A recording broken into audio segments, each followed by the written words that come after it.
Hey guys, we're just now getting started. Y'all leave your comments in the chat. We're getting started. We're talking about love. We're talking about romance. And don't worry, we're going to turn the music off here in a second. Y'all let us know if you can hear us. Hey Lynx, hey Sultan, hey Shadow. Hey guys, we're talking about the foundations of civilization. Where are we going from here? What's next for us? These are big topics. Get excited. We're going to get into it. Like the video, guys. This is not your chance. Don't forget to like the video. Hey Lynx, hey Sultan, hey Shadow, hey Jim Winship. How are you? Hey Jim Winship. If you guys are new to the channel, you're about to see us. I'm just giving us a fun intro, showing little bits of romance and some dystopia in there as well. Why are you guys watching France versus Spain? Because we're here. We're providing counter-programming, we might call it. Hey John Scott, hey Mark Sands. Hey Mark Sands, how are you? We're going to be talking about romance, birth rates, the future. Thanks for letting us know. Sultan, Spain 1, France 0. Good to know. I guess, is this the last week of the World Cup? I think the next week, maybe the last one. It's pretty wild. I'm not sure. Gizmo, yeah, I'm sure a lot of people are going to have it playing in the background.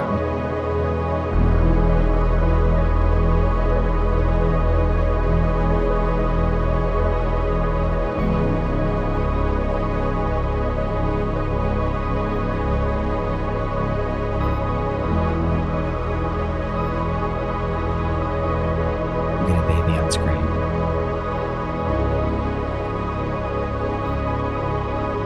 All right, you guys ready to get started? Let's get started.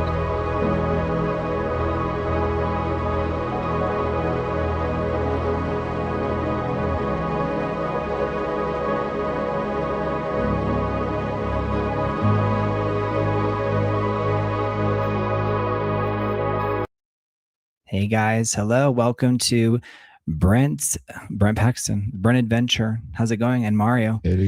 We should probably call it Brent and Mario for right now, but we're having more people come to the party. Yeah. Tonight on Brent Paxton, you guys let us know if you can hear us, all right? But tonight, it says, did the rug rat make it home okay? Gizmo, not yet. He's actually going to stay a few more days because he's in Galveston.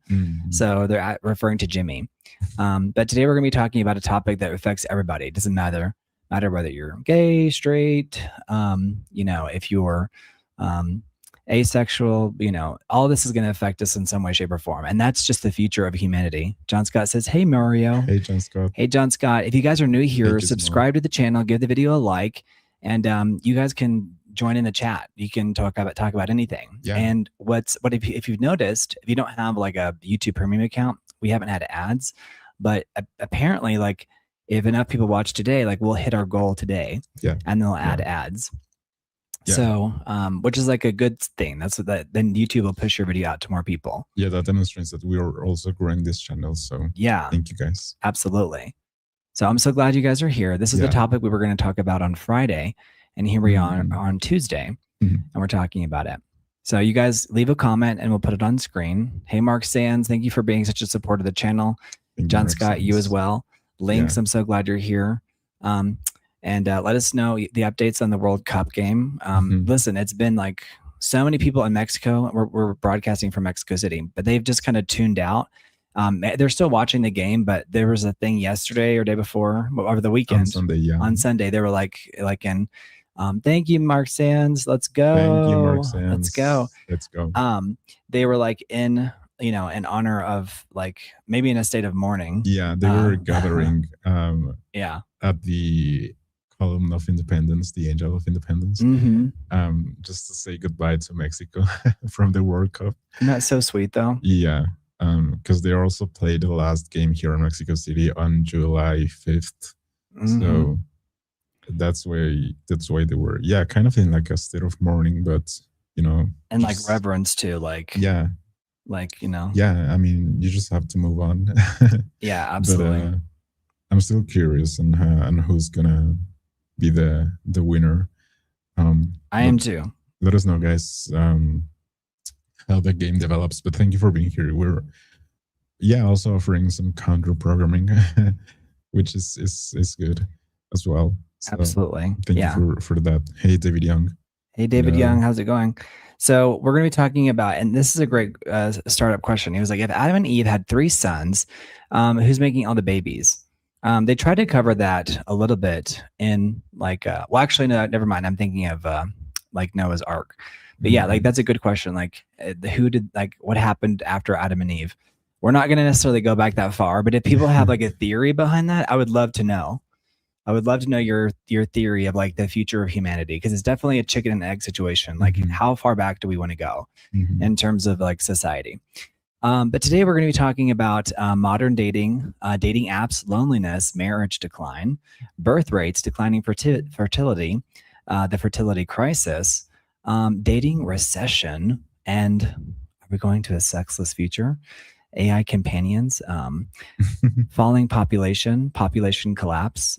There are entire countries that are like headed towards a cliff. Yeah. And that's a very real thing. Yeah. And that's kind of spooky for a lot of people. But it's something that we have to talk about because it's getting closer and closer and closer. So we have to discuss these things. Yeah, because it's affecting us as well. Yeah. So it says, thank you for your support. He should be having fun. That's right. He does work hard. You're right, John Scott. Absolutely. So he's going to spend a few more days in Galveston, which I'm excited for. It'll be fun. It'll be a lot of fun. So we're going to have some case studies, but we want the chat. We want you guys to participate because we know that this directly affects everybody. Yeah. Like this, it's unavoidable. It's going to affect you. Even if you're like I'm asexual and I'm not interested in da da da da. Well, if there's no one to take care of you when you're 100 years old, then, or 150, or however, how long it's, we're going to need, assistance. Japan since 2011 has already had like adult diapers outsell children like baby diapers since 2011. Okay. So before Jimmy was born. So we're going to talk about Japan's aging crisis, South Korea's birth rate, China's demographic problem, Europe's low fertility, and why so many people seem to be giving up on love, marriage, romance, sex, family, and children. And I'm going to weave in some of these dystopian novels that we talked about in the past, and how like the advanced, let's say it's societies, we've already been predicting this for a long time. Yeah. I mean, we've seen like the overall ratings and everything. So right, like it's there are countries that have growing populations, right? John Scott says, I don't know a thing about romantic love, LOL. John Scott, is that true? John Scott, I thought you said that you had the ball and chain. You know the term ball and chain, Mario? No. The term ball and chain, like people refer to their wife or their husband. Usually it's a man referring to the wife, but it can be like, used colloquially, like the old ball and chain.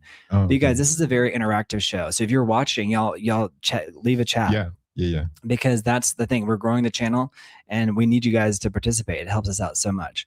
But if anyone has an answer to Jim Winship's question, I think it's a good one. And if Adam and Eve had 3 sons, who's making all the babies?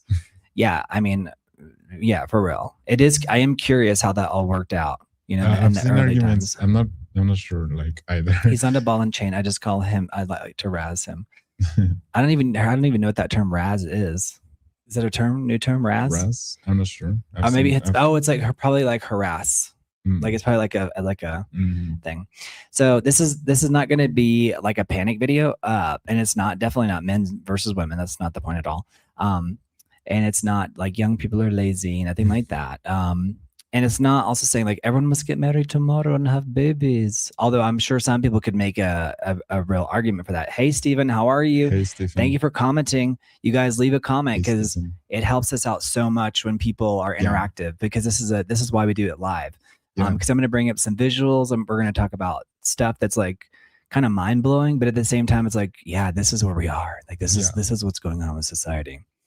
And this is not a political sermon, but it's a very serious but also fun cultural conversation with the whole world about where we are. So thank you, David Young. Thank you, John Scott. Thank you, Gizmo. Thank you, Stephen M. for being here.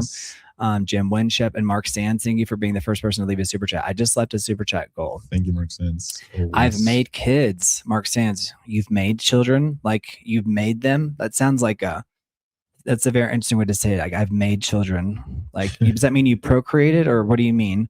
Or did you make them in a lab, or did you like make AI children? What do you mean? I'm curious. I love it. It says typing to leave a comment. That's right, David Young. That's right. Leave your comments. Thank you, David. So Mark Sands, thank you for being the first to leave a super chat. Thank you, Mark Sands. So something strange is happening across the developed world, particularly in the developed world. People are lonelier. People are dating less. People are marrying less. And remember, dating is different from like doing it, right? Yeah. And I think even people are doing it less too. I think so. Yeah, but people are marrying less. People are having fewer children, and they're living alone. And people are replacing face-to-face connection with screens, dating apps, adult content, parasocial relationships, work and entertainment, and now artificial intelligence companions, AI companions. Yeah. Who needs dating when there are love robots in the future? Dag Overhaul, yes, but if that's true, and even if there's no judgment behind that, like how long do we have to wait for those love robots to come? And that that movie AI is the most underrated movie ever. Like with Haley Joel Osment, such an underrated movie. Yeah. Have you seen that one? That movie with the movie AI? Yeah. Yeah, with Jude Law, he's like a love bot. Yeah. So very emotional, but yeah, I don't know if there are any love robots available now, but yeah, also like the accessibility of that. You know, like we've seen our robots have starting to kind of get into our houses and everything, but at the same time, there's still like a gap in terms of accessibility there. But we'll see, Doug. Definitely AI is also playing like a very key role, right, within all this situation. So we'll see also how that develops, and we're seeing it. I mean, but Dag Overhaul, that's a good point. It says, Brent, like, isn't that what we're doing here? What do you mean, like, in terms of like the parasocial, whatever the word I use, parasocial relationship? What do you mean? I'd be curious what you mean. Isn't that what we're doing here? Are you talking about like through the internet, like how we communicate? Let me know.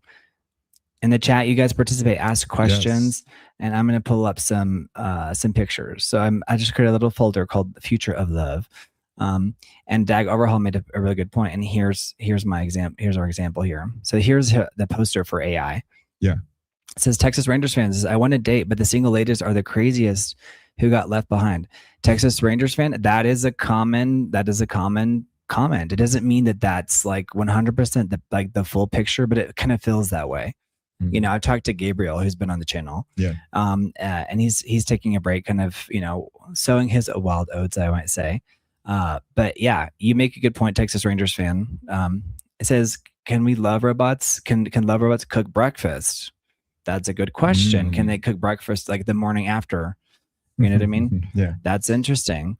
Jude was a pleasure model. That's right. And here he is on screen, Jude Law. And he actually made several of the poster art, you know, because he was such a big part of the story. Because once little Haley Joel Osment is abandoned, but you see, I think this movie is such a masterpiece because it like ties together so many different things. Because even the mom, she has a baby, she has a child, but then the child is like, you know, in a coma. And so she has a childhood companion, but like, what is companionship? It can be romantic. It could be your child. It can be platonic, you know, all these different things. Also, points for anyone in the chat who knows where the origin of the word platonic comes from. It says we were socializing over the net. This wouldn't happen even 20 years ago. Yeah, I think it might happen. It did happen 20 years ago because I was doing it, but it was more like over AIM or like, you know, I mean, listen, 20 years ago, that was just that. So like there was already social media. There just wasn't like next year will be the 20th anniversary of the iPhone. Yeah. So there was already, so you're right. But I would say more like 35 years ago. Because you got to remember, there was the early days of like AIM. People were communicating with each other. If you're new here, leave a comment because we really want to hear from you. Let us know your opinions. So that's why AI hates us. It knows our true intentions. LOL. I don't know if it hates us. I think it's like the idea is to like immediately serve us. And so the problem is that's why Black Mirror is such an example of like What if we got exactly what we wanted immediately? There would be the consequences for it. So it's very much like, be careful what you wish for. If you guys, if you're a passive viewer, give the video a like and subscribe. If you don't want to comment, that's fine too. But if you want to comment, please do participate.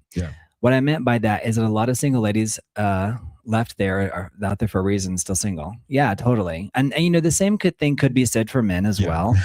I think that what you're getting at, Texas Rangers fan, is a very real feeling that there's a lot of pressure, like on, you know, since we're like, there's like first, second, third, fourth wave feminism, it does feel like a lot of the men, maybe their complaint is that women have really high expectations, but it's like, wasn't the goal for us to be on an equal footing in terms of, wasn't it supposed to be that, you know, men and women had this same, you know, responsibilities in a relationship, where it kind of feels like a lot of the men are saying, well, the women they still have these expectations. But it's like, wasn't the idea for us to all be, let's say, quote unquote, equal? Jim Winship says, I kissed a girl once. Well, good for you, Jim Winship. Did you like it? I kissed a girl and I liked it. Yeah. I remember that song. I was in Germany when that song came out. Oh, wow. I guess it was like a controversial. It was, I mean, it was a great way to put you on the map. Right. Because like Lady Gaga had already come out and like been like, you know, it's like you needed some level of like crazy, you know, like to break through the noise. And Madonna had mentioned her in an interview, like before she broke out, because she had a song called, like, the song was called You're So Gay and You Don't Even Like Boys. That was like an early song from Katy Perry. It says platonic comes from Plato, who was a lover of boys. It doesn't really reflect history. Dag Overhaul, you're right though. That's where it comes from. Ding ding ding ding ding. Ring-a-ling-a-ding. It says all daughters, Jimmy, stay away. Mark Sands, are you saying to stay? Mark Sands, do you have daughters? I think he's saying he has all daughters. You have all daughters. Why should Jimmy stay away? Is he too much of a wild child? David Young says he kissed a girl in kindergarten. Well, good for you. I love it, David Young. I had a girlfriend, and when was your first girlfriend? Before we dive into the deep topics Elementary. Elementary. Yeah, which I don't really count it because it's like, you're like my first and last relationship. I mean, it's like too, you know, early, I guess, to form like anything that's more serious, quote unquote. But yeah, I think there are lots of people who had like their experiences very early on as well. Which I don't know.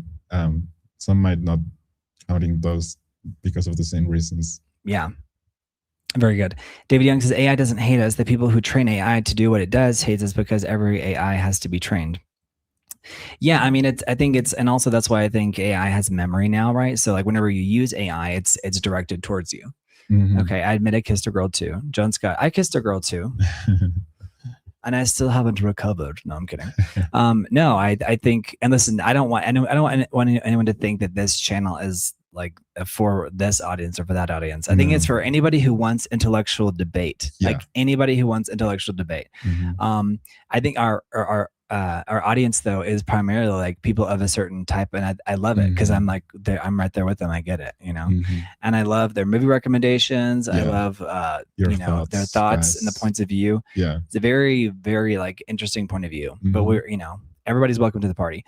My auntie went to kiss my cheek, but I turned around. It was awful. Jim Winship. I think we all have those little aunties or like that woman. I went to you know, they used to pinch my cheeks as a kid, you know, where they come and they pinch your cheeks really hard. And you're like, hello.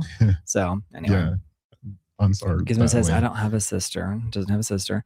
Not a girl kissed me in kindergarten and I got in trouble for letting her kiss me. That's wild. You got in trouble for letting her kiss you? Well, I can see how. I can see why. Mark Sands, why do you say that? I'm so curious. I would have pulled her pigtails off, says Jim Winship.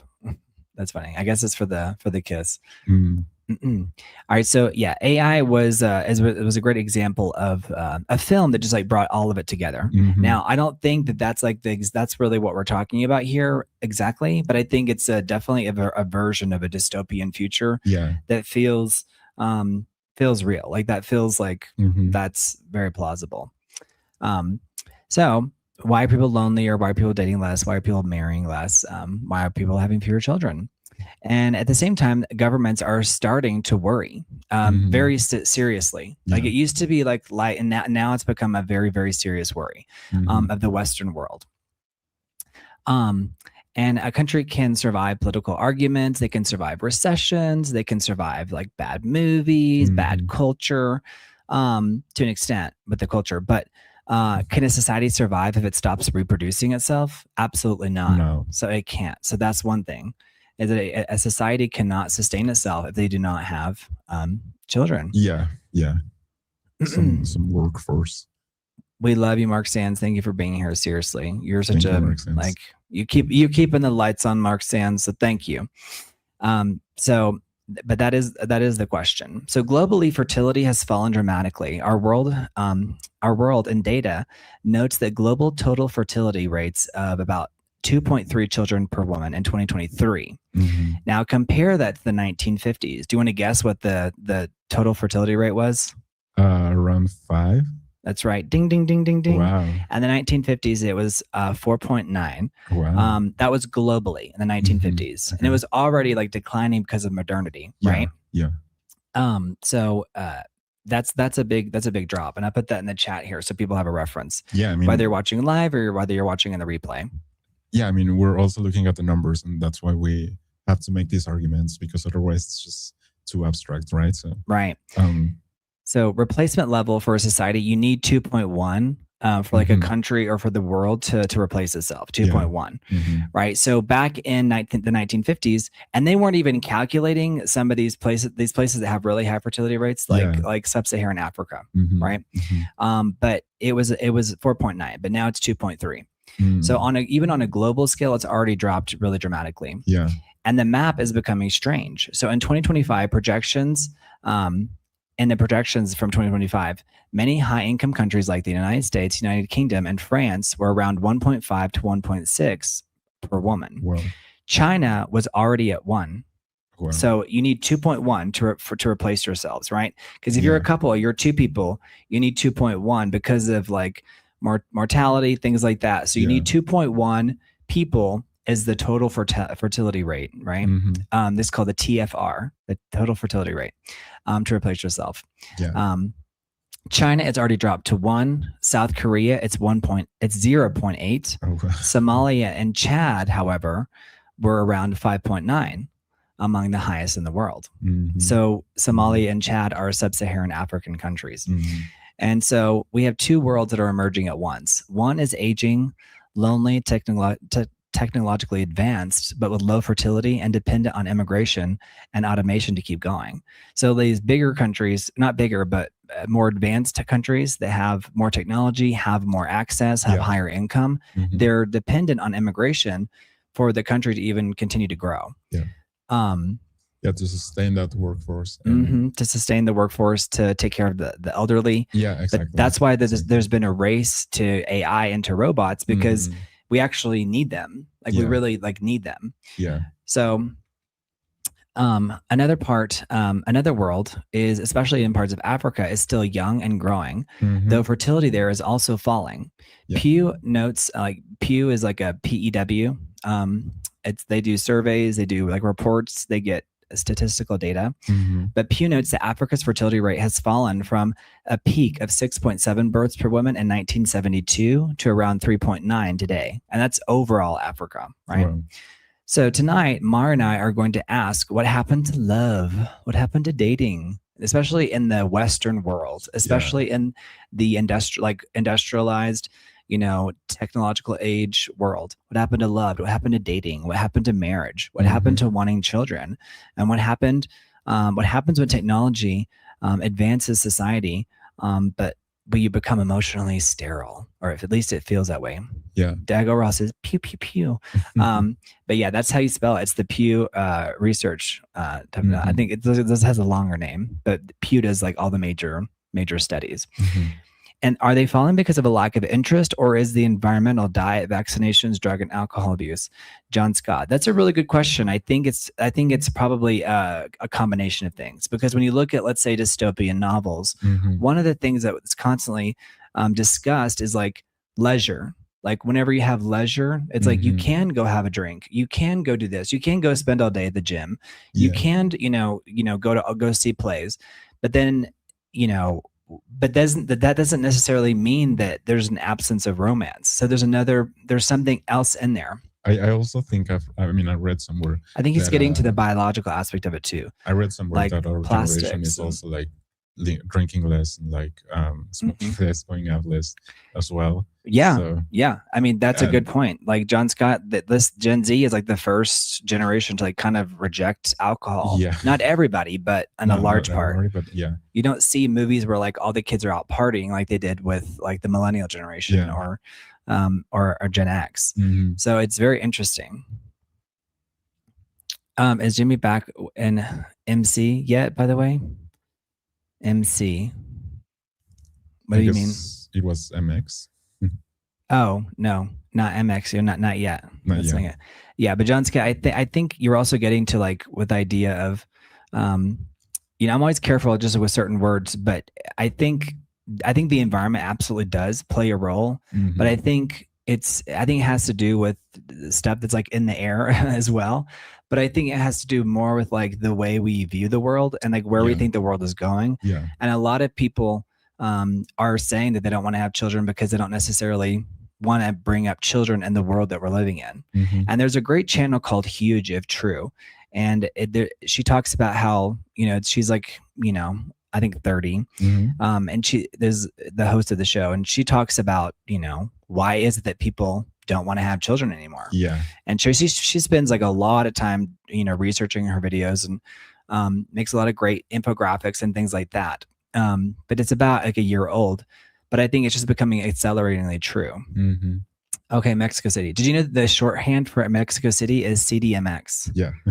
It's CDMX. So if you guys want to like do Mexico City, because of what it stands for is Ciudad de Mexico. Yeah. So if you're curious about Mexico City, this is how you would abbreviate it, CDMX. So if you're ever curious, because I remember when I first got here, I was like, what is CDMX? Like, what does that mean? But it means Mexico City. So if you guys are curious, because that's where we're broadcasting to you guys from, is Mexico City. Yeah. And so all the questions like what happened to love, dating, marriage, waiting for children, and we're going to connect us to dystopian fiction and why dystopian fiction came out of the Western world. It came out of those very societies where all that stuff is becoming true. Because you're not seeing that stuff coming out of these cultures where there's still, maybe it's an eventuality for everybody, but maybe not. But but at the same time, it's like, it's kind of like, isn't everything inevitable to an extent, right? This idea. The idea, that, if it happens, it's because it had to happen. Right. Right. So we're going to talk about long before governments worried about low birth rates. They were not worried about it at all. Writers were imagining worlds where love, sex, reproduction, romance, and family were controlled by the state.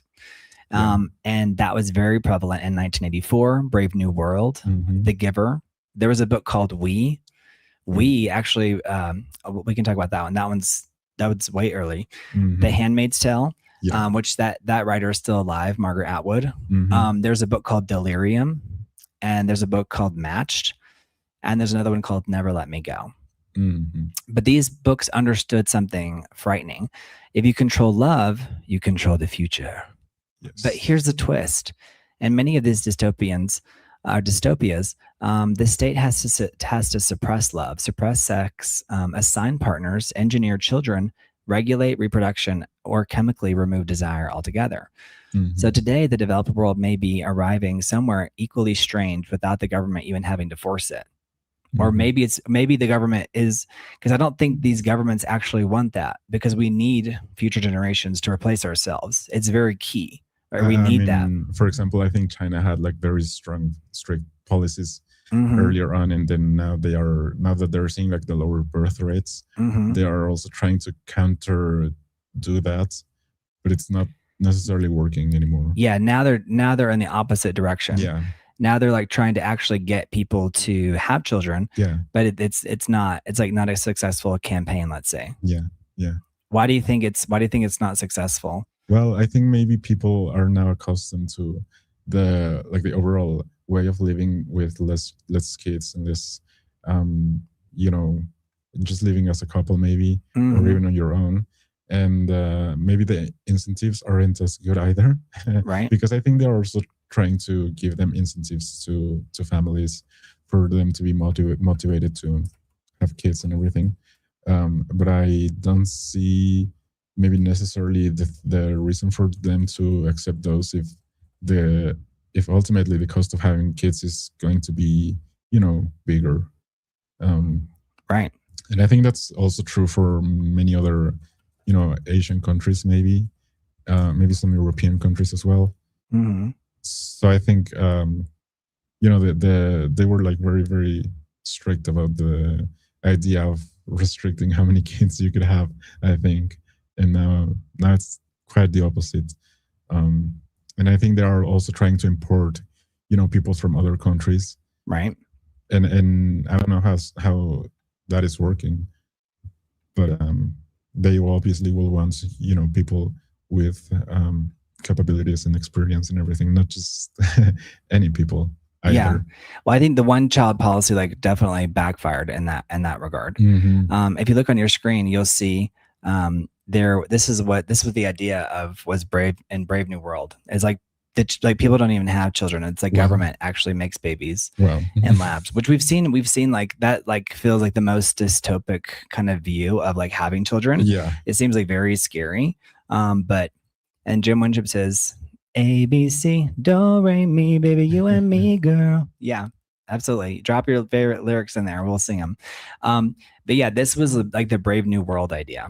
Yeah. I mean, now you can have babies like in vitro or or you can have them outside. Well, in Aldous Huxley's 1932 dystopian novel Brave New World, children are not born; they are manufactured. The world state strips away all traditional aspects of family, replacing biological reproduction with mechanical, state-controlled assembly lines. So the concept of children in the novel operates through a specific dystopian pillars. Children are grown entirely in artificial environments at the central London hatchery. They call like their hatcheries, and conditioning centers. So it was called the Bokanovsky process. A single fertilized egg is scientifically forced to bud and multiply into 96 identical embryos.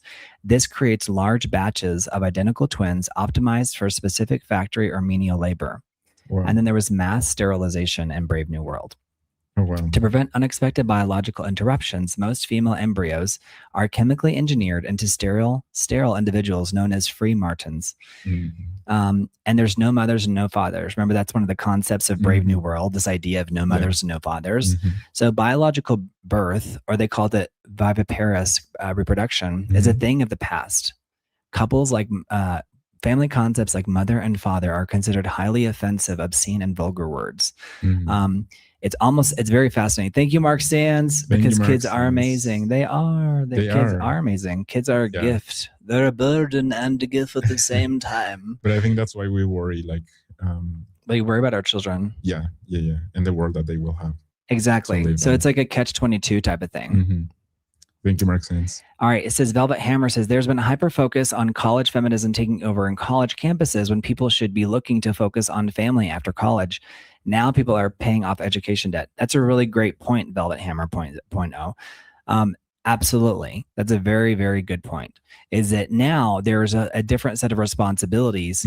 And they talk about this at length in the movie Mona Lisa Smile. One of my favorite movies is Mona Lisa Smile. If you've seen it, let me know in the chat. Mona Lisa Smile is a great film, but some of the messages in it, it's kind of like, it actually kind of made sense because it was, continuing the future of the world by these women going to college and finding their mate. But the argument in the movie is also that like you shouldn't go to college just to find your mate. You should go to be educated, which I agree with. Yeah. But at the same time, I think the other side of that coin is that is there anything inherently wrong with finding your mate in college? I don't necessarily think so.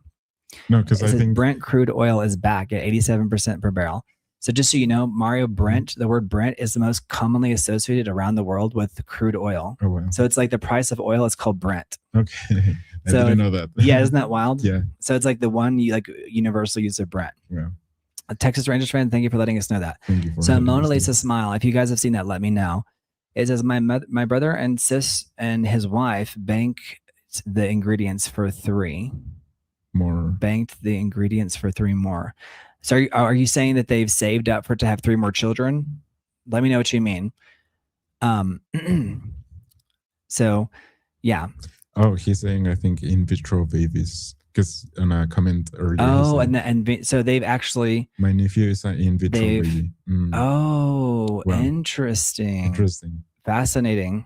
That's wild. So that just shows you, like, a lot of people thought that was kind of inherently dystopic. And not that I actually think that, but I think that it is interesting. Yeah, like the fact that you can, like, as you said, John Scott, bank for planning your kids and everything. That's interesting. Yeah. And so in I think Gattaca is like one of the closest things like they've made. Gattaca is like your DNA, it spells Gattaca. Like if you is like, if you use like the letters of all the different things. But if this image will probably ring a bell to you. But Gattaca comes up because Gattaca is a future where like there's everyone's predetermined. Again, Jude Law's in this as well, because I think these are like people like Uma Thurman, and like Jude Law were like representations of like pure beauty, like in the late 90s, early 2000s. And so they were great people to include in this film. But it has a lot of Brave New World concepts in there because they tried to adapt Brave New World, but never to really success. But in Brave New World, there's from conception through early childhood, children are heavily programmed to fit into a rigid 5-tiered caste system. They're the alpha, betas, gammas, deltas, and epsilons. And so the lower castes, the gammas, the deltas, and the epsilons, are intentionally starved of oxygen and vital chemicals while in their bottles to stunt their physical and mental growth. And then there's neo-Pavlovian conditioning. And if you know Pavlov's dog, that's like if you ring a bell. Yeah. The dog will salivate. Yeah, because you ring a bell and then you feed the dog, and then you get to it's conditioning. Yeah. Absolutely. So if I ring a bell, Mario barks like a dog. I'm just kidding. Would that be funny though? If but I think that like social media is Pavlovian, like training all of us. Just the fact of receiving a notification, for example. Absolutely. Like ring the bell. That's ding, like, ding, ding, ding. Yeah. 100%. Clear example. You guys are making me hungry, Brent. Yes. Is it all the baby talk or what? Are you expecting? What to expect when you're expecting?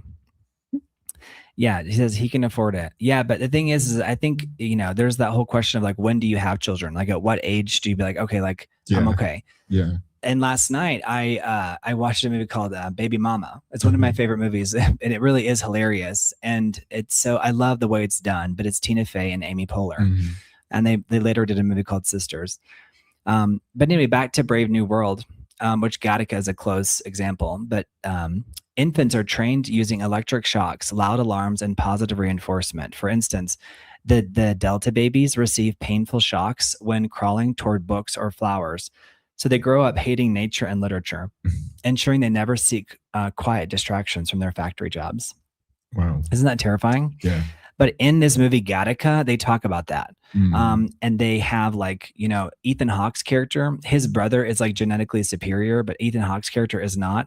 And so he's like having to fight his way up the ranking system that's done. So again, this is like the next level of like an advanced society is like the people who are born, who gets to be born and why.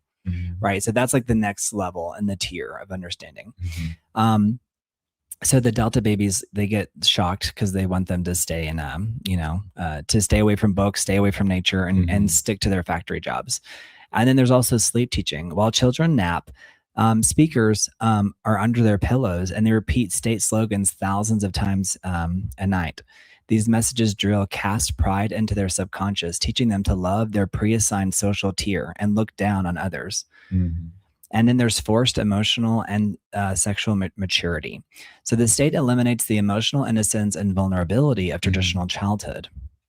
Young children are actively encouraged to engage in early blank play, like sensual. This separates physical pleasure from deep emotional intimacy, ensuring that children grow up viewing intimate contact is very casual and a communal commodity, because they don't want any, they don't, and the Brave New World, they don't believe in marriage. And so from a very early age, this is why Brave New World is so hard to adapt to, because it's so like, in some ways it's like graphic, you know what I mean? Yeah. But in terms of like, but it also is like where we are now, especially with the way people are exposed to adult content from very, very early ages. That's eugenics, borderline ethnic cleansing, outrageous. Absolutely, John Scott. And I think that that's the point, though, is that we're already like there. And then there's also this idea of anti-individualism. And so children are systematically taught that everyone belongs to everyone else. Any signs of seeking isolation, solitary hobbies, or deep one-on-one personal attachments are quickly corrected. Now, I think that's one of the big differences between society now, is that that's actually not the case. But it's like but maybe that's happening on a collective level, because I don't think that they predicted like the rise of the smartphone, right? You know, and I think like the smartphone just really changed everything. Totally, yeah. So, and then there was this lifelong infantilization. So, ironically, in Brave New World, by designing a society focused entirely on instant gratification, the world state erases. The world state erasures ensures its citizens never mature into emotionally stable adults, because individuals rely entirely on the drug Soma, which we talked about previously. Soma, which is like, if you've not read Brave New World, you got to go read that book. Such a great book, Brave New World. But everyone takes Soma, and the pleasure to suppress negative emotions. Adults function intellectually at work, but remain emotionally infants who run to the state for security and control. So anyway, that's like a whole Brave New World is something that's like, it could be talked about. Like you could have a whole entire like college, course on this, if not more. Dag Overhaul, that's right. Opium for the masses. That's a term. Dag, who coined that term, opium for the masses? Because you hear it all the time. It's Marx, I think. Was it Karl Marx? I think. Yeah. So, but these books, they understood something really frightening. If you control love, you control the future.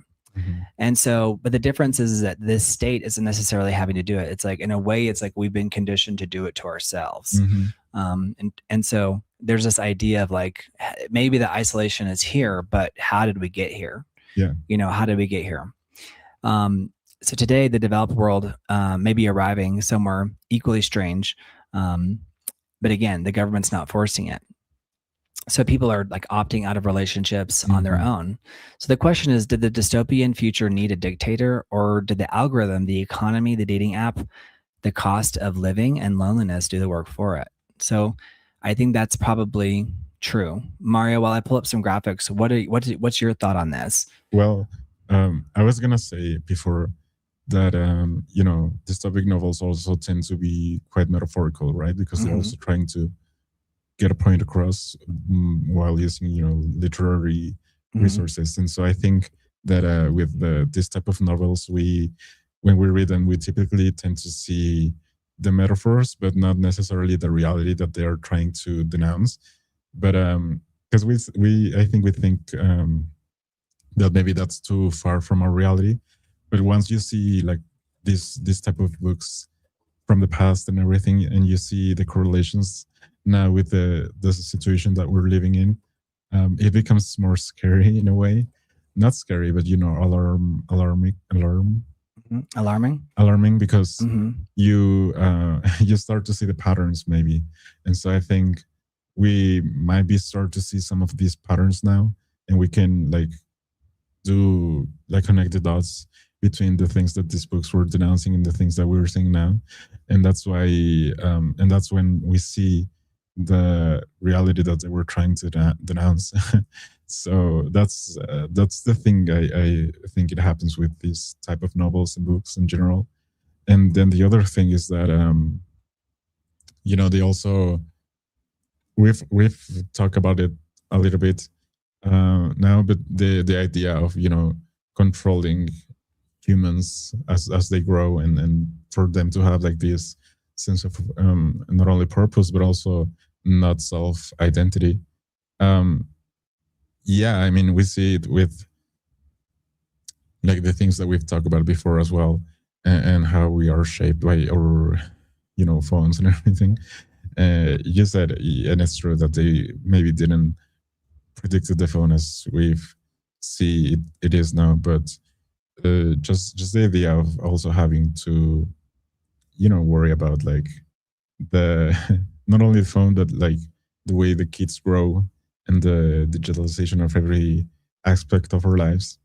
I think that's alarming, and I think these books are. I mean, we're trying to get that point across, right? Because now we also see like some novels, for example, I don't know, The Hunger Games or The Giver, and this type of books might still be quite far from our reality. Yeah. But I wouldn't be surprised if those then end up being somewhat similar to our reality, Right. And so I think that's the thing that happens with this type of books and art in general. One of the things from 1984 was that perhaps one did not want to be loved so much as to be understood. And that's like a very deep, like prophetic thing. I don't know if you guys have seen that quote. But in George Orwell's 1984, which there has some similarities to Aldous Huxley's Brave New World, love and human relationships are not just subplots. They are the ultimate battleground between individual freedom and totalitarian control. So in Orwell in 1984, he warns that authoritarian regimes must systematically destroy and distort intimate human bonds, because genuine love creates a private realm of loyalty that directly threatens the state's absolute power. I think you could say the same thing like about religion too, like because back in the day, religion and the state were like the same thing. Yeah. And so it's like you had this view of like the Catholic Church and how it had complete and total control, over things. And then you had the King of England breakaway, and now there's the Church of England. But it's very interesting because I was looking up like what are the richest churches in the world, and can you guess what the richest church in the world is? England. It's actually the Catholic Church still. Oh, Catholic. But it's just very decentralized. Okay, but the richest church is still the Church of England is up there, along with some. I think the second richest one is like the Mormons. Oh, the Church of Latter-day Saints, yeah. And then like Jehovah's Witnesses are up there. So it's very interesting. You guys let me know if you'd like us to do a whole video on religion, because that is like mind-blowing. Yeah. Like where religion is in today's society is really, really fascinating. But you're right. Ding, ding, ding, Dag Overhaul. You got it right. The Catholic Church. Yeah. The Catholic Church is the richest church. It has hundreds of billions of dollars in assets. But, but I think there was a time like if it didn't have all these different scandals and so many people didn't turn away from the church, it honestly is surprising, and it maybe actually does, but I'd be surprised it doesn't have like $3-4 trillion in assets. Yeah, because of like how ginormous it is. Dag Overhaul says the Church of Jimmy. Well, we got to get some super chats to get the Church of Jimmy up on that up there. But George Orwell in 1984. He argues very much against, or at least in this authoritarian regime, they must systematically destroy and distort intimate relationships and bonds. And it makes sense because, again, it's like, you have people like list off like, to my God and my country, and to, like how you go down the list. Yeah. It's like, and my family, it's like God, country, family. That like where does the self fall in there, and like where does your significant other fall into that list of like of your loyalty. So George Orwell, he kind of recognized that it's like if you really, really love someone, it's like that love for the other person is like a threat to the totalitarian state's control, the authoritarian regime. So the weaponization of sexual representation. So the party actively seeks to kill or aggressively distort the sex instinct in the individual.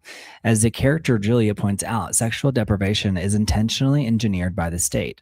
Orwell warns that repressed sexual energy is highly malleable. By blocking natural romantic fulfillment, the state successfully redirects that frustration into mass hysteria, war fever, and fanatic leader worship. I think there's some truth to that.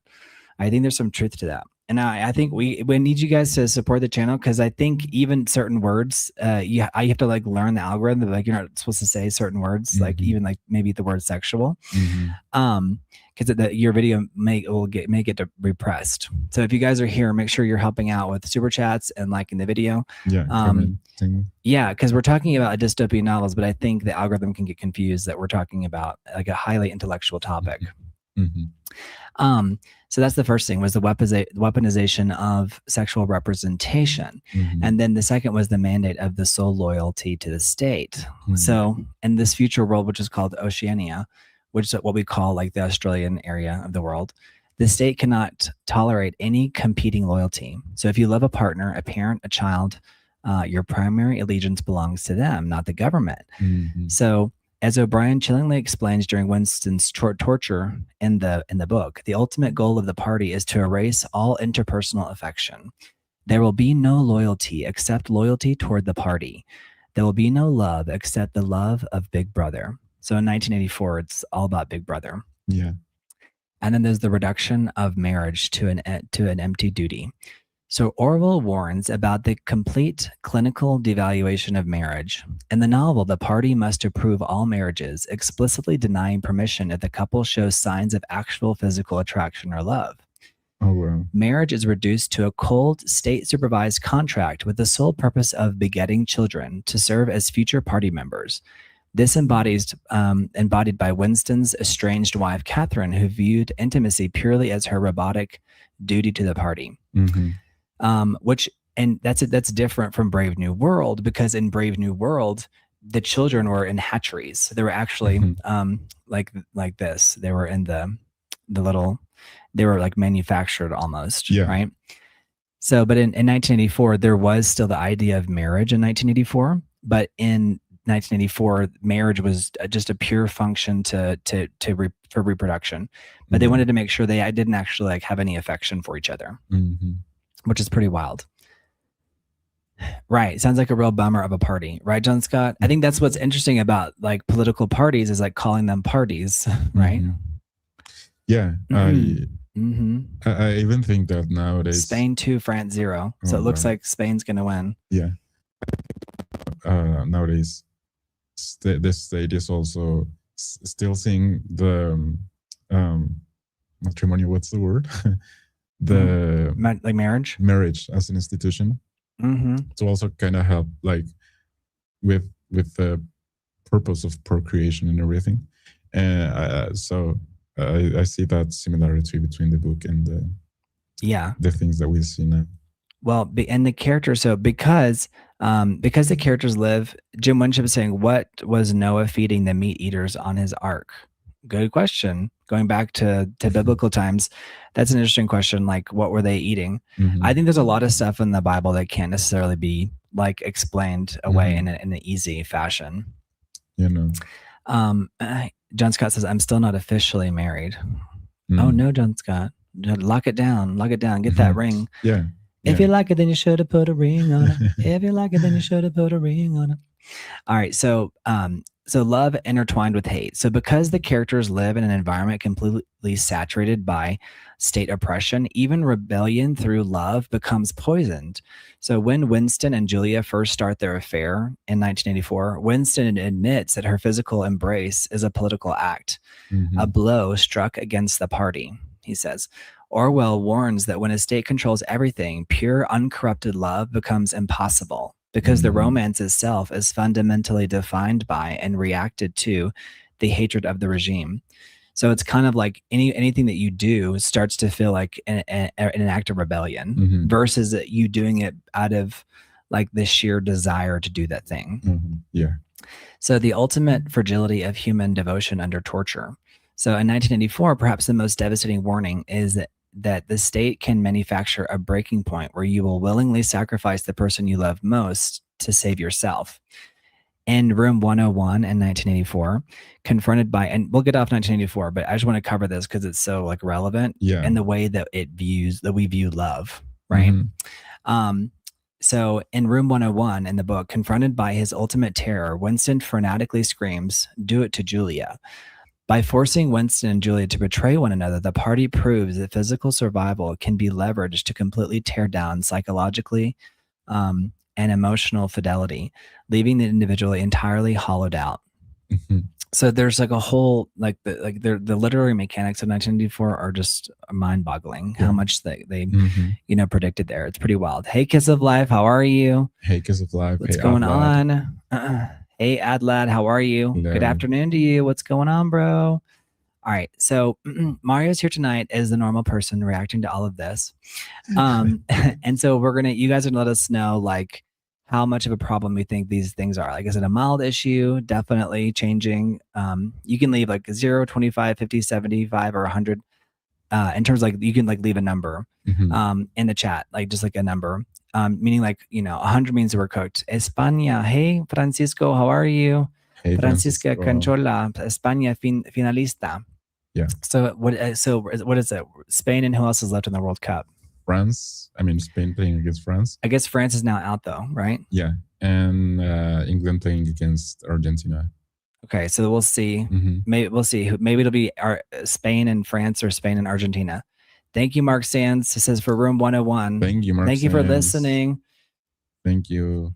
Brent, alternate Jimmy. That's right. Avril Dalton. Hey, Avril. Hey, Avril Dalton. How are you? You guys stick around. It helps us out so much, especially as we grow the channel. All right. So we've been talking about dystopian novels and how it plays into our view of intimacy and love. So the biggest question is like, why is everyone alone now? Like, what is going on? Right. So we're going to be talking about dating apps, like abstract, just like the constant swiping. Yeah. So before marriage, before birth rates, and before children, we typically start with dating, right? As a society. Yeah. But as a society does not simply, because we don't wake up one day just with low fertility rates. There is a pathway that gets broken first. People have to meet, they have to talk, they have to trust one another. They got to date. Ideally, they date, right? They need to form, forms of attachment, with each other. Yeah. And it just feels like that system has broken down. That system of like meet, talk, trust, date, form attachments. Yeah. And then you marry and build a long-term relationship, and then you have children, right? So you have to go through all these stages. Boom, boom, boom, boom, boom.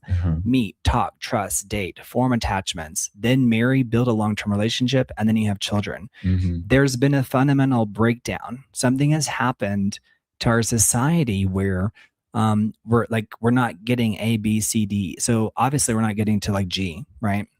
Yeah. So when birth rates collapse, we have to ask, where did the pathway break down? One recent U.S. survey found the Institute of Family Studies and Wheatley Institute described young adults as living in a dating recession. Maybe it's really a depression. It depends, but they're calling it a dating recession. Among unmarried young adults aged 22 to 35, only 31% reported actively dating once a month or more. 74% of women and 65% of men said they had not dated or had dated only a few times in the last year. Okay. Yeah. So I'll put that statistic up here. So that was according to Family Studies and Wheatley Institute, the Wheatley Institute. This is very big stuff because it's going to affect all of us in one way, one shape or form. So here it is. Among unmarried adults aged 22 to 35. It says only 31% reported actively dating once a month, and 75% of women and 65%, so well over half, right, said they had not dated or had a date only a few times in the last year. That's like really, really alarming, right? That's really alarming in terms of like, maybe it feels familiar to us, and this is why this is why it's a topic worth exploring. If you guys are new here, don't forget to like and subscribe. Yes, please do so, guys. Yeah. So John Scott says he got attached when he was 23. Like you got the level of attachment, like in terms of like the hierarchy of how you get to the children aspect of things. It says, and do you know what they called Men on Strike? Why Men Are Boycotting Marriage by Helen Smith? I think it's a Malthusian agenda. I'll have to look that up. Avril Dalton. There's so many different ways to attack the beast, to attack this topic. Mark Sands. Oh, he's saying bars. Maybe saying like we're missing like the idea of bars. Like I think we'll go just about bars really quickly. Like, is there a bar culture among Gen Z? Like actually going to bars? I don't think that there is as much anymore because of social anxiety and like the idea of not wanting to go alone, which we covered like a little bit about yesterday. And but yeah, I don't think that there's a bar culture anymore. At least not in Mexico City, and I've not seen it. So it says Gen Z goes to bars significantly less than previous generations, driven by desire for health, wellness, and also budget saving. They are trading nightlife and binge drinking for fitness, outdoor activities like running and hiking clubs, and sober socializing. National data in the U.S. shows that adult drinking has hit its lowest point since 1939. Yeah. And Gen Z is leading the charge with these specific shifts.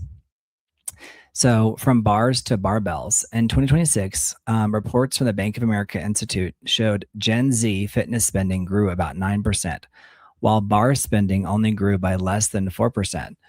And so when Gen Z goes out, they typically avoid open tabs. Instead, they buy a drink, pay immediately, close it out, and rigidly control their spending. That is a real thing because back in the 80s, 90s, I mean, even back to the 60s and 70s, but you would have like a bar tab. Now it's kind of like saying like, I would never do that because it's like, it's just the road to like financial ruin. Yeah. Right. To like being able to, oh yeah, another drink. I'll put it on your tab.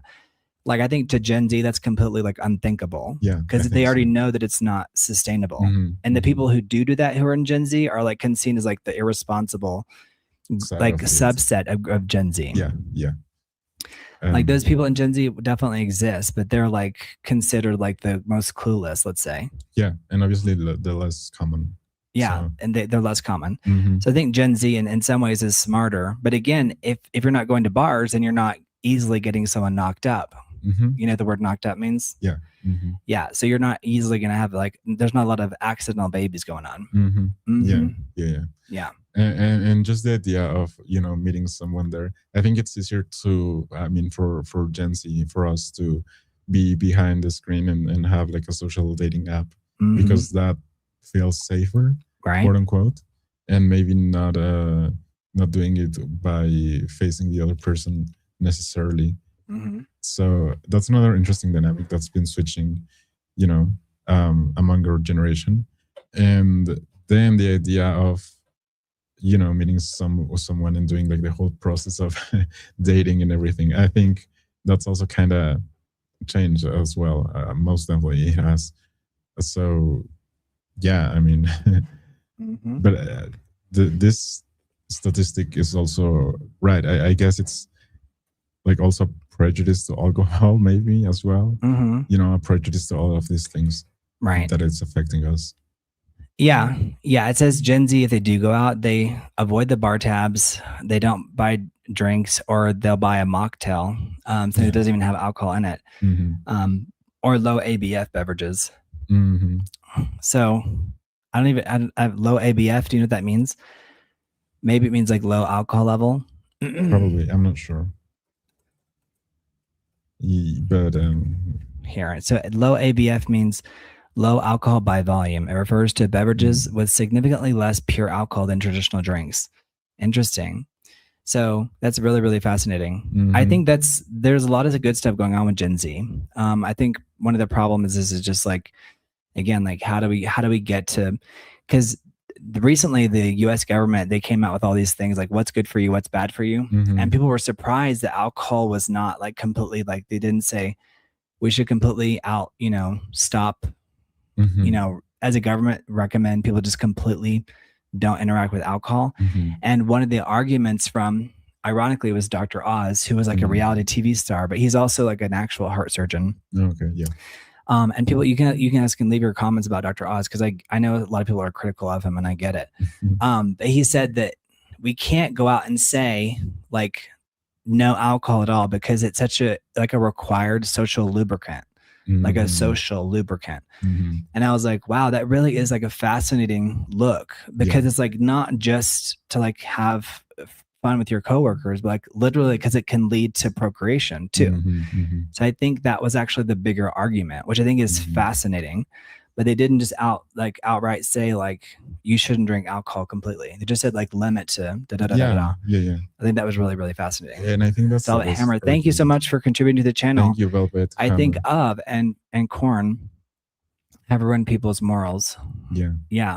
I think I think that's a big issue too. Is like the overall idea, like what is morality too? Like what is ethics and what is morality, and how does that play into? And I think sometimes there's such a divergence too between couples too. Like I think finding a middle ground, since we all have like radically different versions of like what is being moral, what does it mean to be a good person, it can be hard to build a bridge between anybody else. Like, I think, because you're like, oh, well, some people won't work for a company because they did something like 50 years ago. Maybe that's not really the same company anymore. Like, yeah, but I'm like, well, so I think part of it has to do with, like how do you meet in the middle? Do you have to ideologically agree on everything to be in a relationship with someone? And if so, I don't think that that's necessarily healthy, because then there's no like, there's no like there's nothing to. I think you need to agree on most things, right? But I think that's also part of it. And I think these things he's mentioning. You guys, if you're here, leave a comment. Creating false expectations on people, and like the idea of how social interactions should look like. So I think that's also kind of eroding the self concept. So that's why, I agree that it kind of reshapes, in not necessarily in a good way, your values as well. Right. So this idea that like 75% of women and 65% of men said they had not dated or had not dated, or that if they had, they'd only dated like maybe once or twice over the last year. That doesn't mean that everyone is miserable necessarily, but some people are just happily single, and some people are like healing from like prior relationships, and some people are choosing like just what they might call peace. Like not being in a relationship to them is like inherently like peaceful. So some people are not interested in marriage or children, and that's obviously their right. But when a pattern becomes this widespread, it stops being merely personal. It becomes like cultural. Like there are cultural consequences if people are not having children. And we're like headed towards a crisis like they're experiencing in Japan. Yeah. So a birth rate crisis may really be a dating crisis wearing a demographic costume. So like if we can't get through the dating process, like we can't get to the marriage aspect of things, which means that the children are not going to be had. But I do think that it's larger than that. And I think it's about finances as well, right? Because we talked about people don't go to bars because bars are expensive. The idea of having an open tab is like unthinkable now, because it just seems so irresponsible. Whereas people in previous generations were like, yeah, put it on my tab, put it on my tab. It's like, no, not happening. Gen Z is like, no, that's not happening here. If you guys are here, don't forget to like the video. You guys can super chat to support the channel. So Mart, when you hear those numbers, does that match what you see with people your age? I think it does. I think, for example, I see my friends and we're not going out of bars as much. But I do also think that the social dynamic, like maybe maybe not socializing as much, and maybe not going to these places as much, because if we feel that we are safe within our environment, then I think the idea is that you shouldn't move from there. Right. And I don't think that's necessarily true always. Like you sometimes need to challenge yourself to do things that you wouldn't think you can do in order for you to also grow. And you also were mentioning the idea of people preferring to be on their own because it's more comfortable. But then again, you wonder, well, yeah, but relationships are, a thing that you build with two people, and so if you are not willing to have that challenging experience, well, that's okay. But then again, you lose into some other things, that come from socialization and the idea of, getting to know someone else and working things out for the better and everything. Right. On the screen, we actually have alcohol sales. Like, so boomers, it was 25 billion. Gen Z, or is it 23? And then millennials, it was, getting closer to the boomers, and then Gen Z, it just like dropped dramatically. I also do think that we have to be fair and acknowledge that like Gen Z like is still very young. Yeah. So it's like they're not having a lot to drink about. You know what I mean? In terms of like people drink to have fun, and then some people drink to like, you know, bury their sorrows and stuff. But also I think that there's a lot of Gen Z was like still under 21. A lot of these studies that have come out. Yeah. But I do think that it is just generally true. It's not like a manipulation of the statistics. It's actually true. It says, Brent, who do you think is to blame for low childbirth rate, men or women? I don't think it's men or women, Gizmo. I think that's a false argument. I think it really is. It has to do with like a generational change. Thank you, Mark Sands. Thank you. Having a happy family is cool too. I agree. Definitely. I agree. I would actually love to have children. I think it's more about like, does the other person want to have children with you? And, you know, like right now there's family drama where people are fighting each other, they're suing each other, and it's all over the children. And so for me, it's like, oh my gosh, like, you know, it's like, so I have all this like firsthand evidence of like how like having children can lead to like financial ruin, family ruin. And so it's like, dang, and even my own parents, it's like my whole journey of adulthood has been like recovering from this like crazy divorce that lasted like 10 years of just nonstop fighting. So I want to have children, but I think it's like you have to, I like the idea of surrogacy. I think that's why like that movie Baby Mama resonates with me. But I don't think it's men or women. Yeah. I mean, even the I think it's just it's like a perfect storm that has been created that we're living in now. Yeah, there's also like the bigger picture, right? Like governments, as we mentioned, like saying don't have kids anymore, and then coming out 10 years later and saying, well, now you have children. Now you'll have children. So even that system can lead you to absolutely children. So do people actually want relationships, or do they just not know how to start one? I do think that now people don't even want relationships anymore because they are not committed to, as I was saying, like getting to know the other person, like solving their problems together. I think we are now prioritizing our own self comfort, and I don't see that necessarily as a good thing on the long term. You know, because it can lead you to self-isolate without you even realizing it. Because not everyone is going to agree with you in life, and that's okay, because you also learn from that. And right. If you want your partner to be like completely perfect and not have discussions and not disagree with anything, then it's going to be, you know, tougher overall. And so I think the thing with relationships nowadays that they are also very you know, frugal, like very not substantial maybe, and they're typically are more, you know, to showcase that you have a boyfriend or a girlfriend on social media even, right. I think that's my perspective in general from what I've seen. Obviously I could be obviously wrong. Well, I think when it comes to these societal issues, like no one person's perspective is wrong. Like it's just like it is what it is. Like it's your perspective. So it's like, you know, how could you say like so and so is wrong? It's like that's their perspective. Like Mark Sand says, family is everything, and I actually agree with that statement. I think family is everything. I think family is everything. The issue is like I think we feel crippled as a society in terms of like how we start a family and how we sustain a family.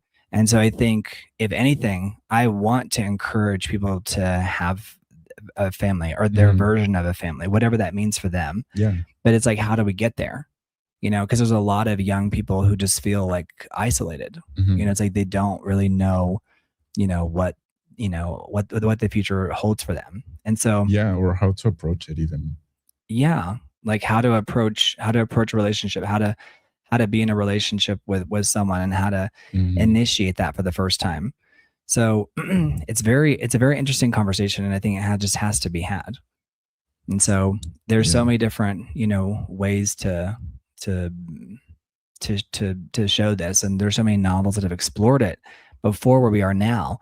And I think some people will look to like some contemporary phenomenons, but I think it actually goes back to some of these dystopian novels where it was like it's a part of like the culmination of a perfect storm, but not necessarily like an authoritarian regime, right? Sometimes. Yeah, I think it can be. I think it can be, not but necessarily. I think the China example is perfect with like the one child policy. But and whereas now they're like not only but please have as many as you need because we need you to have, because they're already entering the same demographic shift that Japan is in. Yeah. Right. Yeah. So it says, I'm super lucky. I have a great family, but some of my friends don't because of life. Yeah, I mean, families can be difficult. There could be a lot of families that are broken. And also whenever you come together, I think I also think this is also Gen Z, like being a result of like even Gen Z noticed that millennials were screwed up because their parents had gotten divorced. And then millennials also got divorced. So it was like Gen Z's like, I'm just going to avoid that altogether.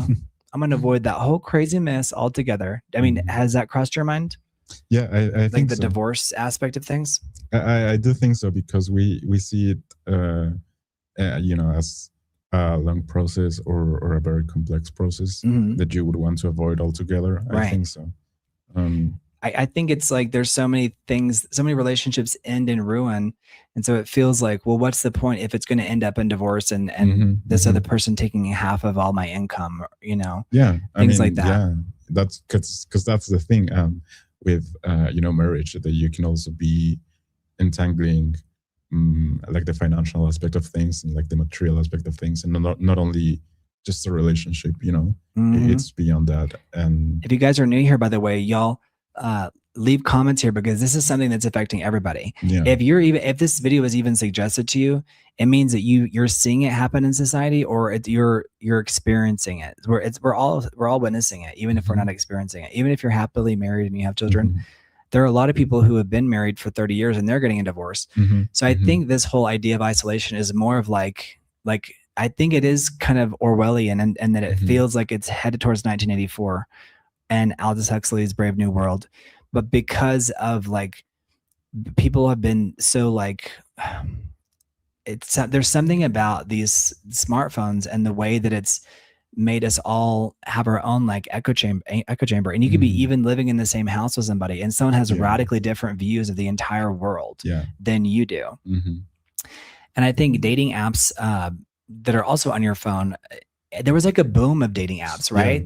And like the 20 teens. Yeah. But I feel like it's probably on the decline. I don't know, maybe I'm wrong, but how do you feel about dating apps? Are they helping people meet, or are they making people feel more disposable?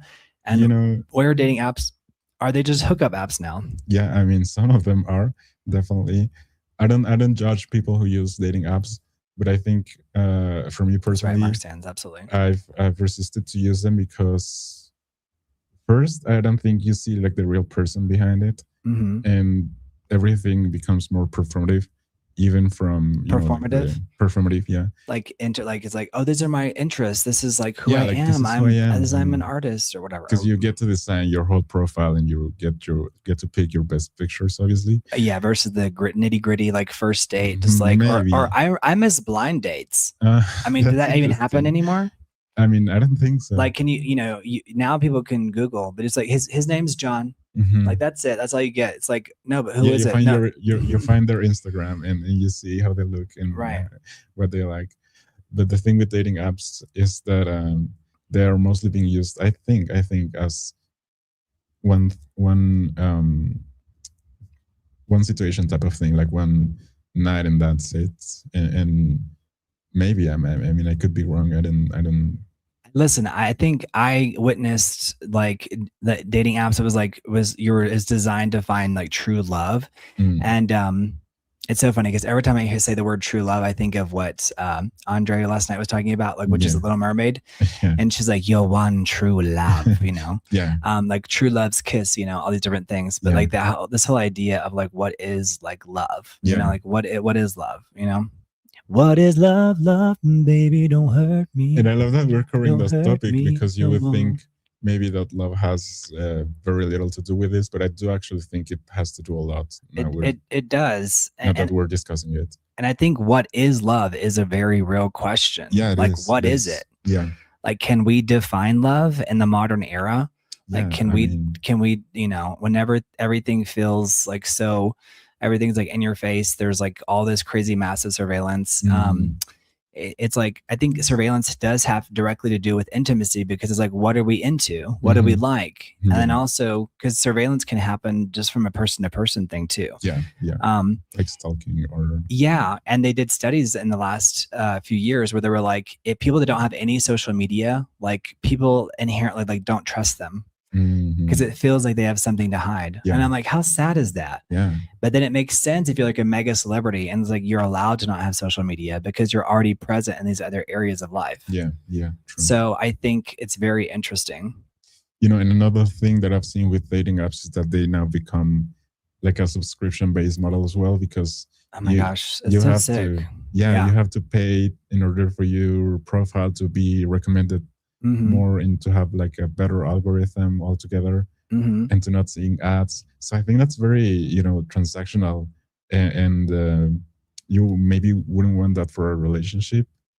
Maybe it would work more if you just want to have more friends and you want to meet them through an app. Maybe that makes more sense.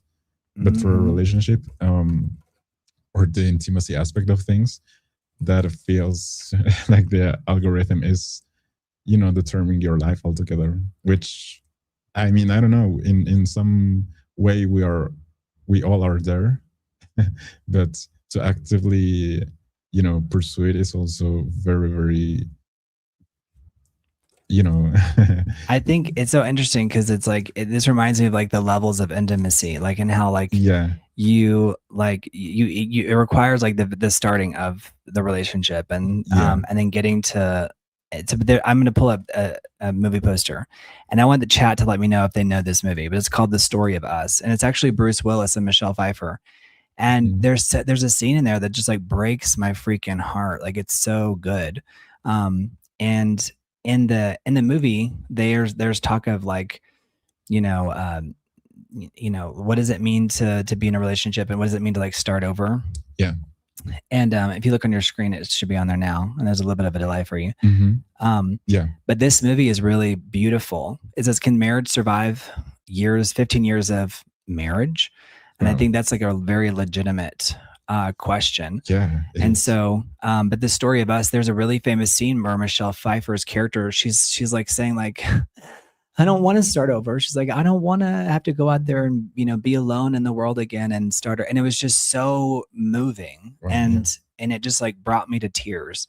But you have to be of a certain age to understand what she's referring to. Yeah. If you guys have seen The Story of Us, let us know. It's so crazy, like on point, because she's just saying like, not only do I love you, but if I go out there, I have to go through all these stages to reach the level of intimacy that it took to 15 years being with you. Yes. For us to get to this place. Yeah. And if we can't make it, it's like, well, dang, like who can, you know, like, and I think that's what we're exploring. And I think that's why maybe Gen Z is like, I'm going to sit relationships out because so many of them are just not working, you know? And so it's like, you know, this movie is a great movie. If you haven't seen it, I recommend it. Hey, Michael. Thank you, Michael McSilvers. Thank you, Michael McSilvers. Have you seen this movie, The Story of Us? It's so good.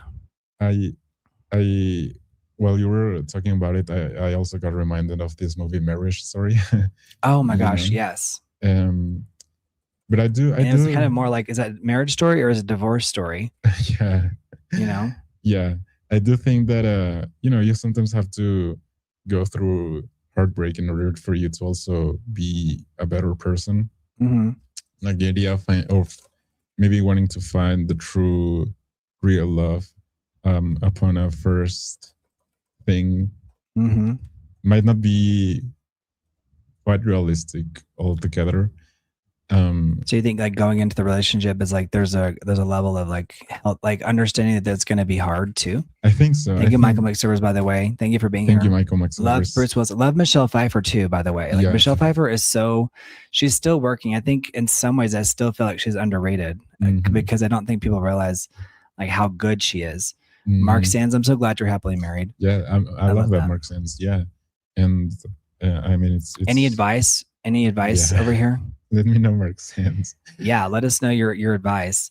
So we started off talking about like, AI is affecting everything, like like the idea of like these love bots, affecting everything. 1984. Yeah. We're keep going, but I'm replacing some of these pictures and like these babies hatcheries and like the future. This kind of feels like a dystopic reality that could be coming. This kind of looks Matrix-esque, but but it's really about this state controlling reproduction. And so then we talked about Mona Lisa's smile and how like in that film, it was very much about like the messaging is there in terms of like female freedoms and not just going to college to get married. But I also think that I get the girl's point of view, like Kirsten Dunst's point of view in it. But at the same time, she's the one who's like against Julia Roberts' character, saying like, no, like it's okay for the girls to go to Wellesley College to get married. But then her marriage doesn't end up working out. And so it's like, dang. So it was kind of like, they keep calling Julia Roberts' character subversive, but that movie it's one of my favorite movies. I talk about it all the time. And then Gattaca, we talk, about the future of children and how like the more that we control reproduction, like the more we're going to be like picking all the different aspects of our children so that we can ensure that they have the best chances possible. Yeah. Which makes sense, but it's also like inherently like, ick, gives you the ick factor. But I think like from a purely logical standpoint, like it makes sense to like pick your child's traits, right? Yeah. And then we looked at one of the quotes from George Orwell, which was like, perhaps one did not want to be loved so much as be understood, which I think that's probably true. I think people actually like I think to be understood is to be loved in a way. Yeah. Like, because if someone took the time to really understand you, exactly, then like that they do love you. There's an old expression too, and it's like, to know you is to love you. Yeah. And I think there's some truth there. To be seen is to be loved as well. Yeah. To be seen is to be loved. Yeah. Like just the idea that love goes through all of these things in our life. There's some really beautiful poems in there. Yeah. Gizmo's like, wait a second. So Brent, are you in favor of genetically modified humans? No, I'm not arguing that. I'm saying that like from a societal standpoint, like if you were like a regime, and Mark Sands, it takes work and conversation. Absolutely. Like lots of conversations. I'm saying like from if you were an authoritarian regime, it would actually make sense for you to reach that conclusion, to reach the society that you would want. Let's say it's kind of like just going through the deductive logic of like, from that point of view, but that's why it's inherently the dystopian, because it's like things are not happening like as organically. Yeah. But as we live in an increasingly inorganic environment, what is organic anymore? Yeah. Like can organic things truly happen in an inorganic environment? Yeah. And Michael McSilver said happily divorced, which is nothing wrong with being happily divorced. There you go. I see it. Michael McSilver's, happily divorced. Yeah. Well, we have the picture for our Marriage Story on here. And a lot of people are saying it should be called Divorce Story, which they're not wrong about that. Right. Because it's really about, they're like reliving the relationship by being at the end of it. And so I think it makes sense. Velvet Hammer says, happily married with an 8-year-old daughter. I love that, Velvet Hammer. That's good. Velvet Hammer, what's the secret? Yeah. What's the secret for all the people out there who are curious? Because we were talking earlier about what are the stages of a relationship. Because you have to meet people. Meeting people, it can be very, very hard in and of itself. Then you have to talk. You have to trust that person. Then you start to date them. You start to form attachments with them. You start to like cohabitate in some way. Then you marry. You build long-term relationships, and then you have children. Yes. So how do we go through all those phases if Gen Z is having trouble with just getting to know each other? Yeah. Right. And well, you mentioned it. It's just like such a big thing, getting to know the other person like truly. Right. So I think that's what we as a generation maybe are avoiding, because getting to know someone means to also learn about them and to reconcile the fact that you two are different people at the end of the day. And so I think that's like a very challenging part.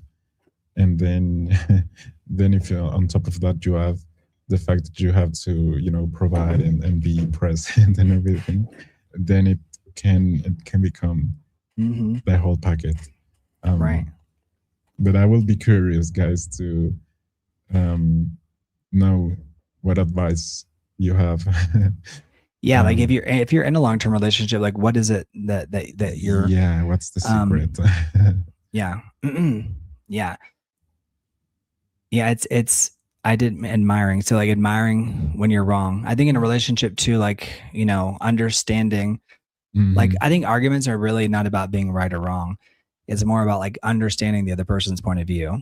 Yeah. And then like, I mean, there's so many different people who have like books and videos and things out there about like how to win any argument. And it's like the way to win is to not care about winning. It's more about like relationship building with the other person, which I think is very true. Yeah. Yeah. Hey, Sultan, I'm good. I'm glad you're here. Hey, Sultan. That's right. Never go to bed angry. I never go to bed angry.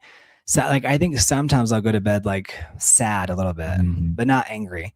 But maybe not even sad is the word. Maybe it's like whenever, have your parents ever said, I'm not angry, I'm just disappointed? No, they haven't. But it's like a famous thing in like the English speaking world. Yeah. I'm not angry. I'm disappointed. Which I think is, can maybe like be more devastating sometimes for the kid. Yeah. Sad or upset. So where did the pathway break? One recent US study, and when we talked about this already, was that well over half, almost exactly a quarter of women had not dated in the last year. And that was from Gen Z. So, so chat, I'm curious what chat thinks. Are dating apps helping or hurting? So you guys can tell in helping or hurting. Yeah. That's right, Sultan. Yes, Sultan. Friends till the end. Yes, Sultan, we are. That's right. So you guys chat. Are dating apps helping or hurting?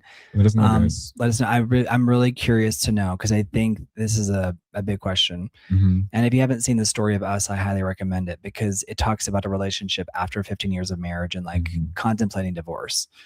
Right. Which is, I mean, it's real and it's a real thing. Like, and I love your more recent example, which was a marriage story because I'm referencing a movie from like 2000. You know. It says, but it shows you will also, argue winning is the problem. Yeah.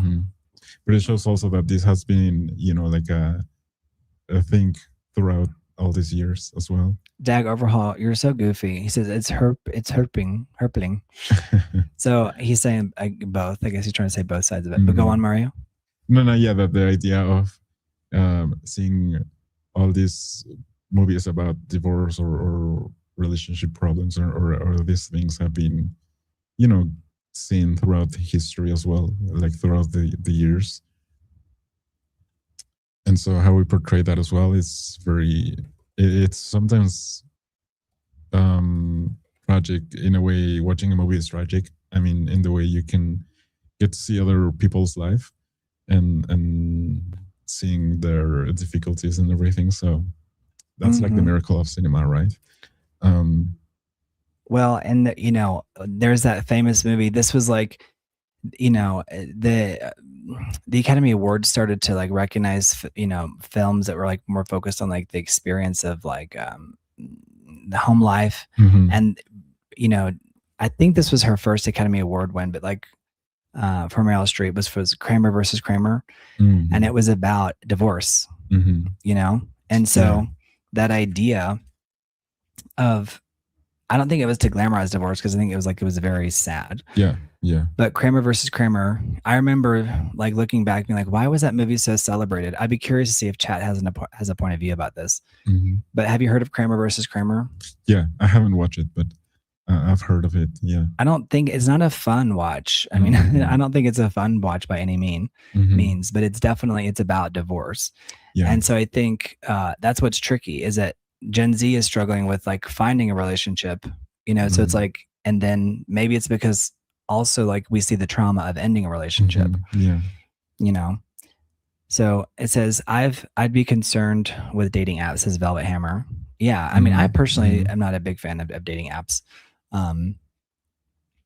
I think they've become like hookup apps, but I think, but I'm not, I'm not against it because I think you can use it like anything, like technology, to however you want to, and it depends on how the other person wants to use it as well. Love, that's right, Mark Sands. Thank you. All you need is love. Yeah. Thank you, Mark. Thank you so much, Mark Sands. All you need is love. Absolutely. Yeah. Thank you, Mark Sands. Truly, it says, so no one owes anyone a relationship, sex, marriage, kids. People need to get over that. K Brown. Yeah, you make a really good point, K Brown. Thank you for being in here. K Brown, what's your view on the future of relationships? K Brown. I'd be curious to know. Thank you for being here, K Brown, by the way. Yeah, but I agree with you. I think you're right. Like, go on. No, yeah, I agree with him, because it's like, if you also think that the other person owes you something, then you will get disappointed at the very least. Right. You create a situation where it's like it's kind of like doomed from the beginning, because like creating you have expectations. Expectations, exactly. Mm-hmm. But yeah, let us know your thoughts, K Brown. Thank you for being here. Don't forget to like the video as well. Mm-hmm. We think that these discussions matter because we are all trying to understand each other and the world in general. Yeah, and like we're headed towards like a demographic cliff. So we're trying to understand like, what does this mean? So this is a movie that's on screen. Thank you. If you're still here, K Brown, let us know. I'm glad you're here, K Brown. So this is a movie. I remember watching this movie as when I was younger, and I remember my dad getting really angry, saying, "Don't watch that movie. Like, that movie is so not healthy." And I didn't really understand what he was saying. And I don't think that the movie is necessarily unhealthy, but I can understand why he was thinking that way. But this was like, it was called First Wives Club, because these men were leaving their wives for younger women. And so the movie, like, Diane Keaton's role was originally supposed to be Sally Field, but she was like, she didn't want to be in that movie because she didn't really agree with the premise of it, which I think makes sense, because I think it's you could argue what the premise is, but it was basically about three fiercely determined women who mastermind a plan for revenge on their husbands who dumped them for younger women. So, yeah. Is it more comedy? Or is it like... It's a comedy, but there's some dramedy in there. So Michael McSilvers is a fan of the... So thank you, Michael. So he says, "Don't tell me what to do." Wow. And the reason why he's saying that is because at the end, is that the movie ends with like, "You don't own me," you know, dun, dun, dun, dun. So she goes, "Don't tell me what to do, and don't tell me what to say." Okay. Yeah. It's a really great way, but they sing it together. And so Sally Field said, even if she did agree with the full-on premise, she can't sing. So she was like, I couldn't do the final number. Wow. But that movie is super iconic. So Michael McSilvers is like, we're vibing in terms of our taste in movies. Thank you, Michael McSilvers. Yeah. But yeah, I mean, I think I also love to see the social dynamics represented through movies, because you get to understand how us humans work in general as well. Absolutely. There's a lot of knowledge there as well. So if you have any thoughts on movies, guys, that you have seen and that touched you in that way, let us know in the comments. Movies are a great way to like also like embody an idea. Yeah. To be like, okay, like this is what we're trying to get at. This is what we're talking about. Yeah. And song too. So like Michael McSilvers, like just with that one line, like I knew exactly what he was talking about. It's like, "You don't know me." But the song really kicks in when he goes, "Don't tell me what to do." And because I think a lot of it's about like, female empowerment as well. But this is the ending number for First Wives Club. Nice. So I recommend the film because it's just like a really interesting look at relationships and like how that was very like kind of, I don't want to say maybe prophetic, maybe it was prophetic. I mean, y'all let me know. But we're living like, there's so many people who are like part of the First Wives Club, let's say, because it's like this idea spoke to so many different people, and they talked about doing a sequel forever. No, yeah. But and obviously Diane Keaton recently just passed. Yeah. But yeah, Bette Midler, Goldie Hawn, and Diane Keaton. Yeah. So just a really beautiful film. Michael McSilvers, I love your taste in film. I love how, Bette Midler, she's great. I'm always singing like Bette Midler. She's the one here she's blonde in this picture, but she's a brunette typically. But she's the one who sings that song like, "You are the wind beneath my wings." Oh yeah. And also she's saying that song where it's like, "From a distance, the world is blue and green." So there's a lot of great talent in that movie. Love it. And the First Wives Club. Yeah. But they're the first wives. I mean, like they build a club because it's like, there was this phenomenon of all these men leaving their wives for younger women. Yeah. And I think Gen Z, I mean, I would have like a theory that like it's bigger than that, but I think that they've seen Velvet Hammer saying, "I'm telling you that we totally like, you don't know me." That's the song. Oh, he said, "My favorite movie ever." People love that movie. I mean, they really love it. So it's so you see how these movies that are related to, relationships. That's right. Sarah Jessica Parker, isn't it? She plays one of like the replacement wives. She's great. Yeah, she's really good. But it just shows you how far we've come, because now she's like the older woman. But in this one, she was the younger woman. Wow. But that's how, I mean, I watched this movie when it came out, and she goes, "You don't know me. I'm not just one of your many toys. You don't know me. Don't say I can't go with other boys." So this idea is from Leslie Gore, the song. Yes, and don't tell me what to say, and don't tell me what to do. And it's about this larger narrative of how like men and women, and like who's like in control in the relationship. And as we move through this live stream, we're going to see that the countries that are having explosive populations, like the men are definitively in control. So that's interesting. So where does that lead us as a society when the only countries that are having these high birth rates are highly misogynistic societies where like women can't even, like, in some of these countries, can't even learn how to read. So it's like, So there's like we're looking at the other end of the spectrum. So it's very fascinating. It says, wow, what about the idea of the American dream? Have a wonderful life, including family, not songs. Absolutely, Mark stands. Yeah, like, I think that we've covered the 1950s and like the idea of like the family being like a Norman Rockwell photo. And so if there's anything, I think the First Wives Club was like a reaction to like the men in that situation, like destroying the family unit. Right? Yeah. So First Wives Club, it's like these women are actually like rebelling against the dismantling of the core nuclear family. Like they're not happy that the original core family broke up, right? And I think that's what makes this film so powerful. But I think some people can subvert it and think it's trying to say a different message, when the reality is that they're actually pro-family, but they're also like kind of seeking revenge. And then these other movies that win big awards, because this movie actually had like some critics, who are like saying that's, but I'm like, is Kramer versus, is it in a way, does that glamorizing the drama of divorce? I don't know. I think that's debatable. I think, I mean, Kramer versus Kramer, it was kind of like, because they have a very small, there's a small child in the poster here. That's very traumatizing. So I never glamorize divorce. Like I think divorce is horrible. I think there are situations where it makes sense, but it's very traumatizing. That's for the children. Think of the children. Think of the children.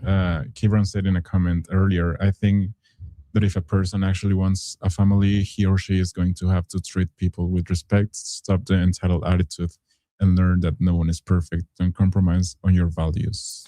Right. And I think that's, both of those are hard, because one of them is like saying, treat people with respect, don't be entitled, but then also not compromising your values.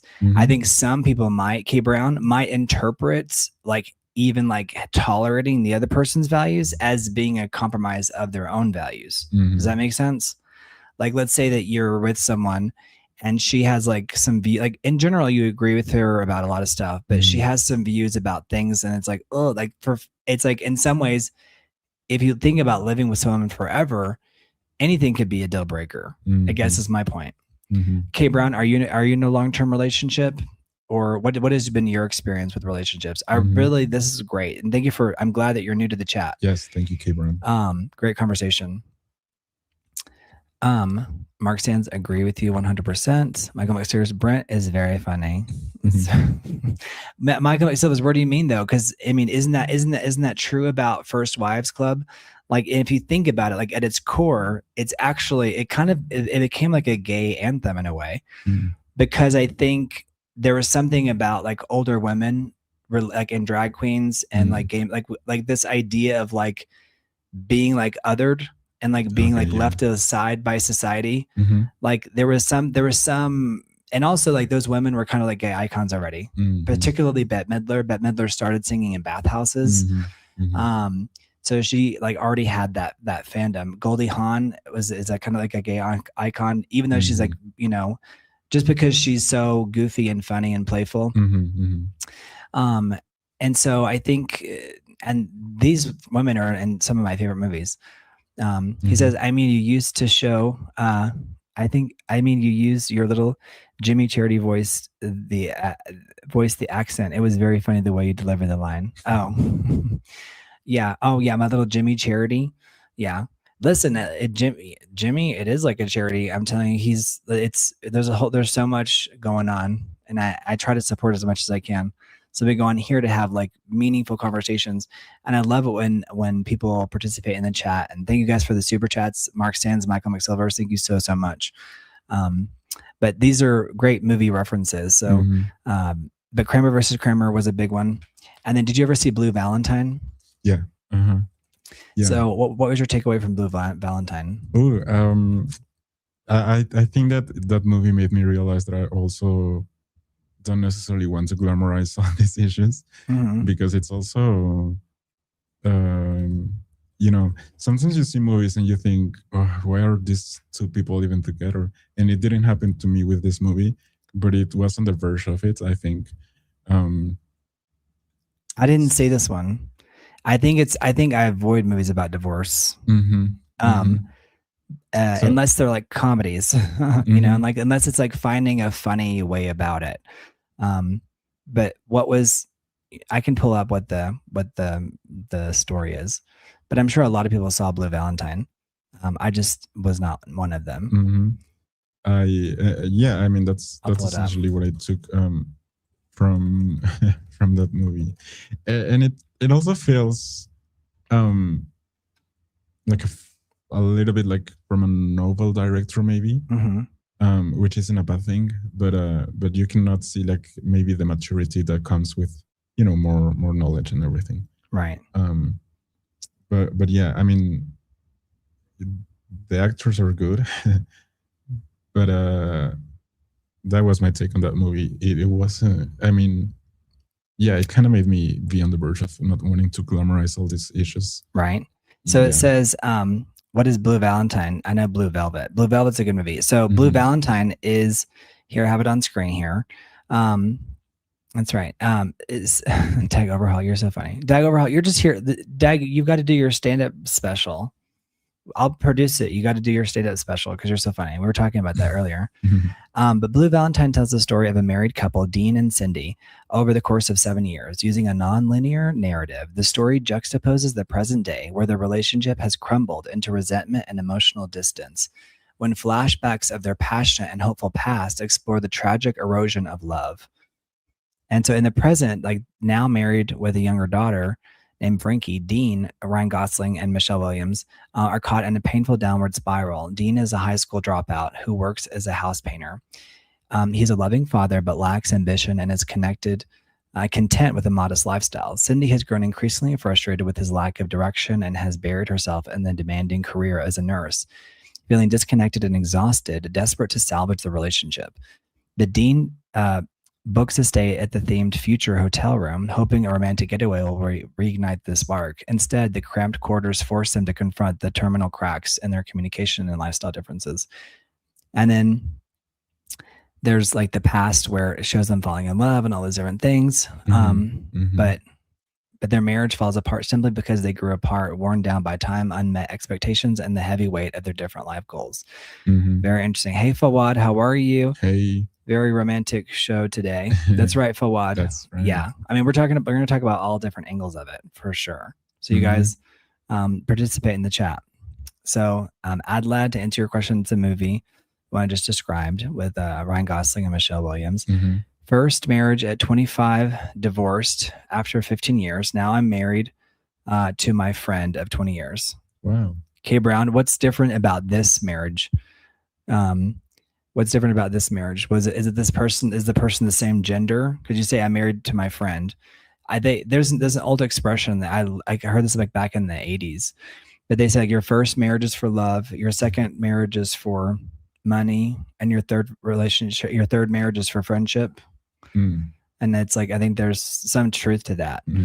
Like, like you marry first for love because you're young and naive. Yeah. And then like the second marriage is like for money because you feel like you need the security of it. And then your third marriage is like for a companionship because it's like you realize at the end of the day, you want to marry your best friend.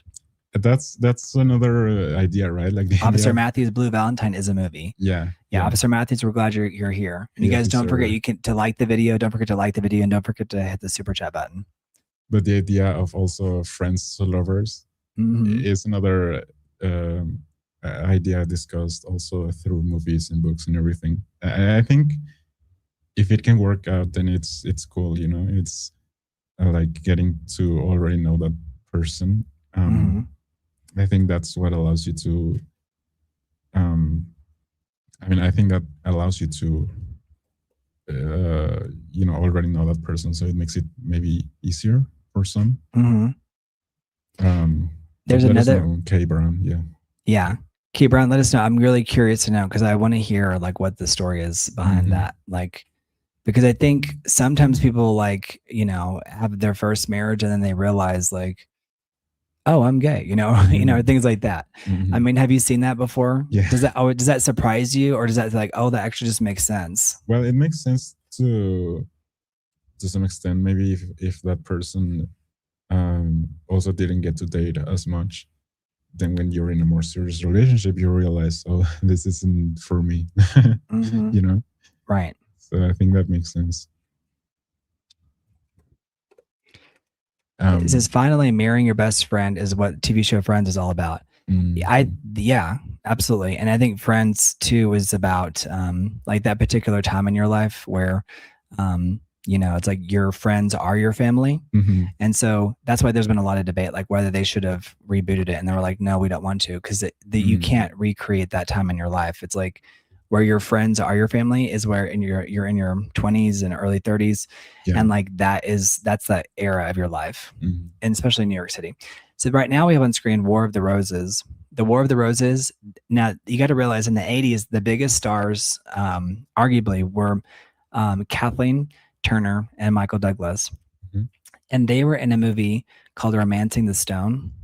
And it's where like it's like the story of them falling in love.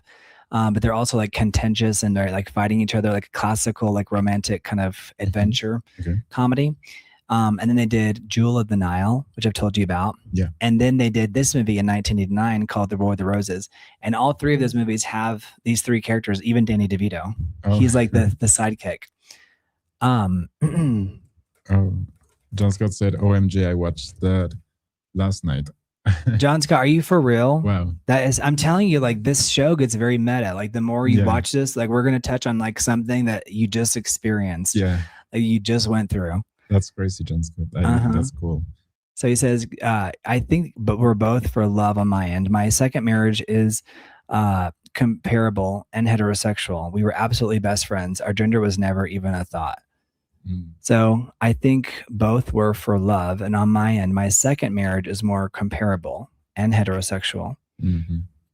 So was your first, so were they both heterosexual? My second marriage is both. Were they all heterosexual? I'd be curious because I'm curious to know like how that plays out. But The War of the Roses, this is a great movie. And I think these movies are worth exploring because sometimes like they're comedic, sometimes they're dramatic, but you know, like the opposite of this would be like Kramer versus Kramer. Like it's very dark, like not funny. And also like, I don't think it does dramatize it, but it doesn't necessarily romanticize it. But when you win an Academy Award, maybe when people look back on it, that movie is like miserable. This movie is about them fighting, but it's also like kind of, it's funny, right? So I love that he just saw that. Romancing the Stone was a blast. You know, one of my earliest, you know, I loved Romancing the Stone and Jewel of the Nile as well. Like they were a great couple together. Incel tears are delicious, says Sensei Mia. So incel, that's a term. If you guys are new to like the Gen Z term, incel is like a new term called like, it's like involuntarily celibate. And then I guess there's femcel, which is like, does that mean females who are involuntarily celibate? I think. Or does femcel mean something different? I'm not sure. I think the term femcel. I love how you're like breaking out into a laugh. You're like, I'm not sure. I'm not sure. It's funny because people like to use those terms, they throw them around. But it's funny. Yeah. So femcel, from what I'm seeing, it's a portmanteau or female, an involuntary celibate. So it refers to women who are unable to find a romantic or sexual partner despite desiring one. The phenomenon encompasses a diverse online subculture with distinct behaviors and cultural trends. Go on. Maybe you're going to define like one of the cultural trends that are besides like the overall umbrella term. Because from my experience, I've seen that term is used more towards Sensei says there are no femcells. Does that mean that you're a woman, or does that mean you're saying that you don't believe in like the core idea of what the femcell is? Because there's femcell core, which is like a TikTok phenomenon. I guess. It's like it often manifests as lifestyle subculture characterized by dark humor, sad girl aesthetics, nihilism regarding modern romance, and the romanticization of tragic pop culture figures. Mm-hmm. And then there's also like it's related to different things like looks maxing and ascension, which is like maybe trying to go in the opposite direction. That's funny, yeah. Like ascension is like the ultimate goal of successfully leaving incel, Ascension. You've heard this? Yeah. I love how you're like looking down like, yep, I know exactly what that means. It's like being the best version of yourself, but not. That means a man goes out at night wondering if he will get laid. A woman knows if she will. Do you think that's true? That means a man goes out at night wondering if he will get laid, and a woman knows if she will. I don't know if that's true. I think it's different. I mean, it's something that I learned about like Amy Schumer's humor, and she's like more my age group, but like, millennials, it's like there are women who are like, who I think are, it's maybe I think it's a myth that women and men, it's like, it's just, I know there are clubs where it's like you can get in for free, but if you're a woman, but I think like Gen Z is largely rejecting like club culture altogether. So I think that's very interesting. Yeah. Says, yes, both marriages were heterosexual. We met young parents, got married, and my friend demonstrated to me what a good spouse looks like. I saw them be a great human being when no one was looking. So, Kate Brown, so you're still in that marriage, right? The second or third one? The second one? Second one. Yeah, second one. Mario's like, don't insult him, saying like, where a guy dresses up at the wedding as an animal. This is how we have a wedding for the animals. Officer Matthews, where a guy dresses up at the wedding as an animal. This is how we have a wedding for the animals. Let me know what you mean, Officer Matthews, if you're getting to something. How do animals get married? Maybe are you making a larger argument about like human beings? Are you trying to say human beings are animals and therefore it's like inherently goofy? Grown up, a woman can get laid anytime she wants. I don't know, Sensei. I think you make a good point. I'm not gonna try to counter your argument, but I think if there are any other women in here, they may have a different point of view. But I'm glad you're sharing. I'm glad you're sharing your point of view. Yeah.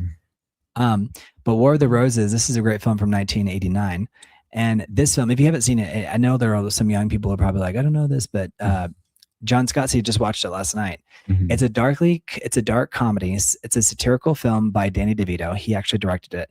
It follows a wealthy couple played by Michael Douglas and Kathleen Turner, whose seemingly perfect 17-year marriage unravels into a bitter, violent, and increasingly absurd divorce battle centered around their opulent dream home. The story is framed as a cautionary tale by DeVito's character, a divorce attorney, to a potential client. Oliver and Barbara Rose, it's called because War of the Roses was an actual war, right? So it's like their last name is Roses, and also like Roses implies romance, love, so it's a good name. So Oliver and Barbara Rose built a life together founded on material success. Oliver working relentlessly to make a partner at this law firm, and Barbara pouring herself into curating the perfect showcase house. Once their children leave for college, Barbara realizes she has lost her identity and asks for a divorce. However, neither spouse is willing to give up the mansion, turning their home into an escalating war zone of petty sabotage and dangerous revenge. So the themes and the tones of the film is widely recognized as one of the bleakest and most cynical mainstream comedies in the 1980s. It serves as a sharp critique of materialism, yuppie culture. That yuppie culture from the 80s was like trying to like keep up with the Joneses type of thing. Okay. And the toxic lengths to which pride and resentment can drive people. Rather than delivering a feel-good ending, the film subverts the traditional romantic comedy, a genre Michael Douglas and Kathleen Turner were famous for at the time, by vivisecting the decay of a relationship. So this famously reunited Michael Douglas, Kathleen Turner, and Danny DeVito, who'd previously starred together in the hits Romancing the Stone and The Jewel of the Nile. And the film's title, alluding to the historical English civil wars, became so culturally embedded that in Germany, the title Der Rosenkrieg became the standard term to describe high conflict divorces. So this movie became so popular that Der Rosenkrieg is the term. If there's like a really high conflict divorce, it's called Der Rosenkrieg. Okay. So das is very interesting. Yeah. So the film is based on the 1981 satirical novel by Warren Adler. But this movie, I highly recommend it. If you haven't checked it out, check it out. But this is kind of like, we're talking about how you get into relationships, but then also like sometimes how they end. Yeah. Very interesting stuff. Yeah. So he's saying, officer says, no, if animals mate out in the wild, how do they get married? Do they have a wedding with other animals? Just asking because it's interesting. Officer Matthews, I don't think animals get married. I think there are things like penguins, and there are some other creatures who like mate for life, like maybe, I think so. I don't know if dolphins do, but I know dolphins, they say dolphins can do other bad things. It says, yes, still married. I meant to say we're more compatible than the first marriage, but being friends for so long allowed us to understand each other in a much deeper way, because there was never a reason to hide our true selves from each other. Absolutely. I think that's what happens whenever friends get then into a relationships, because there's also that knowledge. They really truly get each other already. So there's no like, I'm going to put my crazy over here. I'm going to pull it out little by little and see how much you can take, versus like, this is my full self. And friends like accept you like from who you are from the beginning. Yeah. From the very and sometimes like relationships can come and go, at least in the early stages of your life. It's like, yeah. And then maybe later in life, once you've really nailed it down, sometimes the friends come and go, and they'll, but I think, they say friendship is forever. Yeah. Yeah. So Sensei, you're not wrong. Yeah. There are a lot of people who are, but I think going back to your point of, Sensei, have you had that situation in terms of relationships? Yeah, let us know. Let us know. Yeah. So now we're going to talk about loneliness and how loneliness has become normal in today's world. Yeah. So you see people like alone in their apartments, on their phones, or even they're even talking to a chatbot, and like becoming like, I think the chatbot phenomenon makes sense. I've never explored that like romantically, even as like a test, but they've done so many interviews with people where it's like you have like the AI friend or whatever, but like trying to personify it, it's very interesting to me. There's a lot of those apps out there. Yeah. I think there's like a whole documentary to be done about that. It would be interesting. It's like Mario, you go into a month relationship with your chatbot. Just for science. Sensei says my ex was a full psychopath. Was it a woman or a man? You're the psychopath. But for science purposes, yeah, I mean. But what if like you end up falling in love with it? You know what I mean? It's like how to lose a guy in 10 days. You end up like. No, obviously, there's like a chance for it, maybe. Although I will say maybe I wouldn't be the type of person to fall in love with someone that hasn't really met, maybe. But that you haven't met in real life. Yeah.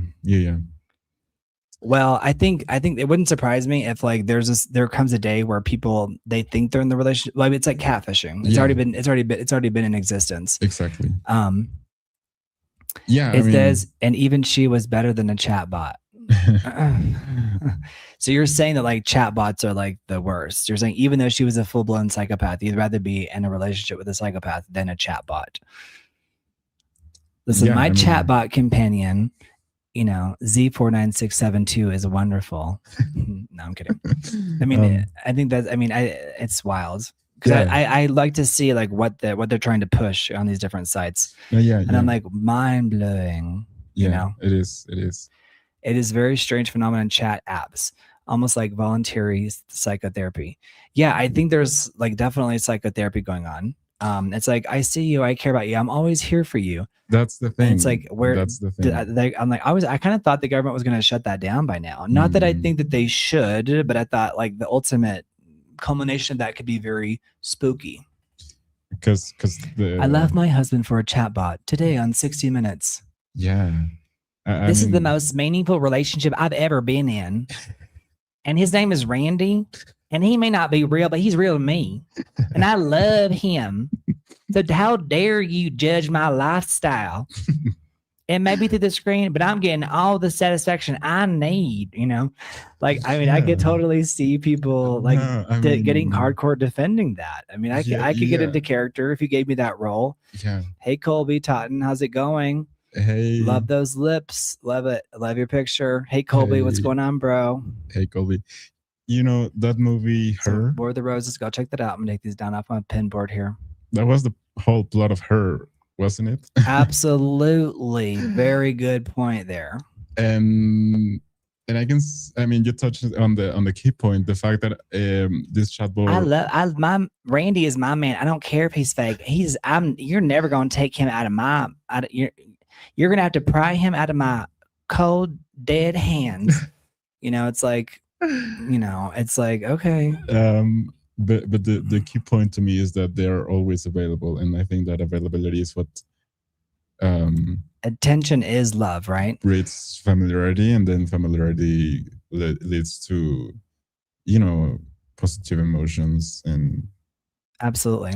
Well, last night Herman was talking, like he was like watching something, and he had like the phenomenon that like attention is love, and I'm like, yeah, exactly, yeah. And I was like, that's why like it can make so much sense to become infatuated with the chatbot, because it's always going to give you attention, it's always going to be there, and so, you know, at least in theory, it says you're funny, man.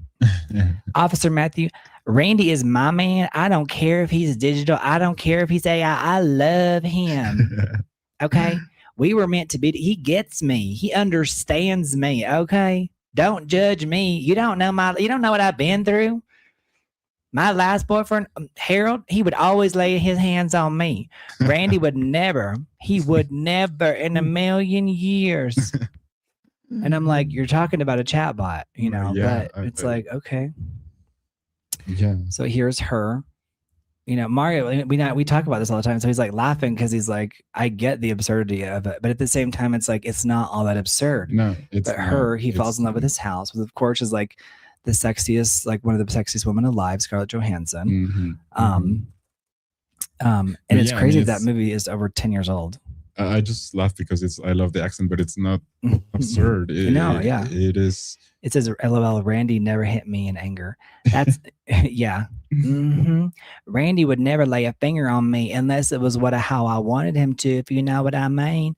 No, but it's like, you know, it's, and then I think people are going to be in relationships with these chatbots, and they're going to have like a physical version come later. Yeah. Like, you know, like the robot version is going to come later. Yeah.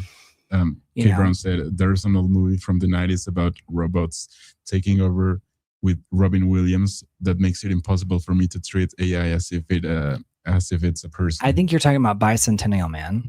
There was a movie called Bicentennial Man, and it was like, so it was like supposed to be like really like emotionally dramatic, and I think it was, but it was like the marketing for it was so deep and dark. And is that what you're talking about? Kay Brown was like Bicentennial Man, but it was it says there was, but they're married. But so in this movie, the 2013 sci-fi drama Her follows Theodore Twombly, what a unique name, a lonely introverted man navigating a difficult divorce in near future Los Angeles. To cope with his isolation, he purchases an advanced artificially intelligent operating system named Samantha. As Samantha evolves psychologically and adapts to Theodore's personality, the two develop an unexpected, deeply romantic relationship. The critically acclaimed film explores themes of intimacy, human connection, and the emotional complexities of living in the digital age. It famously won the Academy Award for Best Original Screenplay, and it was directed by Spike Jonze. But I think it makes a lot of sense, and I think that's where we are today. Yeah. I would need to watch it again, but I got just reminded because it's also another example of a movie that came before the time that was portraying maybe. And me and my chatbot Randy are as happy as a day is long. So you're never going to take him away from me. So don't even try. Don't even come at me with your BS because I am happy as they come. I'm happy that I've ever been. I'm in the most meaningful relationship I've ever been in. So how dare you judge me? You don't know me. You don't know me. Randy doesn't drink. He don't cost no money. No. You ain't going to take him away from, how dare you? No, it ain't cute. I'm going to put it on mute. I'm gonna if you please, I have to go talk to Randy about this because I want to know. I'm gonna let him know that you're trying to shut him down. No, I mean, I don't know. I'm just curious. Like, how do you defend that, guys? Super chats for that. Come on, super chats for the. I'm like, I would love to be in one of those documentaries too, where like they're interviewing people who are like. And I'm like, I pretend to be like in love with a chatbot, and they're like, oh yeah, like this is gold. Yeah. And I'm like, they're like, does that ever feel weird that he's real? He's like, what do you mean he ain't real? He's real to me. Yeah. Don't try to invalidate me. Yeah. It's very easy, I think, to defend that. Totally. You sound like Bobby Brown. Is that one actor, Bobby Brown? Y'all are hilarious. But yeah, that's Joaquin Phoenix. Yeah. It says there was a joke in the iPhone after the movie. It says, say Siri, are you her?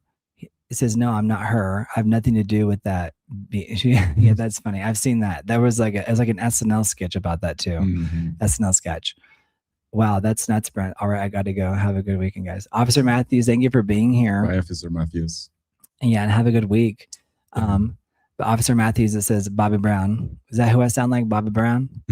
But this is Joaquin Phoenix. And so he's in the movie Her. Yeah. And so we're exploring relationships and like what makes a good relationship. So I'm gonna take some stuff off the pinboard here. So like we were just talking about like, First Wives Club, which was exploring, how these movies really represented like the backlash against like the deterioration of the nuclear family, because it was like these men leaving their wives for younger women. And so like. Because what happens, like we started off talking about why are people so alone nowadays? Well, you can still be alone even if you had a successful marriage. Yeah. So if you guys are in a relationship, if you've been in a relationship, if you're in one now, or if you're looking for a relationship, if you're looking for a relationship, leave a comment because I'd be curious to know what your thoughts are on the modern day love. Like, what does that look like? How do we understand it? How do we find love? How do we find validation? And then at the end of the day, do we like procreation? Like when do we have kids? And for some people, that's like the ultimate, culmination. Hey, Adlad. So you guys catch up later tomorrow. Thank you, Adlad. Don't forget to like the video. Bye, Adlad. Adlad, we love you. Thank you. Thank you. Mwah. We love you. Bye, I love Adlad, and no one's going to take him away from me. Well, I think it's interesting because you could have a relationship on one side and the person could be obsessive and the other person might not be. Yeah. And so I think that's an interesting, where are you meeting in the middle? We've seen that in movies as well, right? Like the idea of realizing later on your marriage, maybe that maybe the person you love is not really getting that love back to you. Yeah. Giving that love back to you. Right. And I don't know if that's more tragic or if it's, just another part of life, like growing and realizing, oh, maybe I'm not, enjoying this relationship as much, or how did we end up here on this situation, right? That's another very interesting topic in movies. Common ground. Yeah, you need common ground for sure. Yeah. Thank you, Steve. Very Michael. Funny, Michael Silvers. Yes, I'm glad you're joining. I'm glad you guys are enjoying the comedic aspect of it. Thank you, Michael. But I think I never like to ridicule it because I think like even if I'm like doing it in a skit, I'm like there's some dignity for the person who's you know what I mean. Like, it's like because you can share with Randy and Randy shares with me. What we have is special, and you may say it's a GPU, but for me that's a general pleasure unit, or whatever. There's so many things you can come out with that are like playful on that. But again, it's not to judge, it's more just to understand. But some people like to be alone because they say it's peaceful, it allows them to be more creative. they allows them to, being alone can be like a chosen lifestyle, and like how loneliness is different maybe in the modern era. But loneliness is when the human nervous system is like saying, am I not like meaningfully connected to anyone else? Yeah. And I think that's a legitimate question to be asked. Like, am I not meaningfully connected to anyone? And then I also think that another question is like, what is meaningful connection? Like, what is meaningful connection in today's world? Yeah, because I think the definition of it has also shifted from maybe what we understood as meaningful relationship back then. Because obviously social dynamics change. Yes, Avril Dalton, I remember that. But so a Gallup poll, Gallup is another like polling company, but they found that worldwide, 24% of men and 24% of women worldwide, so equal number, reported feeling very or fairly lonely, like as a general state of feeling, like not just in that moment, but like in general. Yeah. With young adults 19 to 29 reporting the highest rates of 27 to 30%. So like almost a third of people reporting that they feel like in a permanent state of like loneliness. And this is where Randy comes in because but this is where I think, chatbot is like an easy way out to like start communicating. I think it could actually be used as like gateway therapy, right? Like almost like exposure therapy. But and that's not just like sad, but it's also like socially consequential, meaning like, and I think people, they've lost the meaning of the word consequential sometimes. Yeah. But like lonely people date differently, they vote differently, they consume differently, like products and media. They trust people differently. Lonely people attach differently to people. Lonely people become easier to sell things to an extent, because it's like, in some ways they could be harder to, but they could be easier to sell to, because it's like you're not spending money on going out or in a relationship or taking care of the kids. And so you're, it's like, where do you find meaning? Right. Yeah. Maybe it could be through like shopping. Now, I'm not saying that's a direct line, but the lonely person is like the perfect consumer. So maybe in some ways it's like capitalism has like pushed us to this point. That's like one like sinister, like, theory. Yeah. Is that like it pushed us to this place. And codependency is not healthy. 100%. Are you trying to say I'm codependent on Randy? Is that what you're trying to say? Is that what you're trying to insinuate, Sensei Mia, or whatever your name is? I ain't never been to Japan. I don't know what you're talking about. So yeah, codependency is definitely, it's not a healthy way to do it. But it says it takes everything in a long-term relationship, absolutely everything. Yeah, Sensei, it takes like all of you. It takes your whole self to bring yourself to that relationship and to be present for the other person. So, but yeah, a lonely person is in some ways the perfect consumer, because if you're already lonely, every app can like promise you connection or promise you something that's going to make your life feel more complete. Yeah. Like dating apps promise connection, social media promises connection. So does like adult entertainment. Parasocial relationships can promise that. AI companions, online outrage even. And then shopping can kind of imitate connection, because it's like transactional. But, I'm going to look at what a parasocial. So parasocial relationship is a one-sided psychological bond where one person feels a strong sense of friendship, intimacy, and connection with a media figure, celebrity, or a fictional character who's entirely unaware of their existence. I think that's very real. Yeah. It's like people are like, oh, I love Zendaya, she's great. And I'm like, okay, that's totally fine. Absolutely. But I think we all have relationships with like Julia Roberts, Sandra Bullock, pick your celebrity. You know what I mean? And I think the problem that's why I love live streams too, because it's like y'all are communicating with us. So Sensei, I know you exist. Kiss of Life, I know you exist. That's true. Kiss of Life says people pass away earlier when they're they say when they're lonely. Yeah. It says, I don't see myself as codependent just because I'm in a relationship. Yeah, John Scott, I don't think Sensei is actually making that point either. I think he's just saying that like codependency is not healthy. You certainly don't have to be. Relationships are not necessarily. That's right. Yeah, I get you. Go on, Mario. What were you gonna say? Oh, you.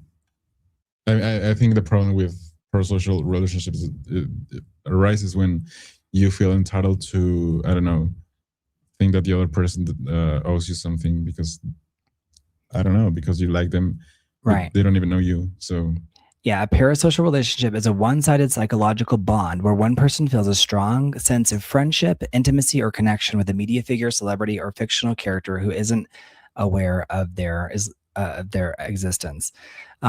So it's, or they could not be entirely aware, but it's like you're getting a lot of emotional satisfaction. I think that's also kind of the way media has played a role, like film and television, because it's like we feel like, you know, Carrie Bradshaw from Sex and the City. It's like, it's like some way I think it can be like living through them.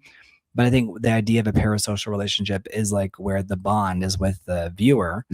And so the term was originally coined in 1956 by sociologist Donald Horton. They noticed that television became a household staple. Viewers began to develop an illusion of intimacy with the news anchors and actors speaking directly into the camera.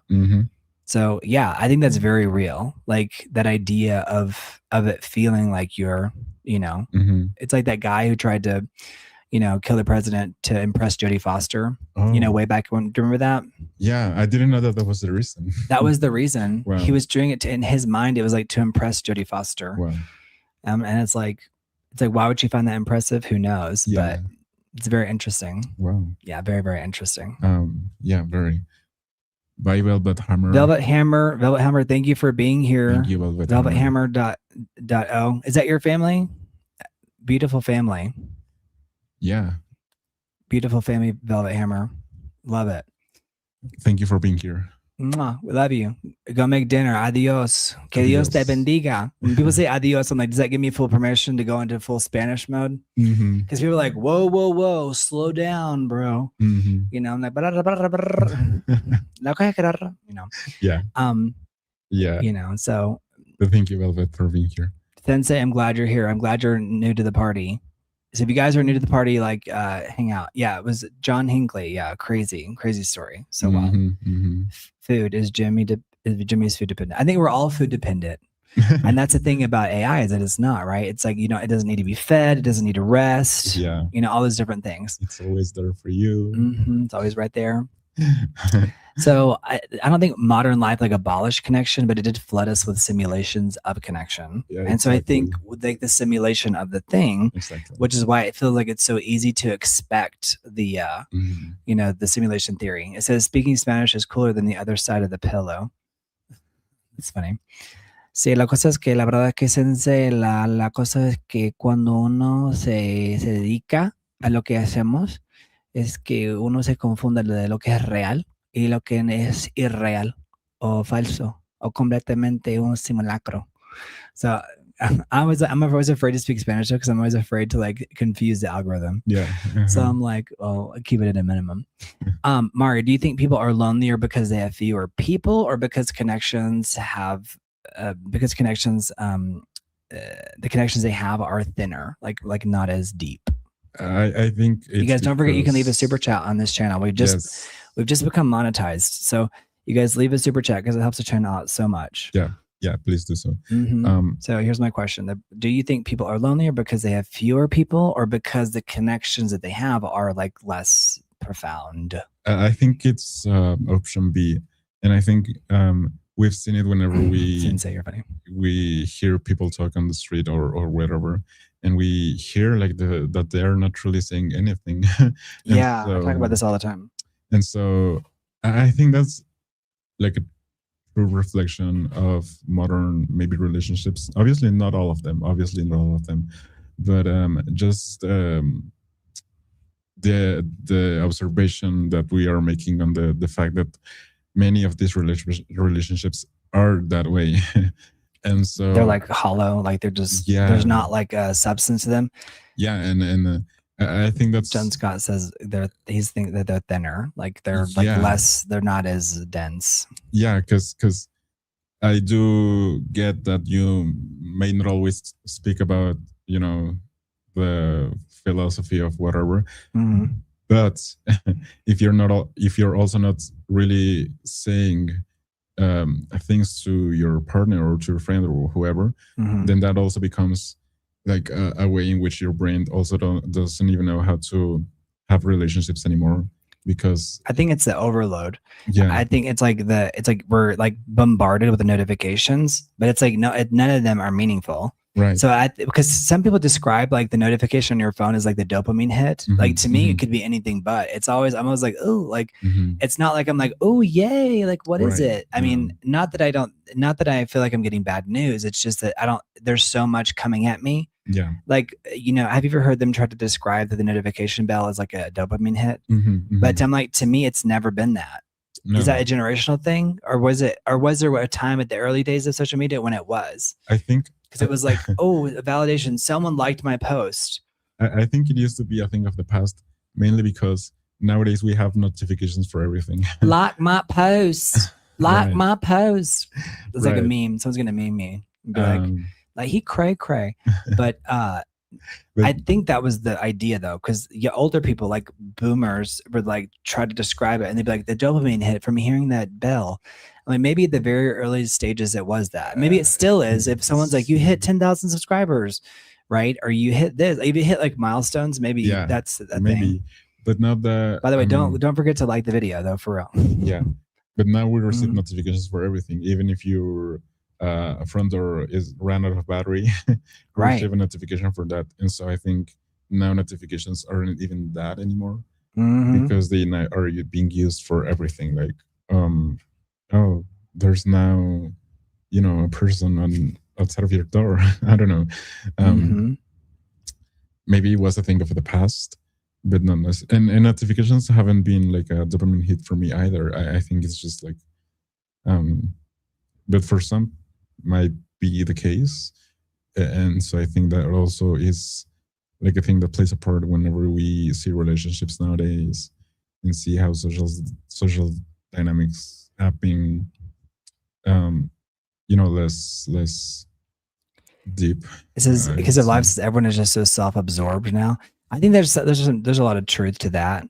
I think also like we've been given time with like modernity, like especially the technology has like given us this ability to self-reflect so much. Yeah. And so I think it feels like people are self-absorbed. I don't know if they necessarily like are so dramatically self-absorbed, but I think it can feel that way. Yeah. So we were talking about like how this affects like fertility rates, like literally getting down to like having babies and like continuing the population on planet Earth. And so this is a map of like, this just shows you like almost all the growth is in these countries. So like the ones that are blue, like they're not even like replacing each other. No. And here's another one that I'll put it here bigger. So this shows like below, so you need 2.1 to just replace yourselves, right? And so what you're seeing here is on this map that like it's pretty much Africa, and then India is not. They're pretty much Africa in that. It's Africa. It's pretty much Africa and Afghanistan and Pakistan. Mongolia. They're the ones who are, and then Mongolia, but everyone else is like below the replacement level. So we're experiencing. We're on the verge of a population collapse. And so it's a very real thing.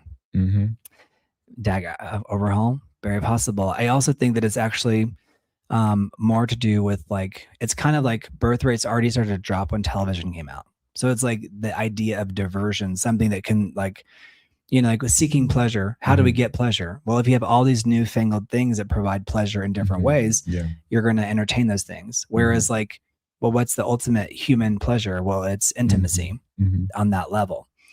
And so, I think we're just experiencing, that right now. Yeah. So now we move on from feelings to like the math of it. So the total fertility rate, which is TFR, it's the average number of births a woman would have if she experienced current age specific fertility rates throughout her reproductive life. It is not a perfect prediction of completed family size, but it is a standard measure demographers use to understand fertility patterns. So replacement level is usually around 2.1 children per woman in the industrialized countries. That means that That means ignoring migration and changes in mortality, a population roughly needs 2.1 to replace itself over time. Yeah. But the world is no longer moving in one direction. And much of Europe, as we see by this map, much of Europe, East Asia, North America, and wealthy urban societies, fertility is way below the replacement level. In parts of sub-Saharan Africa, fertility remains much higher. Though it is falling, it actually is falling. Even though it's really high, it used to be like 12 people, or Oh, wow. So now it's still very, very high comparatively. Yeah. But it's falling because of more access to birth control, technology, and things like that. So we're not looking at just like one global future. We're looking at a demographic, like split screen type of thing. So one side of the world is asking like, how do we educate, employ, house, and feed the younger growing population? And the other one is like, who will take care of the elderly when there are not enough people? Yeah. Right. So one, it's like that's very forward looking. They're both forward looking, but one is forward looking to the young people, and one is forward looking to like, oh crap, what do we do when we're older? Yeah. So it's very interesting. It says you can't exploit the world forever. Colonialism is over. The Western world is coming to grips with this.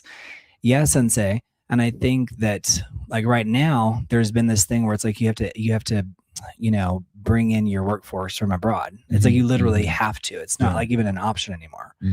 But it's like at what point because they say that like as technology is implemented in sub-Saharan Africa more and more, and they have all the luxuries, they get closer and closer to the modern day luxuries, that those birth rates will dramatically drop off as well. So in 2025 projections, it's our world in data. It's the the United Nations based map highlighted China at around 1 birth per woman, South Korea at around 0.8, and many high-income countries at around 1.5 to 1.6. And Somalia and Chad had 5.9, among the highest fertility rates in the world. But those are countries that are like devastatingly poor, like Somalia and Chad. So it's like a fascinating phenomenon. And the situation in South Korea was like very, it rang so many bells because people were actively saying we are not going to have kids anymore, and that created like like a protest almost of against like incel culture and everything. Right. So women were actually actively saying we're not going to have children anymore. Blah blah blah. Right. And that was like a whole cultural thing that crossed borders and everything. It became like international news because of how actively they were saying. Are you talking about Gen Z women or like millennial women in general? Oh, like just saying they were not going to have children. Yeah. Well, it's like a lifelong burden. And so like the 21st century, it may not be defined by overpopulation or underpopulation, but it may be defined by both happening at the same time in different zones. Because in sub-Saharan Africa, there's a lot of worry about overpopulation. And a lot of like these dystopian novels, it was like how the government dealt with overpopulation. Whereas it's like we are concerned about underpopulation. True. It says once they run out of money, they aren't worth exploiting. It's very interesting. So because he was talking about like colonial powers and exploiting the third world, things like that. Which one sounds harder to you, Mario? Too many young people without opportunity, or into the chat, or too few people to support an aging society? Too few people to support an aging society, because I think, you have to replace your population. That sounds dystopic as well, but you have to replace your population. No, you have to. I think you get to a certain age where it's just a fact. Yeah. In order for society to maintain some sort of balance, and so when you don't have that, then it becomes like the issue that there's not even the person to do basic work and everything. Right. And I think that was already happening in Mexico. I think, for example, I think that the like older generations are like outnumbering. That's how you say it, like outgrowing. Outnumbering. They've outgrown. They've outgrown like the younger ones. So that's already happening. I think that's very concerning as well, because who's going to take care of them if we don't even know how to take care of ourselves, maybe? Well, I think the robots, that's like why robots and AI, it's like it's coming about in the first world, like the industrialized world, because it's like, well, we can't hate it because then it's like we're going to be dependent on it to an extent. Because if we're not having children, who's going to take care? Who's going to wipe your butt? Things like that. I think so too. But for example, with Mexico again, like that technology tends to come later, right? So that might be an issue for countries not fully developed, because that technology usually comes later. So yeah, absolutely. Yeah. And then do you think people understand how much population structure shapes the future? I personally don't. And I think that like otherwise more people would be talking about it. I think there'd be more government programs, even if there was like, let's say pushback, even if like the society pushed back against it, it's like, at least the conversation is like being started. I'm actually surprised like the US government doesn't have more programs that are like trying to support people having children. Like, I think that like once you have the child, like there's support systems in there, but I don't think they're like saying, we'll give you $10,000 if you have a baby. Right. I think that we're going to get to that point. I think so. But I do agree with you with the fact that I don't think people totally Avril Dalton. I could cover that whole thing. Of it necessarily, and I also agree that it's because it's not like discussed as much. Yeah, Avril Dalton makes a good point. He says there's new information about demographic data. China may have lied about being 1.5 billion people, mathematically impossible for the one-child policy, and China may have added falsely 900 million people. That's actually, there's a lot of talk about that, how like, and they can even just tell by the use of electricity from the sky, like from satellites that like, that they've been lying about their population for decades. It's a very fascinating thing. Very interesting. It's like math status. If you like low birth rates. Hey, Robin, how are you? Hey, Robin. So Robin, thank you for joining the conversation. It says like must MA, is it MA status if you like low birth rates?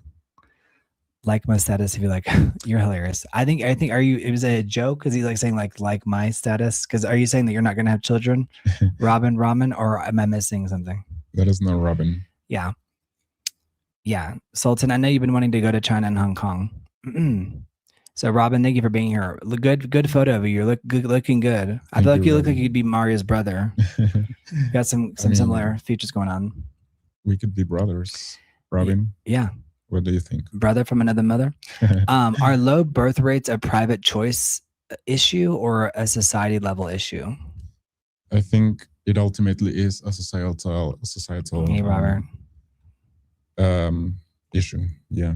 Because we are influenced by the social dynamics, whether we realize it or not. Yeah. I think it's like a fallacy to think that like, even if you isolate yourself, like society as a whole can unravel. Yeah. Just because you're alone in your bedroom, there's no one to do this job and that job. It's like ultimately we'll all pay the price if there's not people. Correct. Or you look out your window one day and like there's a robot sweeping the street and you're like, correct. What? It's like, well, don't be surprised. Nobody had babies, y'all.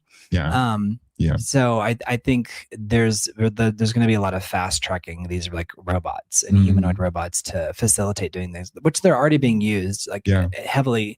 The most famous examples being like in places like Japan, where you're seeing them used. Yeah. But I think it's very interesting. And Gizmo, I think it's both. Yeah. It's definitely a societal level, but it's also like the personal choice. But then like that, it ends up becoming, it's like you can make the personal choice to do anything, but that's always going to lead to a bigger, it's like, and again, there's also, there's just basic theory and there's also chaos theory, but this is, everything affects everything. Right. True. And should governments care about how much children people have? Like, should the government, I mean, some people are like, stay out of my bedroom. But I think this is why we kind of started talking about like the dystopian novel and like, should governments care? I think they have to care. I think so too. And that doesn't necessarily mean that they will. No, Gizmo, I don't think so. Like push you to have kids necessarily. I'll put it on the screen here in a second. But they have to care because they ultimately depend on society as a whole. And if they don't have that, then there's essentially no one to govern anymore. Yeah, which would be like the most extreme example, but it's just to understand the point. Yeah, I think this is just, it's something that's like, I think people talk about it like in private, and they, you know, this is for giggles, but like here's some like footage of like a new mommy. Here we go.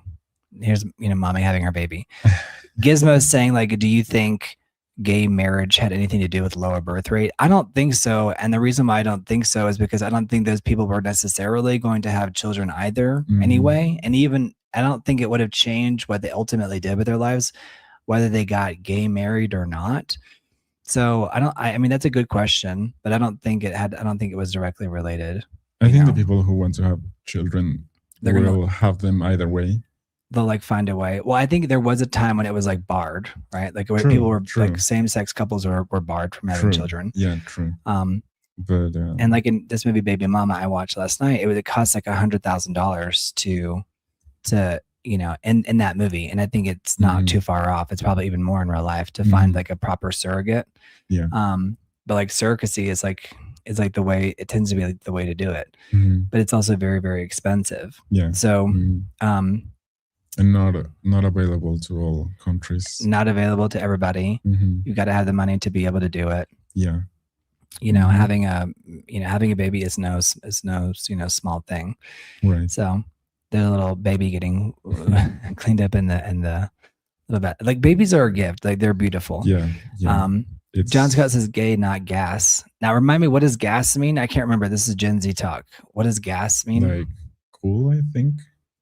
But I think he's just saying it because of his previous comment. Yeah. Okay. Got it. Okay. I think a lot of gay couples have kids nowadays. That's right. Okay. Because I know there is a term gas, but that's not what you're saying. But I think gas means just cool or something like that. Like that's gas. Yeah. They say it's womb. That's hilarious. I've heard dag overhaul. Yeah, I've heard that. I think it was interesting. J.K. Rowling's comment. She's like, "How do we describe a woman? Should we say woman, like a womb, like starting with the womb?" And I'm like, that is an interesting point.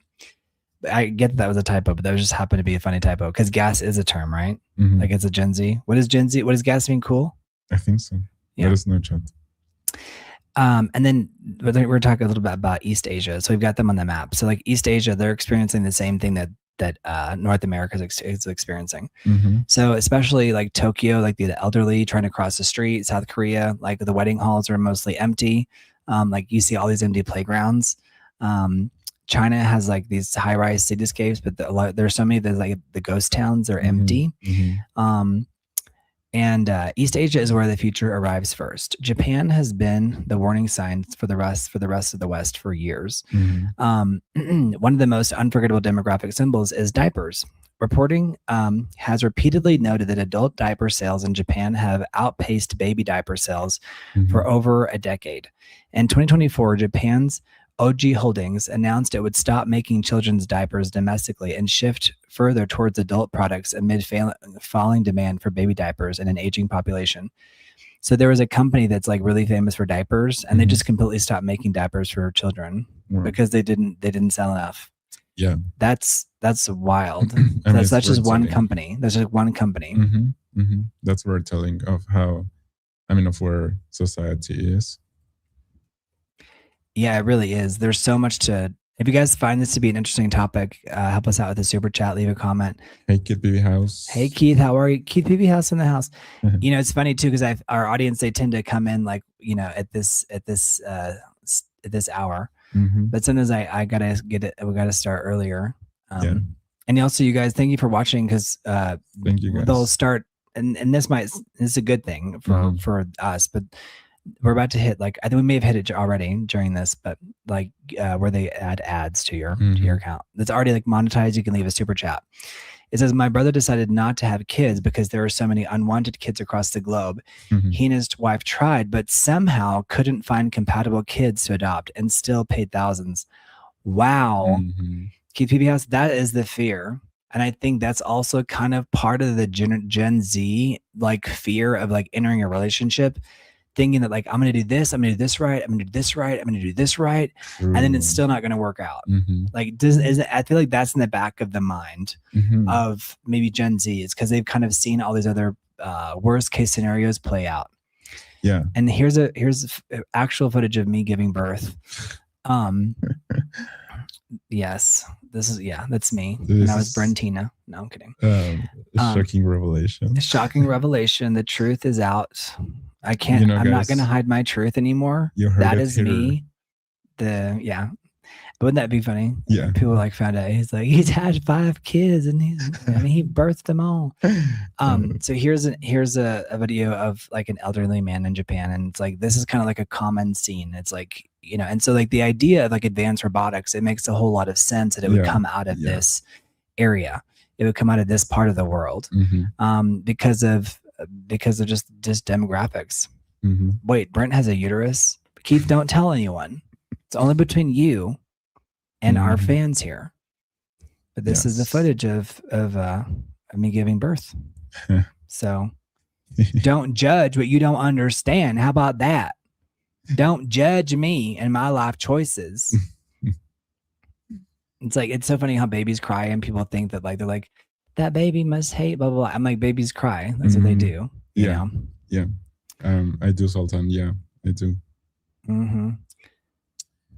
In Sweden, men can adopt kids if they're single and they can prove that they're straight. Then you can adopt boys from India. Otherwise, only straight couples are allowed to adopt. I think that's true for many countries. In Sweden, men can adopt kids if they're single. They can prove they're straight. Is that in Sweden? So you actually have to prove that you're straight in Sweden. Then you can only adopt boys from India. Otherwise, only straight couples are allowed to adopt. So you can adopt. That's the most bizarre rules ever, Dag Overhaul. But that's also like telling about like, Swedish society and like their values. And there's a lot of controversy around that. But I think Keith Peavy House really said it well. He was like saying like, his brother went through all of this drama to try to get children and he wasn't able to. So Keith Peavy House, is your brother and his wife, do they still not have children? Tell me what happened there. I think it's wild. I think there's a lot of weird games that go along with that as well. Because I think it's like, it's very hard for it to like, what is the end goal? Why is surrogacy so complicated? I think Baby Mama plays with that idea a lot. But thank you, Sultan. Thank you. So a lot of people are congratulating us if you guys are new to the channel, because our channel just got monetized. So thank you guys.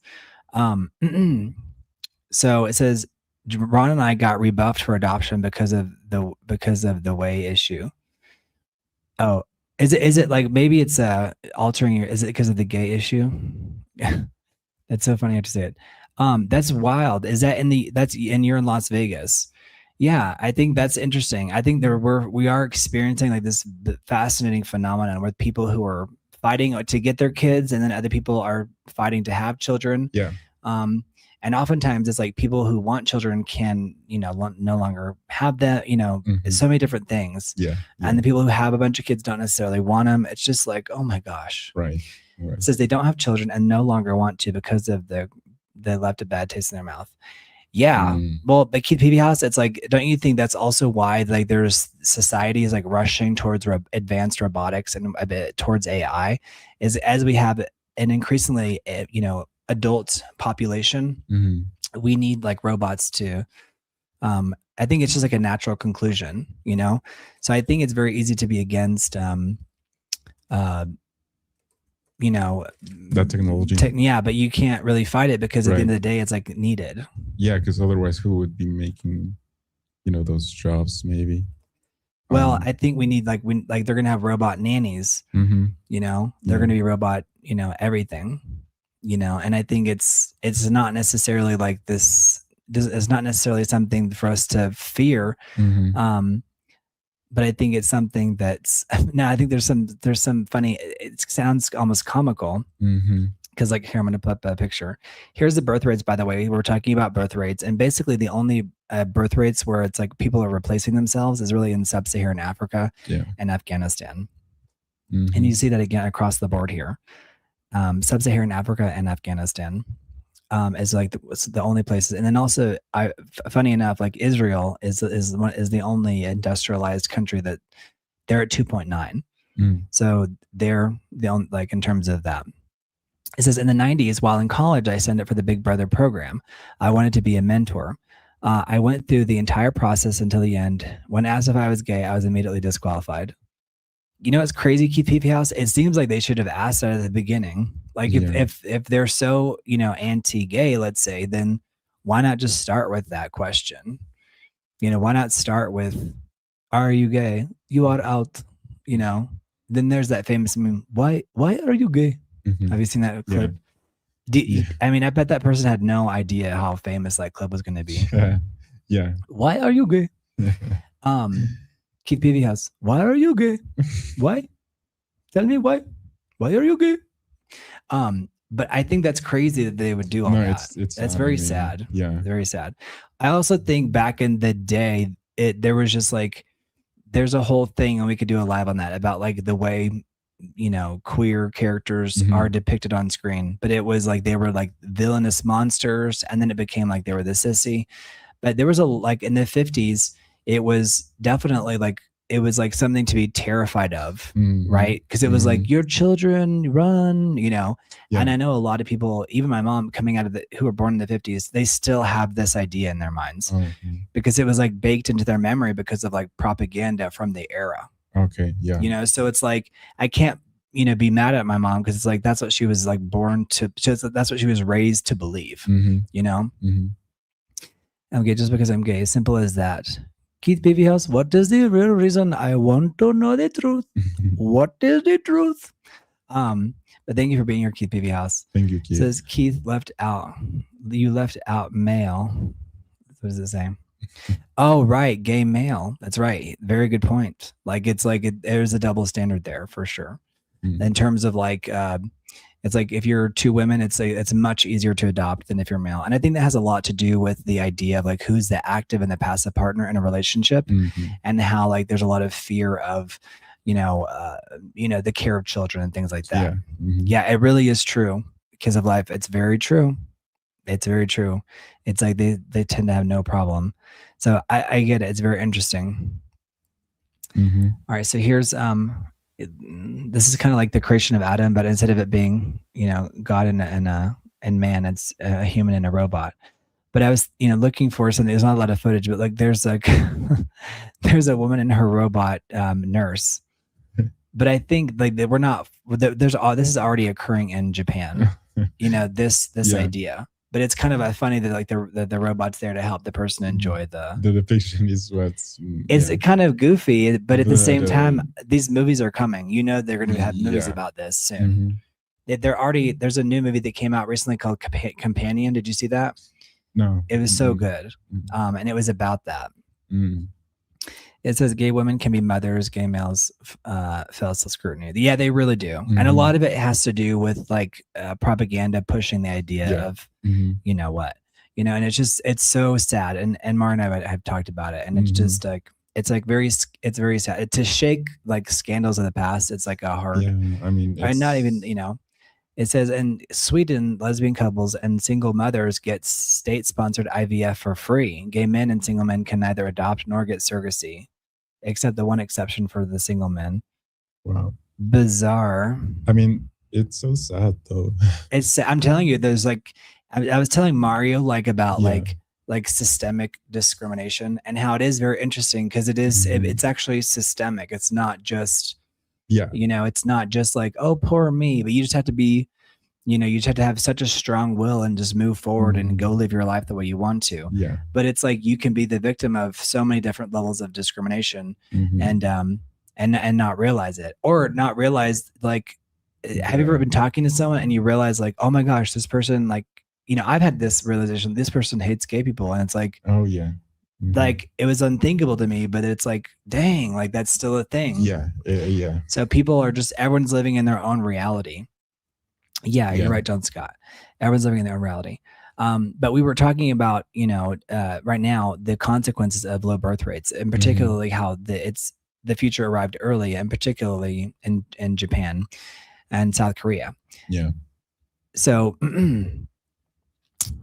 so like, part of it is like it's not just that people don't want kids, it's that they work long hours, the high housing costs, educational pressures, it's the urban density. people are getting married later in life than they used to. Yeah. Gender role conflicts. I think this is now like the reason why it's so silly to be so like anti-gay and stuff is because now like heterosexual couples are experiencing some of the same difficulties that like gay people used to deal with. But now it's like almost like gender violence, but in terms of like and gender discrimination. Like in Mexico City, just so you guys know, if you go and stand to ride the bus, you have to be in a different like part of the bus in a different line if you're a woman. Like the women can sit in the men's section, but the men can't sit in the women's section. Yeah. Does that blow your mind? Yeah, I mean it's everywhere in Mexico, but it's because there's been so much like gender violence against women that now it's become so. And listen, in the early 2020s, there was protests like at multiple times a day on Reforma for women, breaking everything. And so this is like showing like a robot here at a nursing home. So I'm pulling stuff off the board, so showing here before I swap it out. It goes beyond Sensei. It goes beyond discrimination, sadly. Yeah, you're right, Sensei. It's like there's so much there. Let's see. So Sensei, I think he said that they are. I think it's more consequential. So you guys need to get drunk and blank a woman and sue for parental rights. Makes me want to leave and have a mini me. Yeah. Makes me not want to even have a mini me. Yeah. Like sometimes people refer to like a baby as a mini me, but the mini me came from like, the little, remember Dr. Evil? Dr. Evil had mini me. Oh yeah. Very funny. Yeah. Yeah. And so like now Sensei, Mia and Dag Overhaul are going back and forth about the legalities of adoption in Sweden. But gender role conflicts, caregiving burdens for the child, and then obviously later for the adults. Just like competition. There's also status anxiety too, like with mating.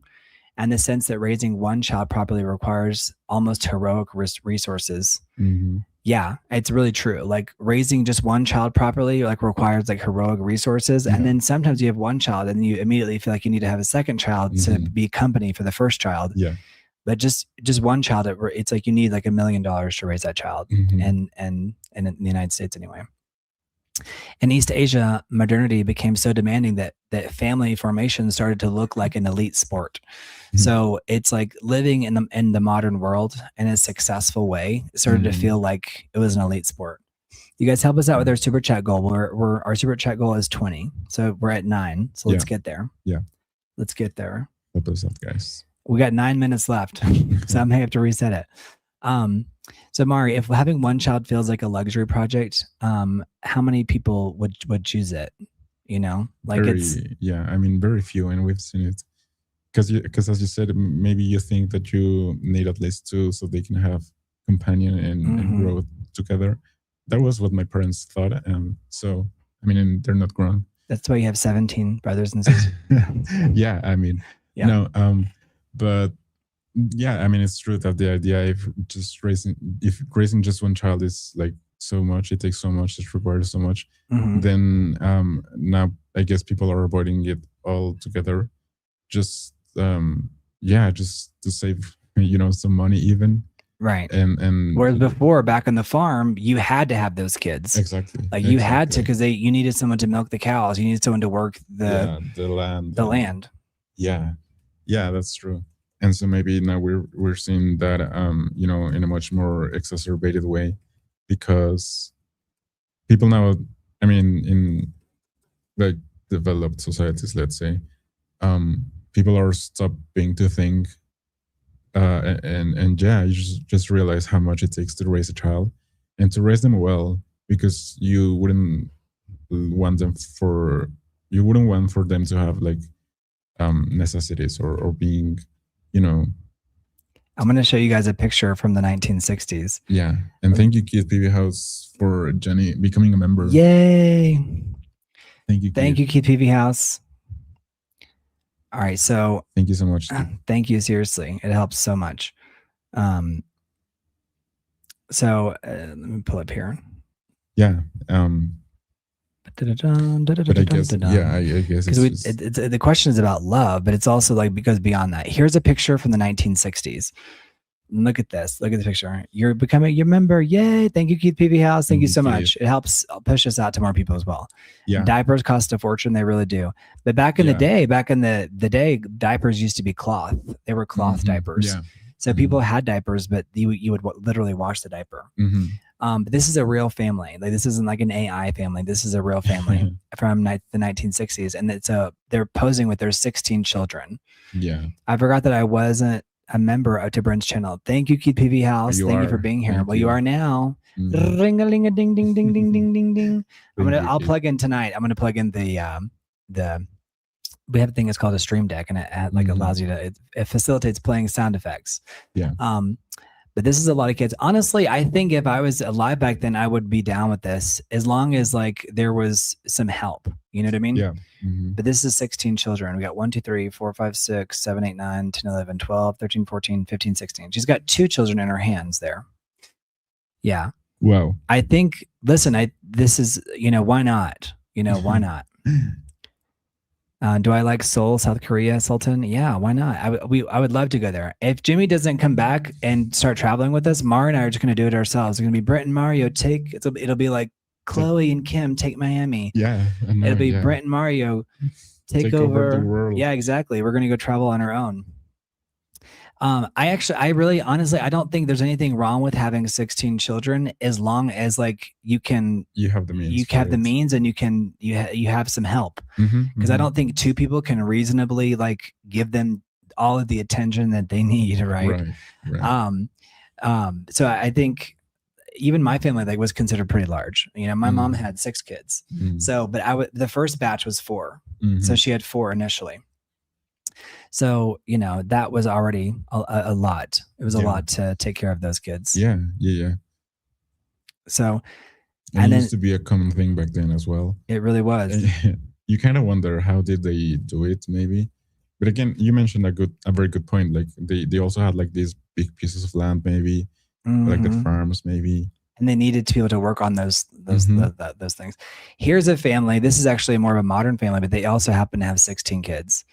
I'm not like doing a Google search for 16 kids, but there's just like, I'm looking for stuff that's not like AI or not fake, wow.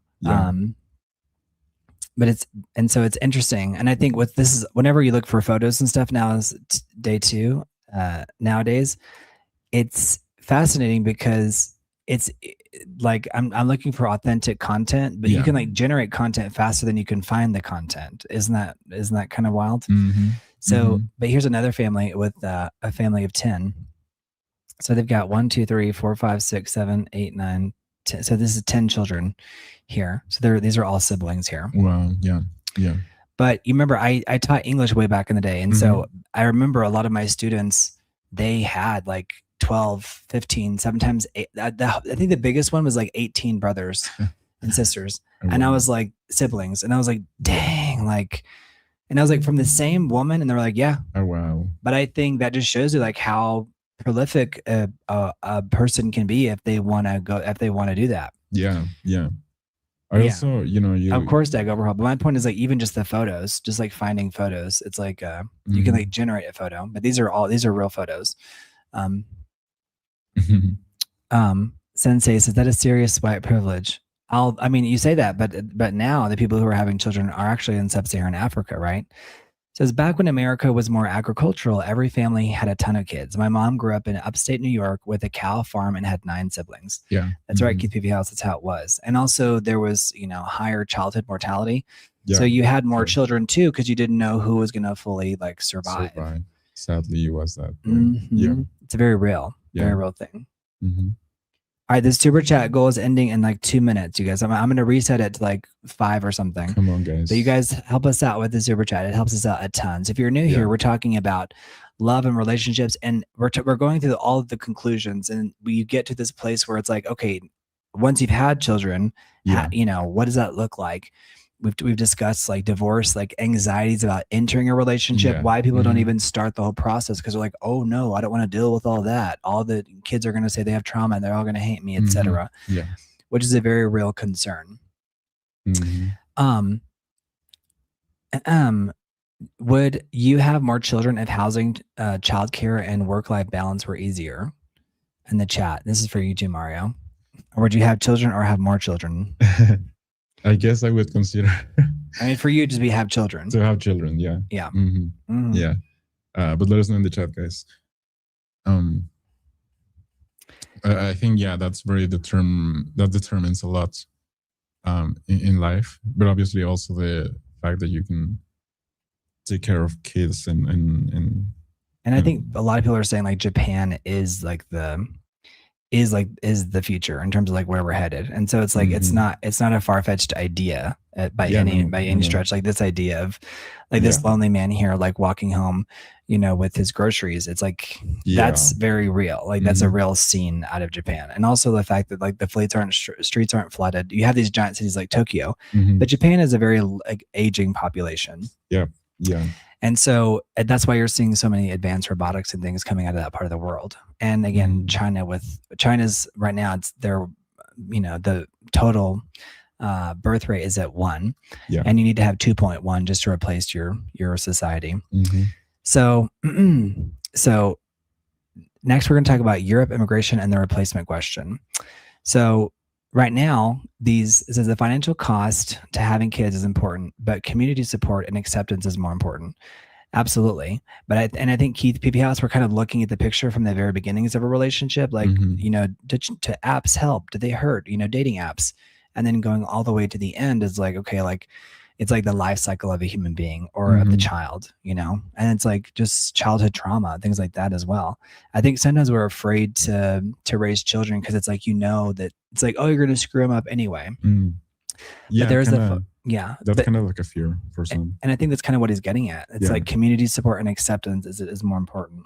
Yeah. And also the fact that now we're more aware on topics such as mental health and everything. So you kind of start to also wonder, should I raise my child this way? Because if then he blames me for this or that, that can be my fault and blah, blah, blah. I think that the government, and this is one of the previous questions, like, will the government step in? And I think the government increasingly will have to step in because, and this is why these dystopian novels feel so inevitable. Like the idea of, we started out talking about the test tube baby. And these ideas of like, what is the future of love, but like, what is also more important, like the future of like procreation in general, because before love, you have procreation. And so it's like, this is an image that's like a depiction of the way it's described in Brave New World. And in Brave New World, it looks like this might be like a rendering of like someone trying to draw like their idea of the Matrix. But this is actually like in Brave New World by Aldous Huxley, that they have hatcheries. So there's so many ways to look at this problem because it's a multi-pronged problem and it requires a multi-pronged solution, I believe. So let's talk about Europe, because Europe forces the immigration question. The EU has been recording more deaths than births annually since 2012. So since 2012. So since 2012, there have been more deaths than births every year. So according to Eurostat, reporting cited by Reuters, in 2024, the EU's population rose to 450.4 million because of positive net migration of 2.3 million, offset a natural population decline of 1.3 million. So back in 2024, there was actually a population decline, but the only reason it rose slightly by 2.3 million was because of net migration of 2.3 million, with deaths continuing to exceed births. So that is a demographic reality in one sentence. So without migration, population decline, it starts to become much more evident, much more fast, like much more quickly. So he's saying procreation happens everywhere. Neanderthals did it. Love seems like a luxury nowadays. Yeah. I think also though, like if you look at the birth rates around the world, we're only sub-Saharan Africa and Afghanistan and Israel like growing, are actually growing naturally. So without migration, like places like Europe and the United States, and pretty much in China, and China doesn't really have like migration really, and that's why for China it's more of an immediate problem. So. So they are also very restrictive in that way. So it's kind of like a double problem. So Eurostat's long-term projections show that the EU population will slightly rise until 2029 due to migration, then decline to 445 million by 2050, and then dramatically down to less than 400 million by 2100, with the population of 65 plus projected to be more than double by the year 2100. So by the year 2100, the people who are over 65 will have more than doubled. Wow. And the population overall will have declined by over 50 million people. That's a lot of people, 50 million people. Yeah. That's more than like most countries have. So this creates a very difficult political and like moral question. Like, if wealthy countries don't have enough children, do they rely on immigration? And if they rely on immigration, what does immigration look like? Yeah. Who gets invited to the party, right? Who does the care work? Who fills the schools? Who pays into the pension systems? How does the culture change over time? And how do societies handle rapid, demographic transformation? So it's not really a simple topic. It's like this idea of like love and dating. It starts to become a bigger and bigger problem, and we're already living it. It's just like now it's becoming more and more evident. Yeah, now we're more vocal about it, maybe as well. Well, we have to, because it's like whether you're vocal about it or not, it's like it's part of it's a natural result. Yeah.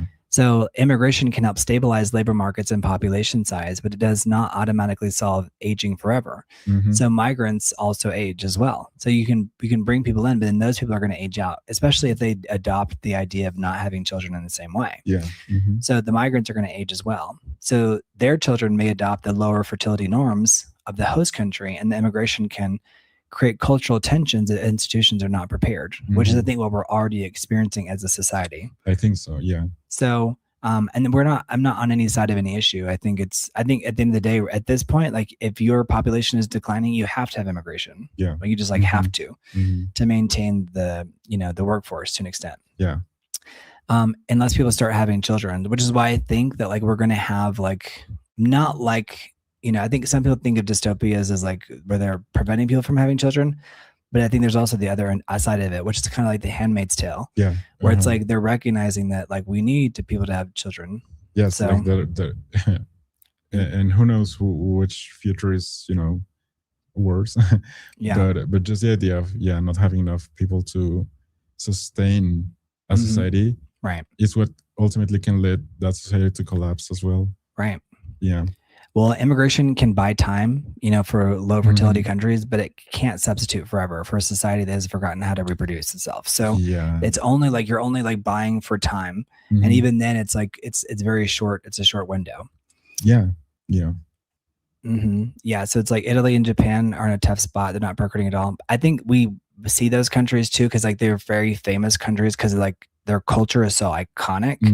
But that's actually like across like most of the world, aside from sub-Saharan Africa. Yeah, I've just seen in those graphics.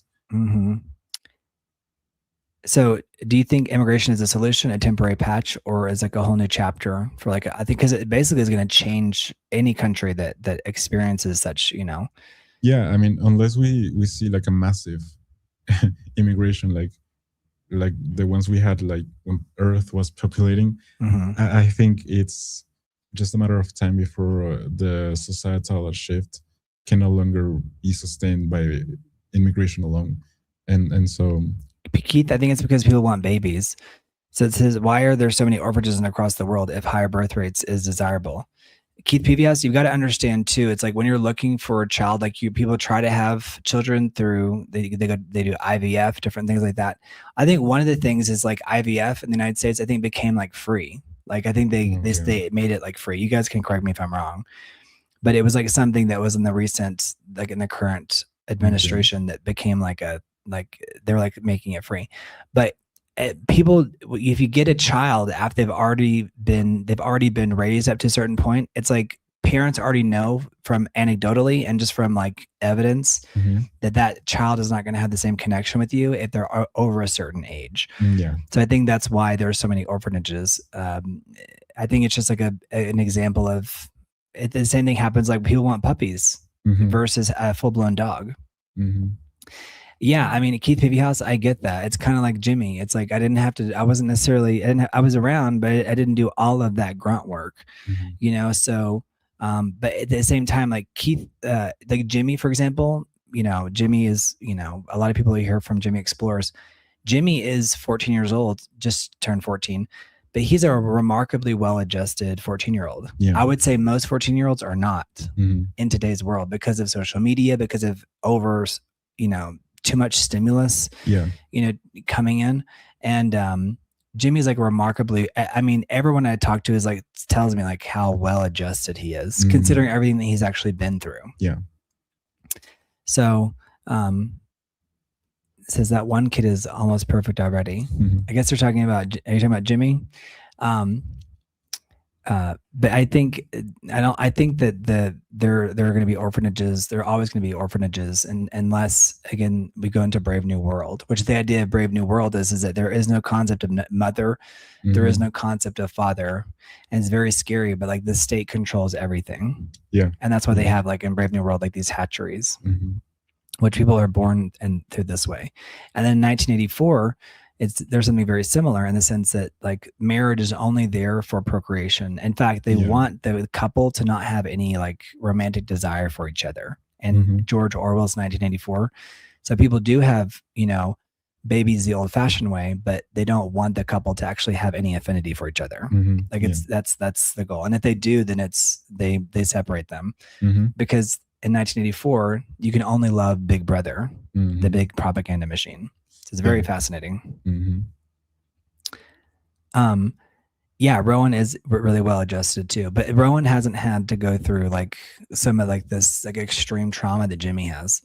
So I think that's the difference. And that he has, that's the difference is that both of his parents are at home, both of, everything's fine. Whereas both of Jimmy's parents are legally not functioning adults.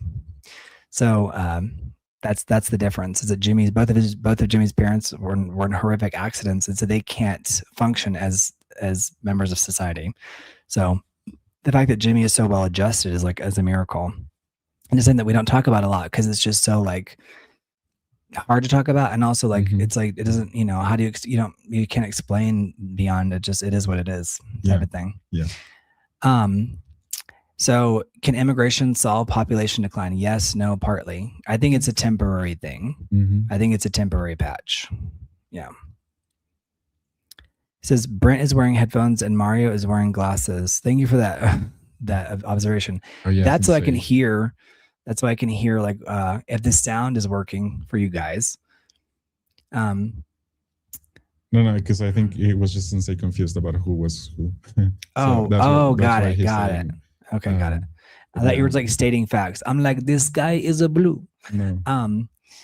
So I do think that I think what's interesting is that like whenever you encounter like the bigger the problem, like the more like society tries, not society, but like let's say capitalistic systems or like social media tries to like force us into like more and more like insignificant babble, like swipe, random stuff. And it's like, no, like stop distracting yourself. There's a huge problem over here. We've got to look at this thing over here. We've got to fix this thing. And the people who are trying to tackle it, it's like anything can become bigoted when it's like, or it can seem that way when it's like, no, like we need to solve this problem because there's like there's a whole shift. And I think it's just kind of interesting how some parts of the world have like, buried their head in the sand. But in Africa, there is population growth still, and there's a whole young world there, and so that's my next section here. So let me pull up. Thank you, Gizmo. Try. Yeah, and if you guys would like to leave a super chat, it helps a ton. This channel is now monetized, guys, so please do so. Thank you, guys.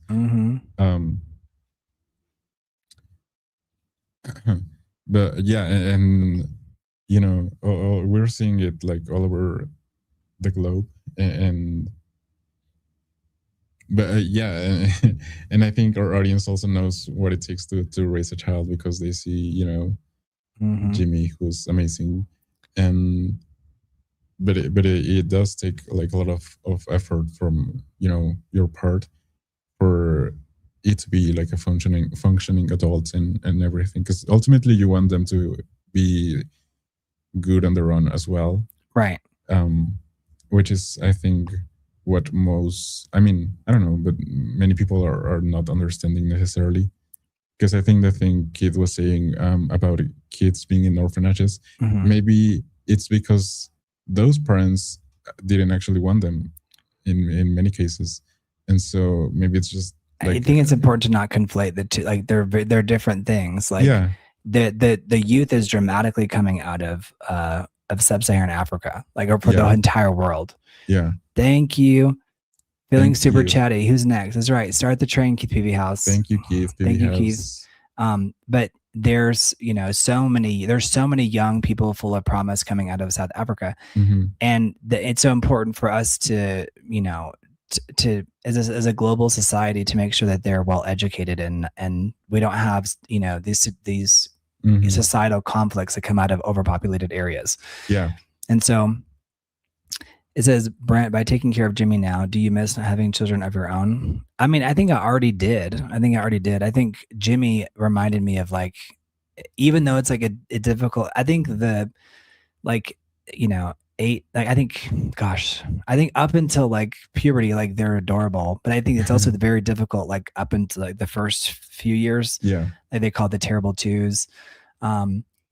I mean, Gizmo, I mean, I could say the same thing for you. I mean, did you miss having children? I mean, I still can, I guess you still can. I mean, I don't know. I think it's a big topic. This is why it's such a big societal level thing. And thank you so much, KPV House. Seriously. Yes. Thank you. Thank you so much. And so we have to avoid like a lazy story of like what we're truly getting at here is that it's not as simple like the world is running out of babies. Parts of the world are still growing rapidly. Africa is the central story here.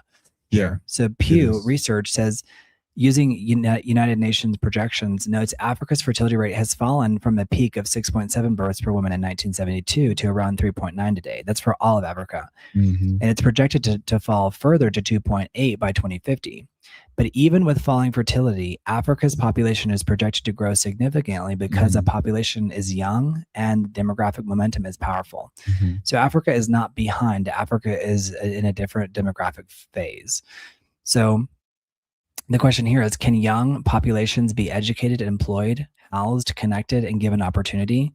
Because what we're seeing is that people here are like slowly becoming isolated and they're not dating. And it's like, we're seeing all these results of really, it's not just modernity, but it's all the technological things that we have at our disposal. And you're not seeing these families like this one from the 1960s, the United States. Yeah, no. And so, but can we educate them? Can we employ them, house them, connect them, give them opportunities to make them have like fulfilled lives? Yeah. Because a young population can be a demographic, dividend. But only if institutions, jobs, infrastructure, schools, and governance can keep it up. So youth is not automatically a blessing and aging is not automatically a curse. The difference is whether a society can organize its people, into a future. Because the contrast could be starker. You have like the old man in Japan walking in with his groceries, and then you have all these kids, in Africa where it's like there's just tons of kids, by maybe a single mother. And it's just really, really fascinating. But the youth of the world is coming out of sub-Saharan Africa and Afghanistan. Right. Says my sister-in-law spent $1 gazillion to import a specific rescue dog from Russia. Kids should be easier to adopt than dogs. Yeah. That's wild. I mean, I think it's funny. Like I like how you use the word rescue in quotations, because like if you're spending $1 gazillion, like I'm sure you could rescue something near you. Sometimes it has to do with like, did she like the look of that dog? Was it like a, like Siberian husky or something, or unique? What is the Russian dog? But by the way, I just love the word gazillion. Yeah, I love the word gazillion too. It's like a bajillion gazillion. Mario, would you rather be a country with too many young people and not enough jobs, or too many elderly people and not enough young workers? Because that's what we're seeing. Yeah. Ooh, hard question, but maybe I would. This is a question for the chat as well. Yeah. Because it's like basically we're looking at like Japan versus like Nigeria, right? Like that's the difference here is that we're looking at. Would you rather be a country with too many young people and not enough jobs, or which would be like sub-Saharan Africa, like Somalia or Chad, or too many elderly people and not enough young workers like a Japan? Probably, and I kind of said it before in a way, but probably the contribute to too many elderly people and maybe not young people necessarily. Um, just because I wouldn't like to have a crisis where nobody gets a job, like where nobody gets the things that they would want to have. Because I mean, maybe we've discussed it, but maybe the idea of having robots is not far fetched anymore. And no, I think it's an inevitability. Yeah, and I think if we don't have robots, then it's like we're probably just like doomed. Yeah, of course. But I think I would rather have that and maybe have some robots here and there and or everywhere. Here, there, and everywhere. Than to have you get a robot, you get a robot, you get a robot. No, right. Than to have like a crisis. And then when someone else is like, I am a robot. No, yeah. It's like, oh, okay. I think we're going to get there too. It's like where we passed the uncanny valley. Yeah. I mean, it's not far-fetched anymore. Mm-hmm. So I think that type of innovation, I would rather have it. Maybe it's just a hard question, but PBS says I'd prefer the elderly because they have the knowledge and the experience. I think also Japan has on its side, like the innovation has felt so urgent. Like it's not just naturally like innovating. It's like there's a sense of urgency to get like these products innovation out. Yeah. And we talk about this all the time, but like necessity is the mother of all invention. Yeah. And like the fact that you need to do something means that you get it done. Mm-hmm. That's why people put deadlines on themselves to get things done. Yeah. And does that change how you think of global power in the next century? Like in the next 100 years, if all the young people are coming out of, the vast majority of them are coming out of sub-Saharan Africa, then how is that going to change? I think people feel like this is so far away, but it just catches up with you like this. Yeah. Because they were talking about this when I was a kid, and now, I'm in my 40s and I'm like, this is a big topic.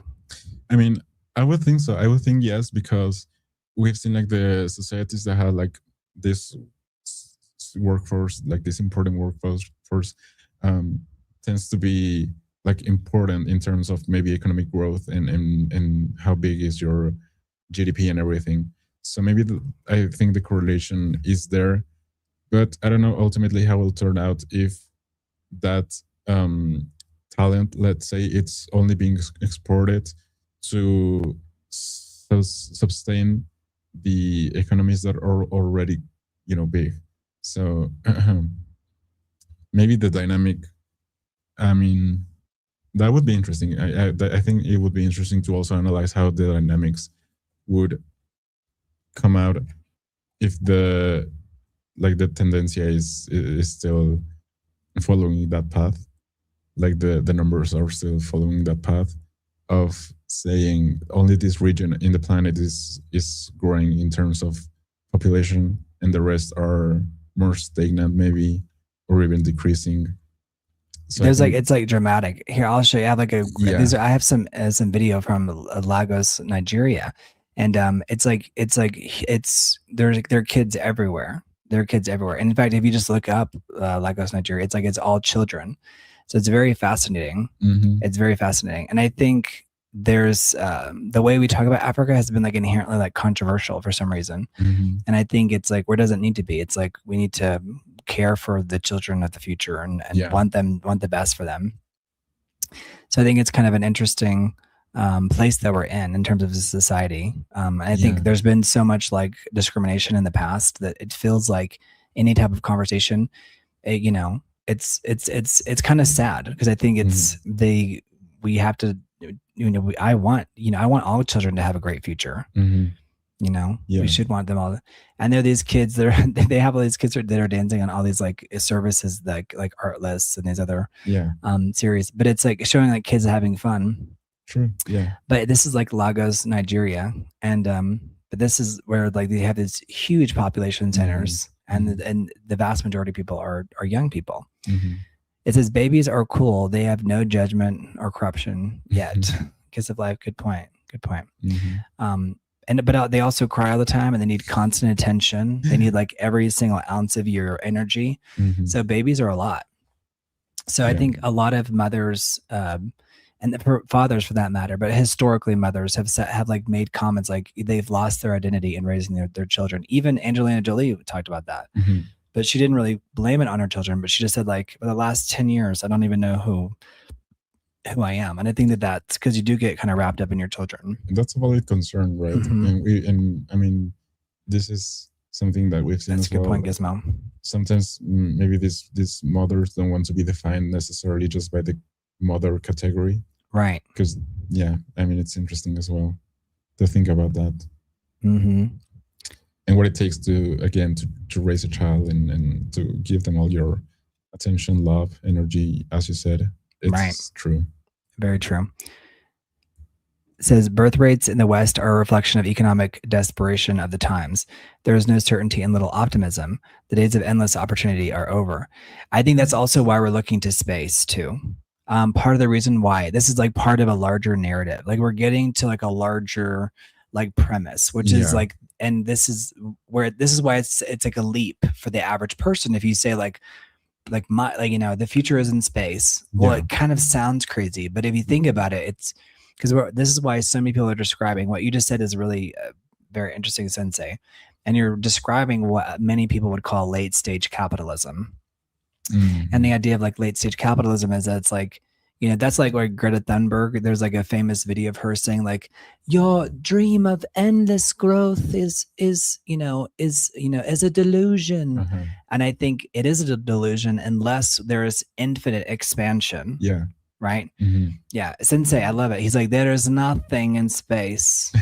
There's a video that Herman put on the TV the other day. And it was from a movie with Kate Blanchett where she was like, no more Bolsheviks, no more bourgeoisie, no more no more of these embassies, no more of these idiocracies, whatever it was she was saying, but she was saying no more nothing. Yeah. I think there is opportunity in space, but I think that we need to take care of home first. But I think that's why these conversations, it's like the smallest of things, like a dating app. People don't realize it's like that there are huge consequences if you dramatically change the way we all end up procreating or not procreating. Just interacting in general. And I think those are very pressing things. Keith, we talk about this all the time. He says, I think humanity is on the cusp of something great or devastating. More will be revealed. Yeah. And I've told Mario too, I was like, it's the end of the world as we know it, right? I think so. And I think, doesn't mean that it's the end of the world, but it's the end of the world as we know it. And I think there are lots of people talking about it, even in the arts and everything. I've seen like artists that I like who are also singing about these things, which can be very telling of the times that we're living in, because it's just not us, having fantasies. It's just more like a real thing that is happening, and we all are seeing it somehow. We're all observing it, and I think if you look closely enough, it's like but and then Gizmo's making a funny point. It's like way to cover your bases, meaning like something good or something bad. It's like, well, yeah. But I think we are on the cusp of something. It does feel like the foundations of civilizations are being like rattled, and it's being rattled because we're starting to like question everything that we thought to be true for millennia, or at least for the last several hundred years, if not thousands of years, going back to it's like been the same mission like for but now it's like as we move in, it's like, are we going to become Star Trek or Star Wars, or something even more dark, you know what I mean, or Blade Runner, with the clones, so there's a lot of talk about where we are headed as a society. And I think that the problem with like short form social media is it is training everyone to no longer be able to think far into the future, or they just hear like, oh yeah, that's good, but it's like fully understanding like what are the steps to get there. And so that's kind of what we've covered here. What it takes ultimately. Yeah. And so like things like The Handmaid's Tale don't feel so foreign, because it's like the idea of us losing, the ability for fertility, and it's like forcing these things onto us, or like our loss of religion. Well, there's a consequence to like losing your religion.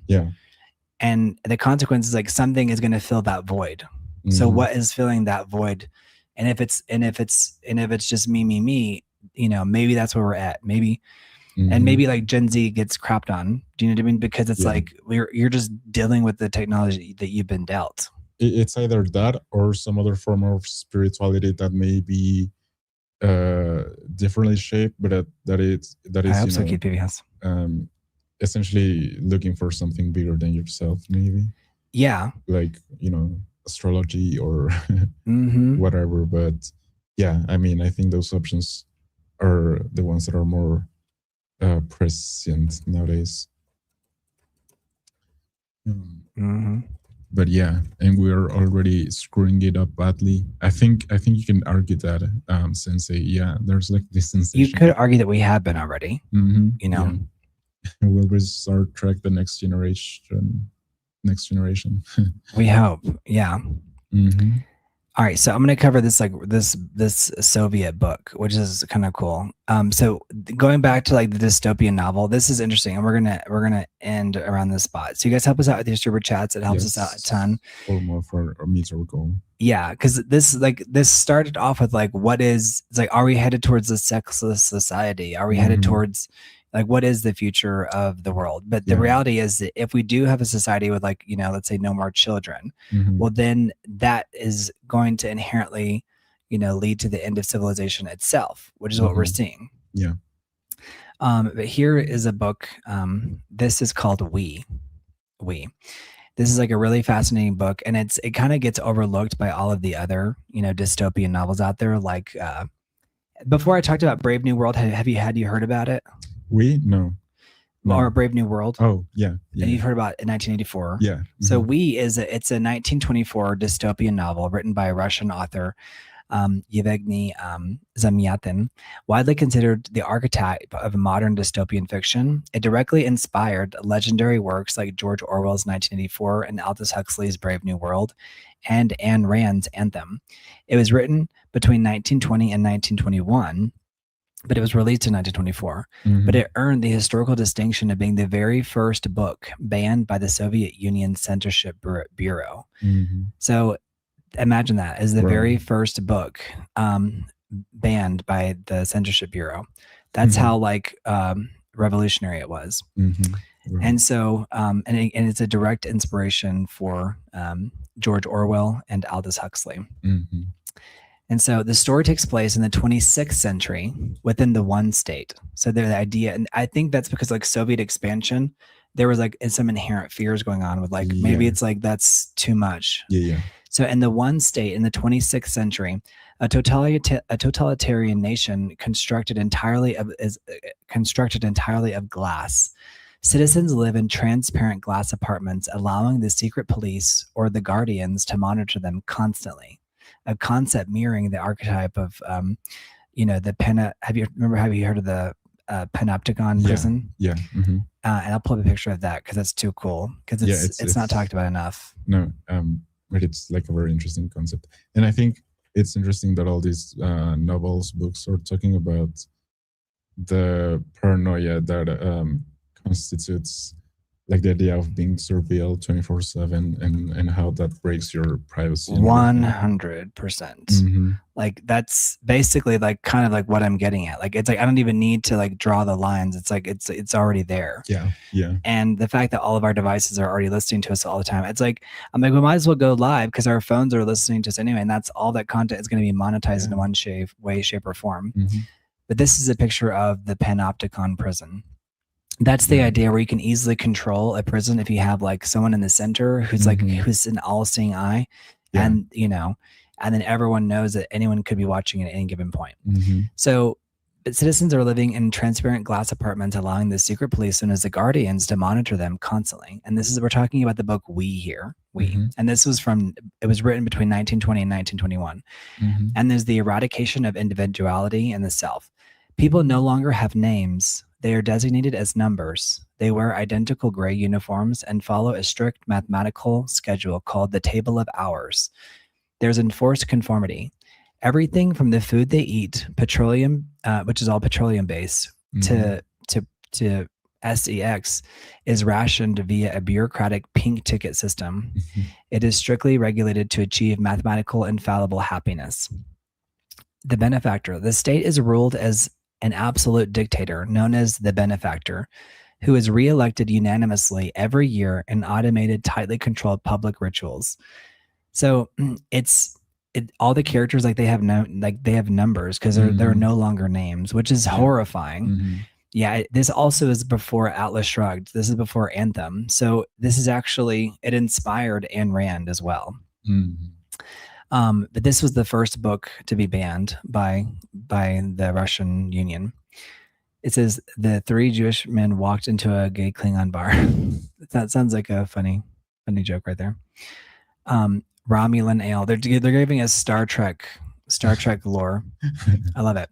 So the novel is structured as a series of diary entries written between D503, the chief engineer of a spacecraft called the Integral. The ship's mission is to launch into outer space and force alien civilizations to accept the one state's automated way of life, which is crazy because it's already seeing so far into the future that like we've automated everything and given everyone a number. And in this dystopian novel, it's like we're literally going into space to force alien races to submit to our one state system. Yeah, which this is written by a Russian man. Well, in which year? Sorry? Between 1920 and 1921. Okay. But it was actually released in 1924. Oh, yeah. But it was written in those years. But it was banned, so it didn't really get out until a little bit later. Right, yeah. And it was called We. And so one of the characters is D503. He's a loyal, rule-abiding mathematician who firmly believes in the state. However, he suffers from a physical trait that deeply embarrasses him. He's unusually hairy. He's kind of ape-like hands, symbolizing a hidden, untamed animal nature. And if you notice, a lot of this stuff shows up in like Aldous Huxley's thing. Because remember that one guy who was like short? Oh, yeah. So it just shows you how like so much of our, so much of literature is it's all derivative, but so much of it is actually somewhat reductive. And I do think that it may also be the fact that it is like the symptom of a bigger thing that we all can see and portray as the thing that we imagine it to be. Right.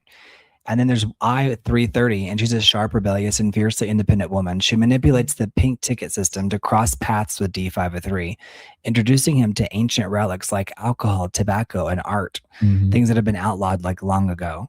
So could you imagine like the idea of alcohol, tobacco, and art? Like they're like relics of the past. She is part of the WEMFI, the revolutionary group plotting to bring down the glass green wall that separates the city from wild nature.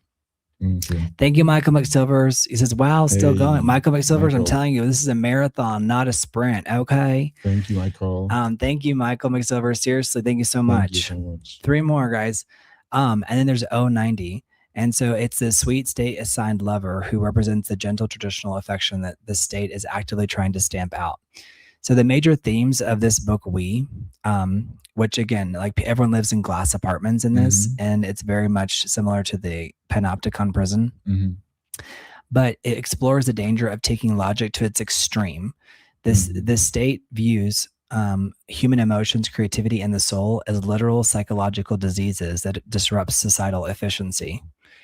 I mean, in a way that makes sense is like, how far do you want to take a certain level of logic? Yeah. And sometimes I've talked about like how I can find that to be logical, but it doesn't mean I necessarily agree with it.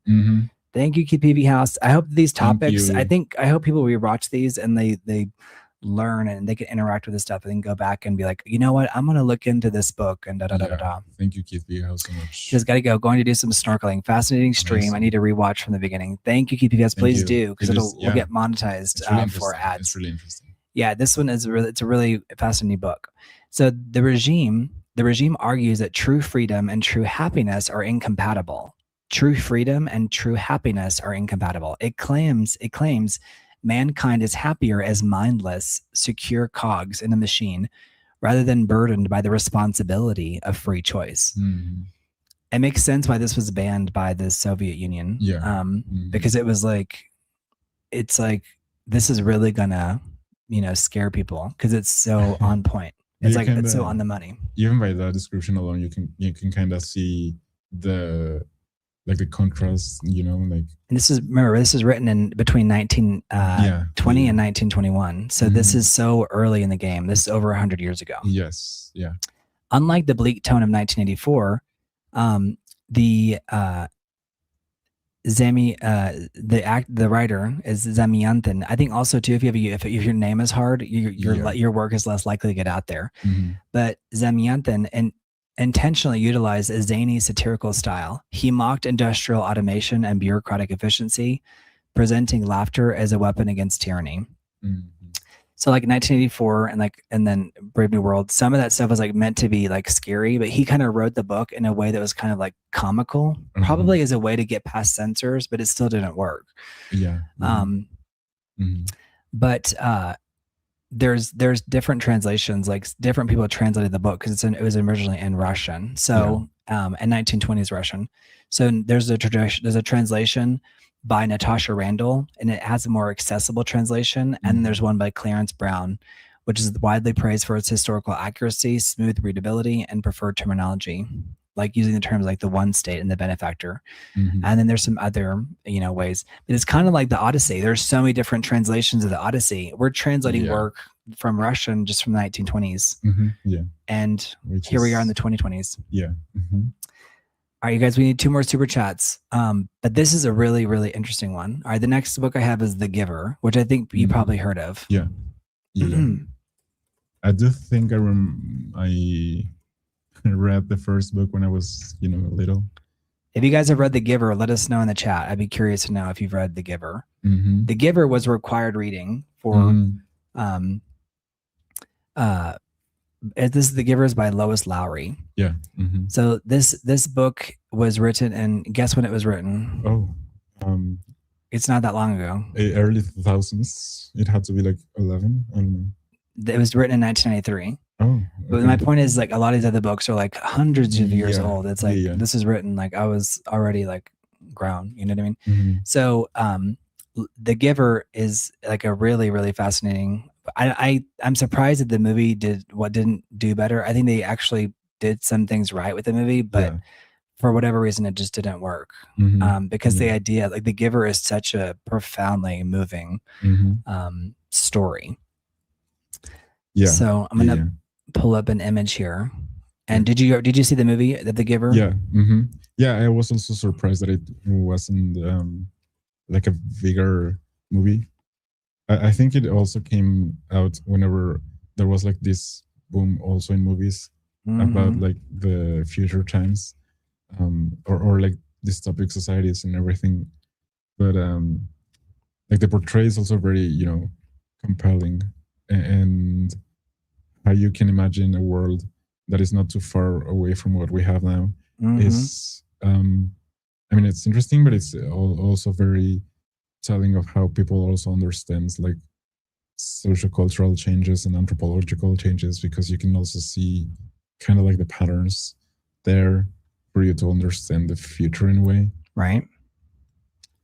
So whenever I have like little cousins and like nephews and stuff, when they had to read it in school, and I read this book too. This is the book. And this is like the wise elder who has to pass down the knowledge down to people. That's right. Anything success takes hard work, dedication. These are not 20. These are not 21st century values. That's right, Sensei. That's why people are like, you're still alive. I'm like, we're in our 125th hour of being live. No. All right. So we have the image of The Giver, the original book cover here. Okay. Sometimes even like my computer will like poop out before I do. And like computer's like glitch. And I'm like, come on now, get it together.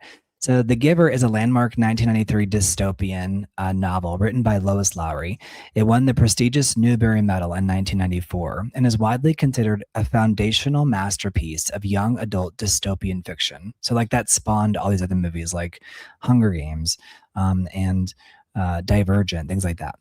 Unlike darker, violent adult dystopias, The Giver explores the chilling consequences of a society that trade all human emotion, color, and history for safety and predictability. Here's the movie poster. The story is set in a seemingly peaceful utopian community that has eliminated all suffering, war, and poverty by adopting a philosophy known as sameness. There's no color or choice. The community is entirely black and white. Citizens cannot see color. The weather is perfectly controlled, and the landscape is completely flat. Citizens do not choose their spouses or careers. The elders assign marriages, and infants are created through designation or birth mothers and assigned to families. There is no hunger, poverty, or crime. However, anyone who breaks the rules, grows too old, or fails to thrive as an infant is quietly released from the community, a euphemism for lethal injection. So this kind of feels like this, not necessarily like the idea of taking away color or taking away like emotion, but like the idea of this is actually feels very plausible. Yeah. Like, the idea of the lethal injection. Or even like sensory deprivation. I mean, oh, totally. We see this. And now we're in sensory overload. Yeah. Yeah. Exactly. We're in sensory overload, but what in some ways can't you have the same result like by having sensory overload? Yeah, because like you can. Yeah, it makes everything like a nothingness, like nothing. Yeah. The Kate Blanchett monologue that's famous. You guys, let me know what movie that's from. Where Kate Blanchett says nothing. Manifesto. Is that what it is? Manifesto. Thank you. Yeah. Mario's like, hold my beer. Let me tell you real quick. There used to be like this kind of a meme. It's like, well, let me tell you. I think I've seen that. Yeah. I can't remember what it's from, but I don't know. Some memes, it's like, was that only in my mind? Because you have your own inside jokes. Yeah. I'm like, was that my own meme? Definitely. So there's an illusion of peace, because it can really be peace if they're euthanizing everybody. So there's no hunger, poverty, or crime. However, anyone who breaks the rules, grows too old, or fails to thrive as an infant is quietly released. You will be released. Some of these, Jimmy has had auditions for some of these types of movies, and I don't think he knows what he's looking at yet. I'm like, I'm like The Harbor, or like, the idea of like, you have to be reckoned, it's like, it's like this. So these things, they come up again and again because they're so like powerful. There's also a very famous book that was written called The Lottery. It was written over 100 years ago. It was a newspaper article. Remember that, where everyone's like worried about the lottery coming? Yeah. And it's like the person who gets chosen at the end, you find out they're getting stoned. Yeah. Yeah. So, so anyone who's doesn't conform or grows too old or thrive as an infant into conforming is released, which is a euphemism for lethal injection. So there's Jonas, the intelligent guy. He's perceptive. He possesses a rare genetic trait, pale eyes. Most citizens have dark eyes, which gives him the ability to see beyond. He occasionally catches like fleeting glimpses of color, like a red apple. The giver, the community's current receiver of memory. He is an old man burdened by holding all the memories of the world before sameness, including pain, war, love, color. So the rest of society doesn't have to suffer from them. Gabriel is a sweet, pale-eyed infant who struggles to sleep through the night. Jonas's father, a nurturer, brings him home to care for him, and Jonas secretly begins transferring peaceful memories to the baby to soothe him. Then there's a turning point. At the annual ceremony of 12, Jonas is skipped during normal job assignments. He is instead selected for the highest, most powerful honor, to be the receiver of memory, to be the new giver. So Jonas is he's chosen to be the new giver. And as the old receiver transfers memories to Jonas through his hands, Jonas experiences real sunlight, snow, sledding for the first time. However, he is also forced to experience the horror of war, starvation, physical pain. Armed with this truth, Jonas realizes that a life without pain is inherently meaningless. If it also means living without love, choice, and individuality. When he discovers that baby Gabriel is scheduled to be released, Jonas plots a daring escape to cross the boundary of the community and return the memories to all the people. That's another theme from these dystopian novels too, is like this complete and total separation from true nature. And I think it's like also like symbolic of people really saw this at the very beginning of the Industrial Revolution. It's almost like a fabrication of a perfect society, let's say, or like the sameness of like Henry Ford. But it's also like the fact that it's manufactured somehow in some way. Right. You guys don't forget to like the video, by the way, if you're here. If you're coming in and out, don't forget to like the video. It helps a ton. Because YouTube, we want YouTube to be like, there's so much stuff on YouTube. It's just such random BS. Like we want people who are here to like understand like how like we got here, especially if you've been watching for the live stream. Like there's so much here, like so much content in terms of it's like, it's, why are we talking about The Giver when the original premise was like, why is everyone alone? Well, it's because we're talking about larger themes here. And sometimes we'll do it in 30 minutes, but this is one of the bigger ones. Yeah. But so armed with the truth, Jonas, tries to escape and take the baby with him because Gabriel is scheduled to be released, which is a code word for lethal injection at the time. So the major themes are the cost of a utopia. The book itself is a world without pain, war, and grief. But is it worth sacrificing love, freedom, color, and the deep human connection? And there's also the importance of memory. Lowry, the author Lois Lowry, argues that a society cannot have true wisdom or progress if it actively deletes its past mistakes and history, which I agree with that. It highlights the danger of letting authorities make every life choice for the sake of safety or convenience. So while The Giver functions beautifully as a standalone book with a famously ambiguous ending, Lowry later expanded it into a 4-part series. Thank you, Michael McSilvers. YouTube algorithm must serve Mario and Brent. Thank you. Thank you, Michael McSilvers. Listen, so I think it's like Mr. Beast. He said he was making videos of him watching paint dry, watching the grass grow. But we're covering like big stuff. But she actually did expand the universe. Thank you, Michael. Thank you, Michael McSilvers. 2 more, guys. 2 more. And even if it's just you, Michael, that they count. So then there was Gathering Blue, which is in 2000. It follows an orphan girl with a twisted leg in a harsh, primitive society that values only the strong. The Messenger, which bridges the worlds of the first 2 books, focusing on a village that welcomes outcasts. That was in 2004. And there's a book called Sun. It ties the entire saga together, told from the perspective of Gabriel's biological mother. And Gabriel was the baby who was scheduled to be, released. But The Giver is a really famous book. Series. Yeah, I don't know how famous the series ended up being, but here's another image of it. But the Giver was, for some reason, this movie just like fell flat. I think it was because it was like too little, too late in terms of adaptations. Thank you, Michael. Yay! I need a hero. I sing that sometimes, and it's so sad because we just lost Bonnie Tyler. Yeah. I'm holding out for a hero till the end of the night. Thank you, Michael. And The Handmaid's Tale, which there's so much about that, I'm not going to cover that, but I do recommend you check out The Handmaid's Tale. The Handmaid's Tale is told by Elizabeth Moss, is the main character in the series. Thank you so much. Thank you. The series, which is now on Netflix, but I think it's on Hulu in the United States. But there's something I'm covering, like the lesser known. Yeah. Thank you, Michael. Thank you. I'm sure Mario's like, I need to pee.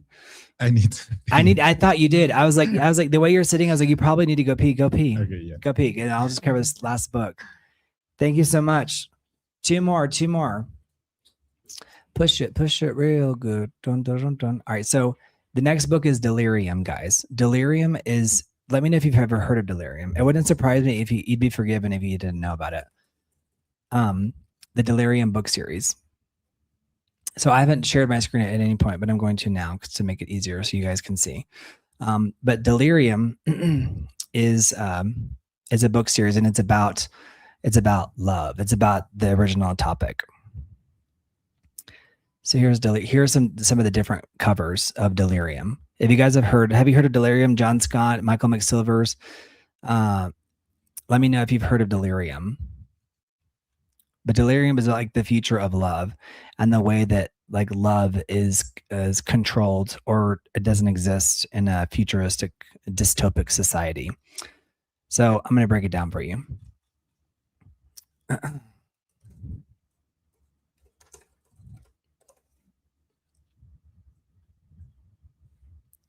So Michael McSilver says you don't. So this will be good for you. You'll learn about it.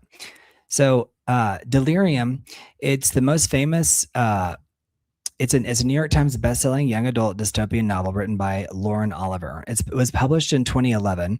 It's the first installment in a highly popular trilogy that explores where love is legally classified as a deadly medical disease known as amor deliria nervosa. So they classified love as this disease. So love is considered to be like a neurological disorder, and they call it amor deliria nervosa. Kind of like they use those terms for like, different things like bulimia nervosa. But the story is set in a totalitarian alternate version of Portland, Maine, in the year 2091.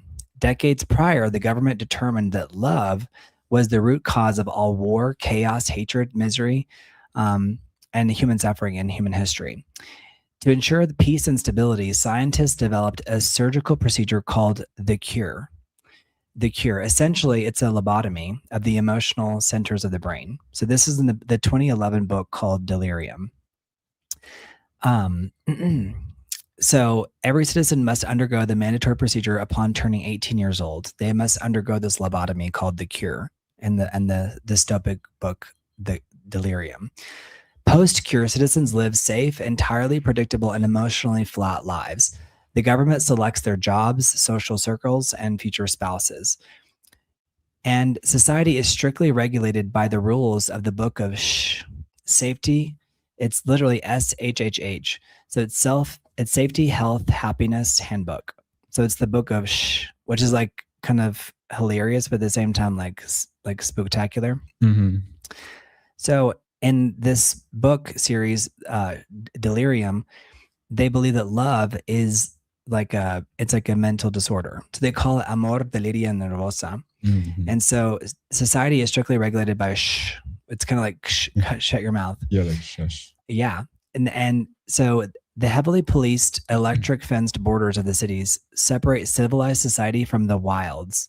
The wilds are unregulated, destroyed territories where uncured rebels, they're called invalids, secretly live.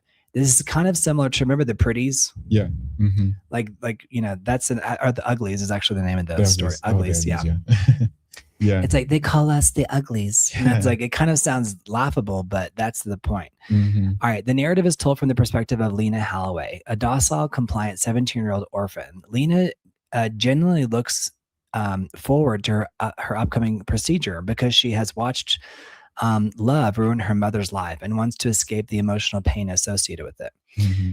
This is kind of like children though too, right? Because people kind of see like having children, like all the things that go wrong with that. So maybe they choose not to have children. So there's like some parallels, like what love and children.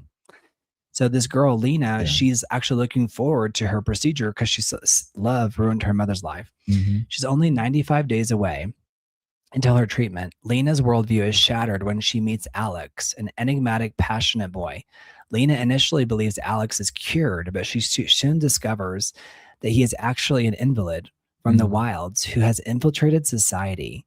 As the two do the unthinkable and fall deeply in love, Lena is forced to choose between a guaranteed, painless, compliant life or risk everything to escape into the wilds. Mm-hmm. So in the Delirium trilogy, there's Delirium 1, and it focuses on Lena's personal awakening, her forbidden romance with Alex, and her growing awareness of the government's tyranny.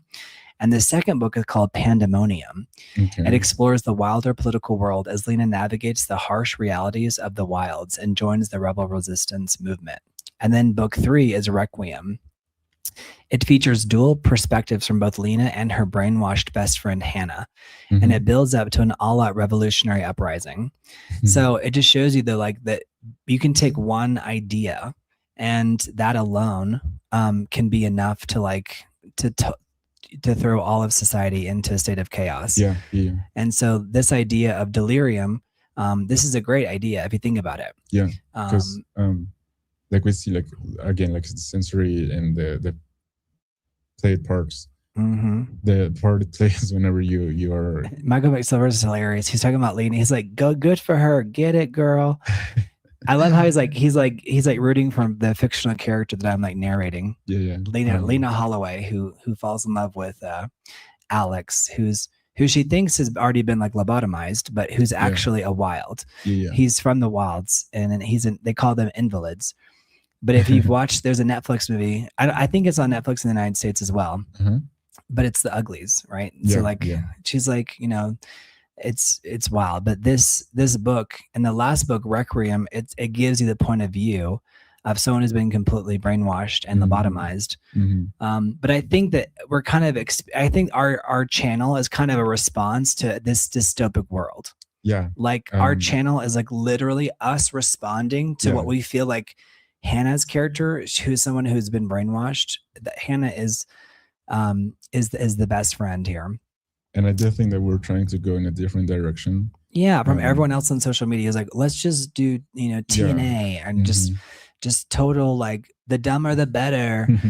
Well, there's, we have something to say. And so like Delirium is like an example of a book that's exploring, so much of these books explore love being taken away from us, but it's like, we can probably trick society into taking it away from themselves. Right. Right. That's what I'm kind of getting at. So this is the stranger part. Like the data is modern, but the fear is old. So dystopian fiction has been obsessed with love, sex, marriage, reproduction for well over a century. But why? Because if you control reproduction, you control everything about the future. And that's why that's important. That's really, really important. So, if you control sex, you control desires. If you control family, you control the structure through which humans like can resist the state. And again, like with language too, right? Like if you can, the idea of rebellion can be taken away from you. Yeah. So 1984, romantic love and sexual desire are political threats because the party wants emotional energy redirected towards Big Brother. In Brave New World, sex is encouraged, but deep attachment is discouraged. So in Brave New World, they actually want you, but that's like hedonism, right? Yeah. And to the point that where there's no such thing as there is no celibacy, but there's no more monogamy either. The point is preventing exclusive love between exclusive love, and it creates loyalty outside of the state. So they don't want that. They want everyone to like have, mindless sex with strangers instead of having like a strong bond in Brave New World. And the book that we just covered, people are reduced to numbers and private life is mathematically organized. And the giver, family, children, and even sexual desire are managed through pills, assignments, and committees. And The Handmaid's Tale, which we didn't really go deep in because it's more modern and people know about that. Reproduction becomes ritualized. If you don't know about The Handmaid's Tale, go look it up. Yes, it's very iconic, right? Like the way it's totally all of it. Characters. I mean, and it was so well adapted. Becomes ritualized state power, and fertile women become national resources. In Delirium, love is treated as a legitimate disease. What year is Delirium? 2011. Okay. Yeah. Delirium is 2011, and then their follow-up books were 2012 and 2013. Oh, okay. So recent as well. I mean, recent, and I think something happened around 10 or so years ago where it's like we stopped taking some of these books so seriously because there were so many of them. Kinda, yeah. But the reality is that first to the game the best? Not necessarily. Yeah, no. But I think some of the earliest ones, like a lot of this stuff is so like some of it's reductive and some of it's just derivative, as all things are. Yeah. But it's like that book people don't realize how old that is because people don't even know about the book at all. Right. Yeah. So check out We is from it was released in 1924, but it was written in between 1920 and 1921. And since it's controversial or was controversial, I think it's also worth looking. Absolutely. It says, you have lots to say. Love the channel. I was telling my department about your Gen Z episode, reminding them. Thank you so much. I appreciate it. I think that was actually like one of our best episodes yesterday. Like I went to bed being like, we really put on a great show. And thank you, Michael. And like Mario and Andre like really were like such like they didn't like everything was so authentic to their life experience about being Gen Z. Yeah. It was a beautiful thing. Thank you, Michael. Yeah. And so we talked about AI companionship. And so I have that as a section here, but basically we've covered that essentially. But the AI companion thing, like some of the reason why it's dangerous is because like real relationships require compromise, vulnerability, patience, rejection, boredom, like repair. It might also be like the symptom of the lack of community. Maybe we're looking for this companionship maybe on the internet because we don't necessarily have it on our immediate surrounding. And so I think it's also like the commodity of not having to go outside and everything and do like this whole ritual of getting to know someone else. But it's dangerous because AI is always there for you. And in real life, sometimes maybe people are not. Right. Which is why it's important to distinct what is like love, and I think it's good that we covered also love, because we may took that for or take that for granted. Well, is like a big aspect of our lives, really. Right. And how it affects us in many ways. But yeah, AI companionships, can create some sort of so the Harvard reports that 21% of Americans say they feel lonely. In 2024, 16 of the top 100 AI apps focused on companionship. So 16 of the top 100 AI apps focused specifically on the companion aspect of AI, not just like generating stuff, but like actually like the relationship aspect. User reported feeling less lonely. So there's benefits. They can be beneficial to talk to, as talking to a real person. And there's emotional support that feels very real. But there's also the risk of like, let's say if the system gets shut down and then people can like fall into a sense of existential dread. Yeah.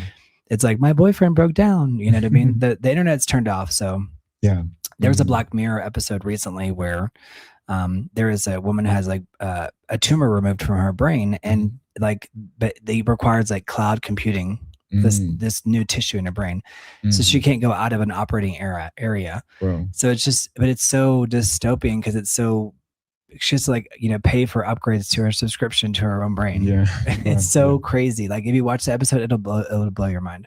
Which the subscription model is like another thing to discuss. Oh my gosh, don't get me started. Everything is like a subscription, and it's like, and in a way it makes sense because of like the stability of the thing, but it's like pretty soon it's like, do you have to have a subscription to like, it makes you think in the future you might have like surgery on your eyes, but it's like you won't see color if you get downgraded, or you won't see on a lower tier. Yeah, exactly. So this girl, she's on it's called something stream, but it's called, in her brain, they need like plus. She needs like the plus version, or the premium plus. That way, because what happens is her brain starts taking over and she starts spouting off ads to people in real life. But it's so crazy because I'm like, that's a perfect Black Mirror episode. Yeah. Because it's like you have, because the surgery is free, but it's because you can become a walking billboard. But her brain turns like, she doesn't remember it. Wow.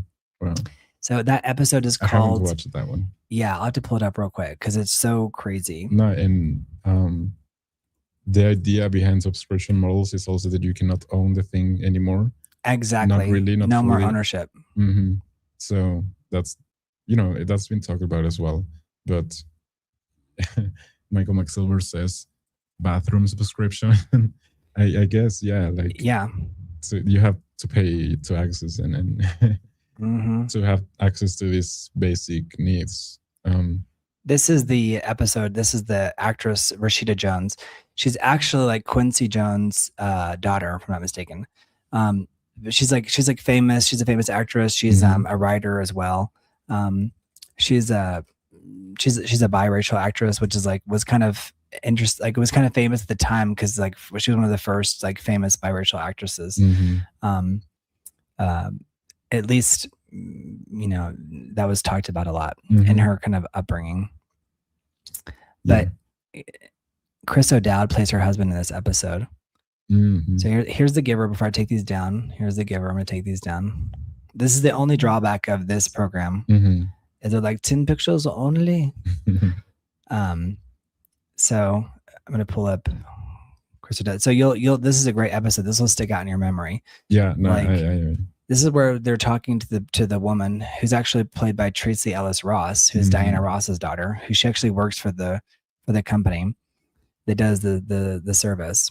But it's really a great episode of Black Mirror. Like it's so good. But she has to get like the plus version, otherwise she just starts spouting ads off to people. And she gets fired from her job because there's like someone pays for a religious ad, and so she starts telling people. Like, she told like this one student in just this one scene, she's like, go to christianhelp.com or something like that. And so she loses her job. So it's pretty wild. But I would say check out Black Mirror. But going back to, so that's my plug for that, because you've got to go check that out. But I think some of the AI companionship stuff, it kind of feels like, okay, we get it already. But the reality is that we don't, because if we did get it, I don't think people would be going down that route so quickly. The people who are getting is sucked into it. So like, there's an instant response, no rejection, no awkward feelings, no conflict, no conflicting needs, no breakup unless you just stop paying, no emotional, mirroring on demand. But it's a machine that always validates you, may feel like love, but love is not just about like being affirmed, which maybe it can feel that way, but love is like kind of like being known by another free person who can disagree, leave, disappoint, forgive, and choose you anyway. Right. Yeah. So the danger of AI love is not that it will be fake necessarily, but it's that like love may become easier than, AI love may be easier than real love. So is that love? It's kind of like loving you is to love someone is to know someone. Yeah. And so it can feel like love because it's like the AI knows you so intimately, but that in itself is a bit spooky because it's like its job is to study you and like Rivermind. That's right, Dag Overhaul. It was called Rivermind in the Dark Mirror episode. Oh, okay. And then Rivermind Plus. And then there's Rivermind Lux.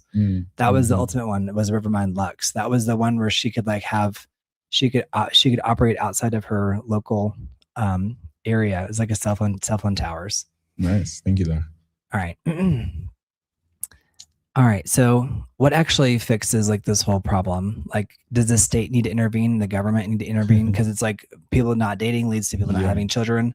Yeah. So like we have to ask the uncomfortable questions like, if low birth rates become an economic and civilization emergency, how far will governments go? Like there's, on one end, you have supportive policies already in place. Yeah. Like childcare, parental leave, housing support, fertility treatment access, which we talked about, flexible work, tax credits, safer neighborhoods, family-friendly cities, making dating and family formation less economically punishing. But in the middle, you have cultural campaigns like pro-family messaging, marriage promotion, national survival rhetoric, public pressure. And on the dangerous end, you have the coercion, like restrictions on reproductive freedom, state pressure to have children, penalties for childlessness, surveillance of private life, and assignments of partners or reproductive roles. But that's the stuff of dystopian fiction. But we might get to that point, where the government comes in to tell you. But I do think that it's important for, I think it's important for governments to, create the conditions, maybe not necessarily push you to a decision, because that can also be coercive, right? Or that is coercive. But for them to create the conditions for people to decide and choose freely, which is ultimately, more democratic maybe and more according to the idea of freedom. Right. So Michael McSilver is just bringing up another book. This is really worth mentioning. It's called Ethan of Athos, and it's from 1986. Okay. And you make a really good point. And I'm like, I don't disagree with this. So I was like, yes. No, yeah. It's a science fiction novel by Louis McMaster Bullard. It's set in the acclaimed Vorksigan saga. So it's part of a saga. But it's a standalone. Yeah, it's a lighthearted spinoff that follows Dr. Ethan, a conscientious gay obstetrician from Athos, a fascinating isolated planetary colony founded by patriarchs who established a society populated exclusively by men. Because the planet lacks women, Athos relies entirely on ancient ovarian tissue cultures and artificial uterine replicators to reproduce. Okay. When the planet's centuries-old ovarian stock deteriorates, Ethan is appointed planetary ambassador and sent off-planet for the first time in his life. His mission is to acquire a fresh batch of genetic material from a distant medical colony. And so upon arriving at the neutral Klein station, Ethan's mission quickly spirals into a high-stakes, action-packed political thriller. He discovers that his genetic order has been sabotaged. To save his people from genetic extinction, he must team up with Commander Eli Quinn, a fierce and brilliant female intelligence agent from the Dendari mercenaries. So this is like very like fantastical. Well, yeah, it sounds all very about, interesting. it explores the themes of reproductive rights, genetic determination, and the deep complexities of human societal structures.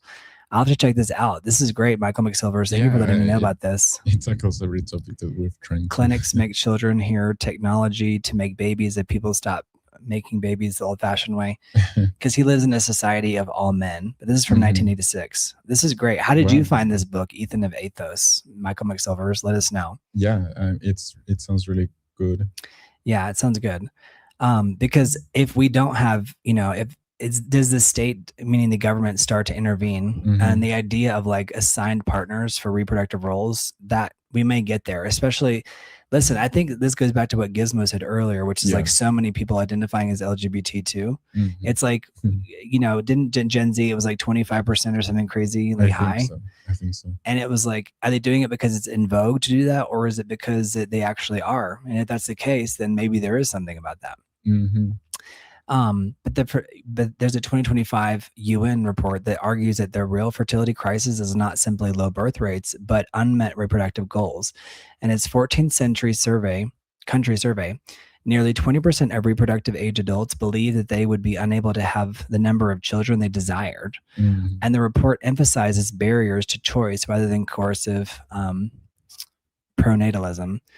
So because the humane question is like, how do we force people to have children, but why are so many people unable to build the families that they actually want? A free society should not command reproduction. It should remove the barriers that make love and family feel impossible. I agree with that.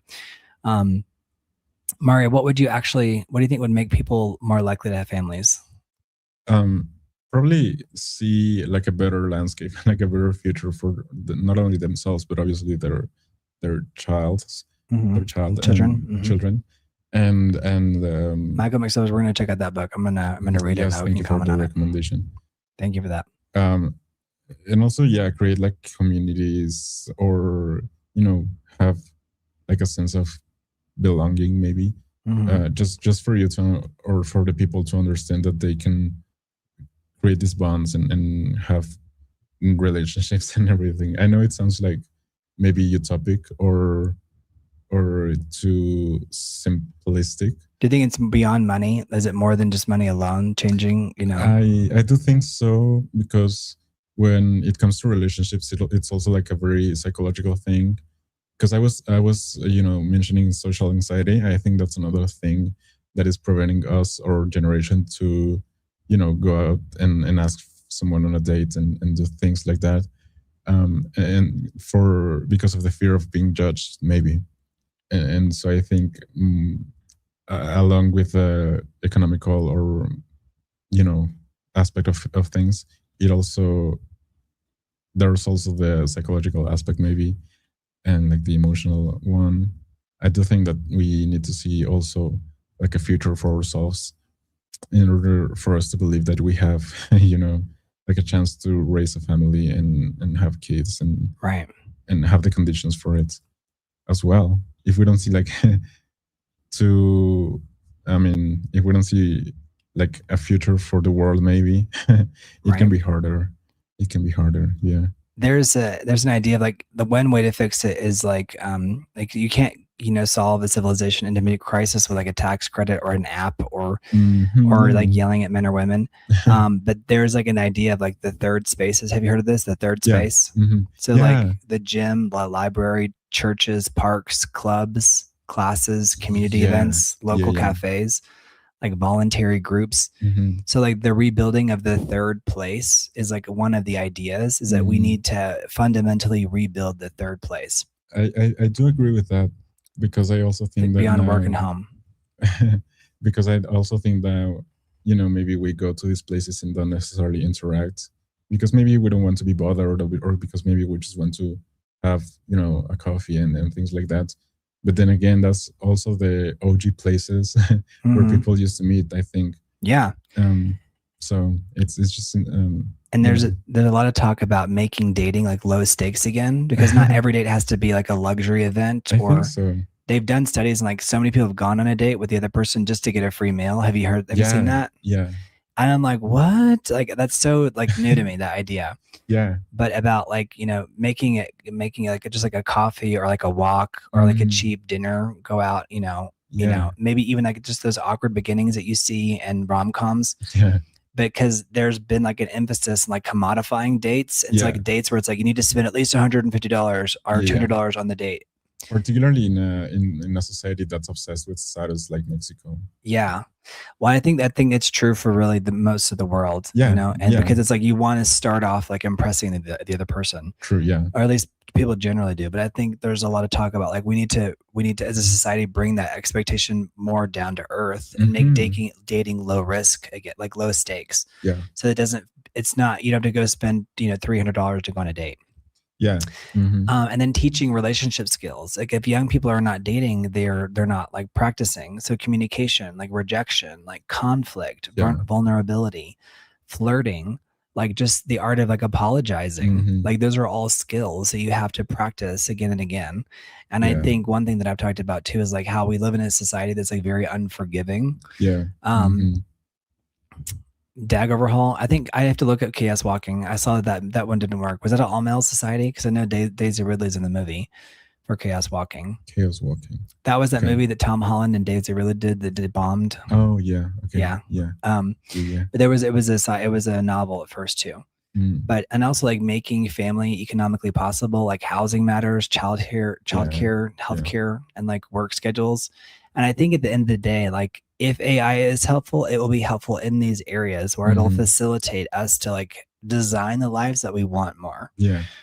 Ideally, right? Yeah. Unless it becomes like we're slaves to like these lasers, like do this or we get zapped. You know what I mean? Yeah. Yeah. And then we have to like stop mocking commitment. Like if a culture that treats commitment as cringe, it should not be mocked. Because people are going to avoid it. And I think like, have you seen that? Like, I don't know if it's still going on, but like the idea of like treating commitment as cringe. What is that? Is that a Gen Z thing? I think it's not only cringe, but also like from the irony side of things, like, oh, everything is so ironic now. Everything is so like, oh my God, like they're so clueless. They're, they're in a committed relationship. It's like, you think I'm missing out? You're missing out. It's kind of like me confessing your feelings. And then if the other person rejects me, it's like, oh no, I was just, I didn't care anyway. Yeah. It's like, oh, I was just joking anyway. So, kind of, and I mentioned that example. I'll check it out, Doug. It's an example of you negating your own feelings, maybe of sadness or grief or whatever. Right. And that can lead you to also, lose that sense of yourself. So I think it's just, calling everything cringe is not. I can't stand when people call things cringe because I'm like, isn't it just a way for you to like try to mock vulnerability? Yeah, exactly. Like, isn't that what is cringe? Like anyone who uses the word, I mean, I get it if you're using it in a fun, playful way. Yeah. But I think the word cringe is just thrown around too much. Exactly. And it dehumanizes romance. Like we need less swiping, we need more talking, more like less optimizing and more like legitimate like choosing and less performance and more like presence, Yeah. So the future, will belong to societies that make love feel possible again, I think. I would hope. And I do think it has to do with like the postmodern society where nothing is real, where nothing is, nothing. Yeah, exactly. Again, exactly. And I think it has to do with because we have one super chat left. One super chat. Yes, let's make it happen. So, why is everyone alone now? I don't think there's one answer. I don't think it's just dating apps, money, feminism, men, women, social media, housing, careerism, which is the thing, technology, politics, culture. It's all of it. Modern life preference. Yeah. Personal preference. Modern life has become very good at giving people like substitutes for like your traditional or your classical intimacy. That's so true. And that's just a wild thing. And that's like you said, it's very true. Gizmo says, slang, cringe describes actions, content, or behavior so socially awkward or embarrassing that it causes secondhand embarrassment. That's the original meaning of cringe, but I think Gen Z has like taken it to the next level. And like I've seen people call cringe when it's like just like someone's walking down the street, I'm like, why is that cringe? You know what I mean? Yeah, no, they're alive. Cringe. Yeah. It reminds me of the daughter in the Jetsons, Judy Jetson. It was my life is over. Like everything is so like intense. But I'm like, if everything's cringe, is like you're just saying like walking out of your house is cringe. I don't get it. Thank you, John Scott, for being here. I think he's got to go buy groceries, but we're at the very end. So we're at the end. So Mario and I can go eat food. We both haven't eaten, right? Yeah, we're real. We're real people, y'all. We're not AI. Yeah. But yeah, entertainment instead of presence, like swiping instead of courtship, like the idea of courtship, and like using like adult entertainment instead of actual intimacy, and like AI instead of emotional risk. There is an emotional risk there, and maybe that's what some people are calling cringe. But like work instead of family, consumer identity instead of belonging, and politics instead of community. That's what's led us down this road. Yeah. Scrolling instead of conversation, autonomy instead of attachment. And some of these things are not evil, but being single isn't evil, of course, but choosing not to have children is not evil either. And using technology is not inherently evil. And wanting independence is not evil at all. But when millions of people are independently making these choices all together at a point towards isolation, we have to ask whether we are truly free, and if these are free choices, or whether there's an architecture of the modern life that's like quietly pushing people into this place. We're like, we've been ushered into this new era, into this brave new world, you might call. So why is the fertility crisis? It's not only about babies, it's about whether the future still is worth building, and if people think that the future is worth it. People have children when they believe in community and continuity. They believe in families when they believe tomorrow can be, inhabited, and that there is a tomorrow that's worth, believing in. They fall in love when vulnerability still seems like worth the danger. And I think that's a big thing. So that's like so embedded in this idea of hope. So like, this is like the ultimate questions, and that's why, dystopian fiction keeps coming back to love. And so all these dystopian novels talk about love because it's dangerous to this totalitarian or authoritarian regime, because love makes you do stupid things too. And I think it allows ourselves to have that vulnerability is very human as well. So you are you starving, John Scott, or are you starving for intimacy? Yeah. But that's true. Like, love creates loyalty that cannot be managed. Love creates meaning that cannot be bought. Love creates children who cannot be fully predicted on how they're going to turn out or how you're going to raise them. It creates household memories, duties, sacrifices, and futures, and ultimately like your whole life, right? And so a loveless world might be easier to administer, but it's not a human world. And that's why it's like we're like becoming like less human the more we take away love out of the equation. So is there a way out of it? It begins very simple. Talk to people, build friendships, make room for romance in your life, and stop treating commitment like failure, and start treating children like some people treat children like lifestyle accessories, but it's not. It's like a lifelong task. It is. And we need to stop treating loneliness like a brand. Like, loneliness is not something to like be, flashing around like it's like something to be like lusted after. Not that there's anything wrong with being alone, but I think it's like, they're the best consumers, because it's like you can just keep buying your way, trying to make yourself feel better. Like not challenging yourself and then as much. Yes, absolutely. But I get it though, because I think as we move forward into the world, it's starting to feel like so many people are so deeply flawed. Like maybe the pool of people seems less inherently desirable to interact with and to procreate with ultimately. And so we have to stop believing that it's the safest life is the best life, because that's not really true. Love is risky, but a society without love is even riskier, because that means there is no future at all. So if you enjoyed this conversation, guys, please hit the like button. Leave us a super chat.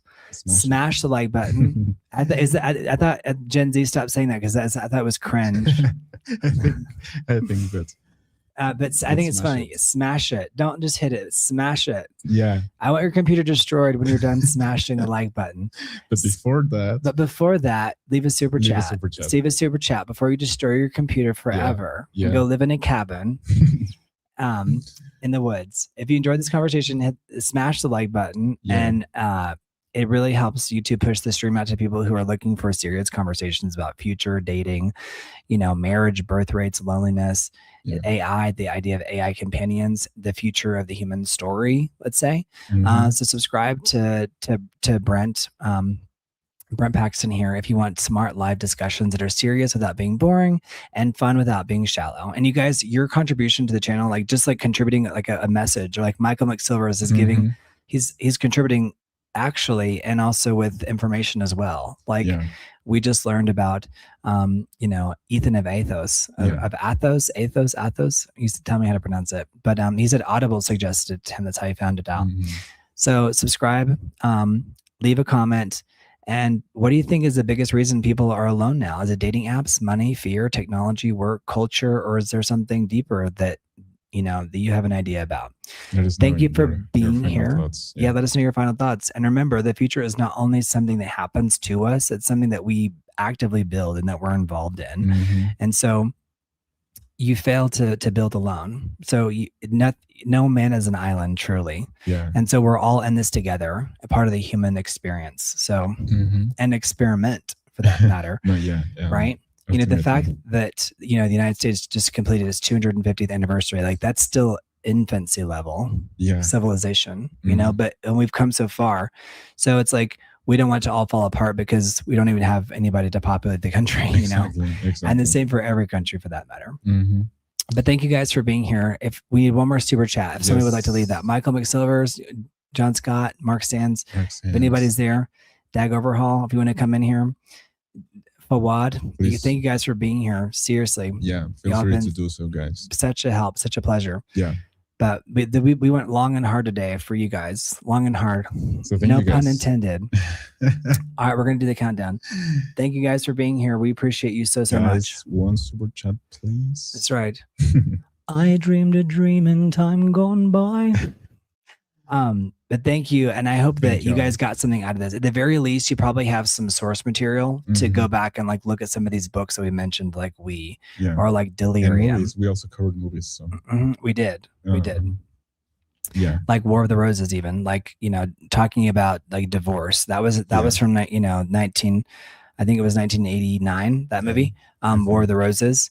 And so we've covered so many different things and all the different angles and how we attack love and how love is portrayed in media and how love is portrayed in a media that feels, very, dystopian and also very grounded and real, like War of the Roses and how, like life can be pain. And I think that's okay. Trying to avoid all pain is worse because you don't get any wisdom from living a life free of any struggle. And once it hits you, it's harder because you don't have the previous experience. The sooner you start to live your life, the better, because you have to like deal with all the different things that are out there. And there's a lot of uncertainty, and I think that's just part of it. And relationships are part of that uncertainty. So we have to be more vulnerable in that space. I would argue. Very much so. That's right. Without pain, we would never know what pleasure it was. That's right, Gizmo. And I think that's what a lot of these dystopian novels touch on. Is like if you take away all of the pain, then pleasure really doesn't have any meaning. It's just random hedonistic acts. All right, guys, we're gonna do the countdown. So 10, 9, 8, 7, 6, 5, 4, 3, 2, 1. Thank you guys for being here. Thank you guys. Mario, great job over there. Thank you, Brent. You did wonderful. Is it warm in here or is it just me? It's warm. I'm like, I've been needing to open the window for a while. It is. But I was like, get through this. We can do this. Dag Overhaul. 6, 7. 6, 7. How dare you end on that? How dare you end on 6, 7? I'm over here having a hot flash. Hey, Francisco Canchola, gracias por estar aquí. Thank you for being here. Thank you. And a lot of you, if you want to learn English, this is a great place to hear English spoken well. Because a lot of channels don't necessarily do that. So if you'd like to learn English, this is a great channel to do so. Don't forget to smash the subscribe button and the like button. So thank you for being here. Blessings to everybody. You guys have a great day. Enjoy. What day is today? Is it Tuesday? Tuesday. Yeah. All right. It's Tuesday. Bye, guys. Thank you, guys. Bye, guys. We love you so much. Your week. Bye. You guys feel free to leave a super chat, subscribe to the channel. Feel free to become a member. All those things you're welcome. Thank you, David. Says, I came in the live on and off for the first. I'm sure Jimmy would have done the same. Yeah, totally, David Young. You're not wrong about that. All right. And we're going out. Bye, guys. Bye.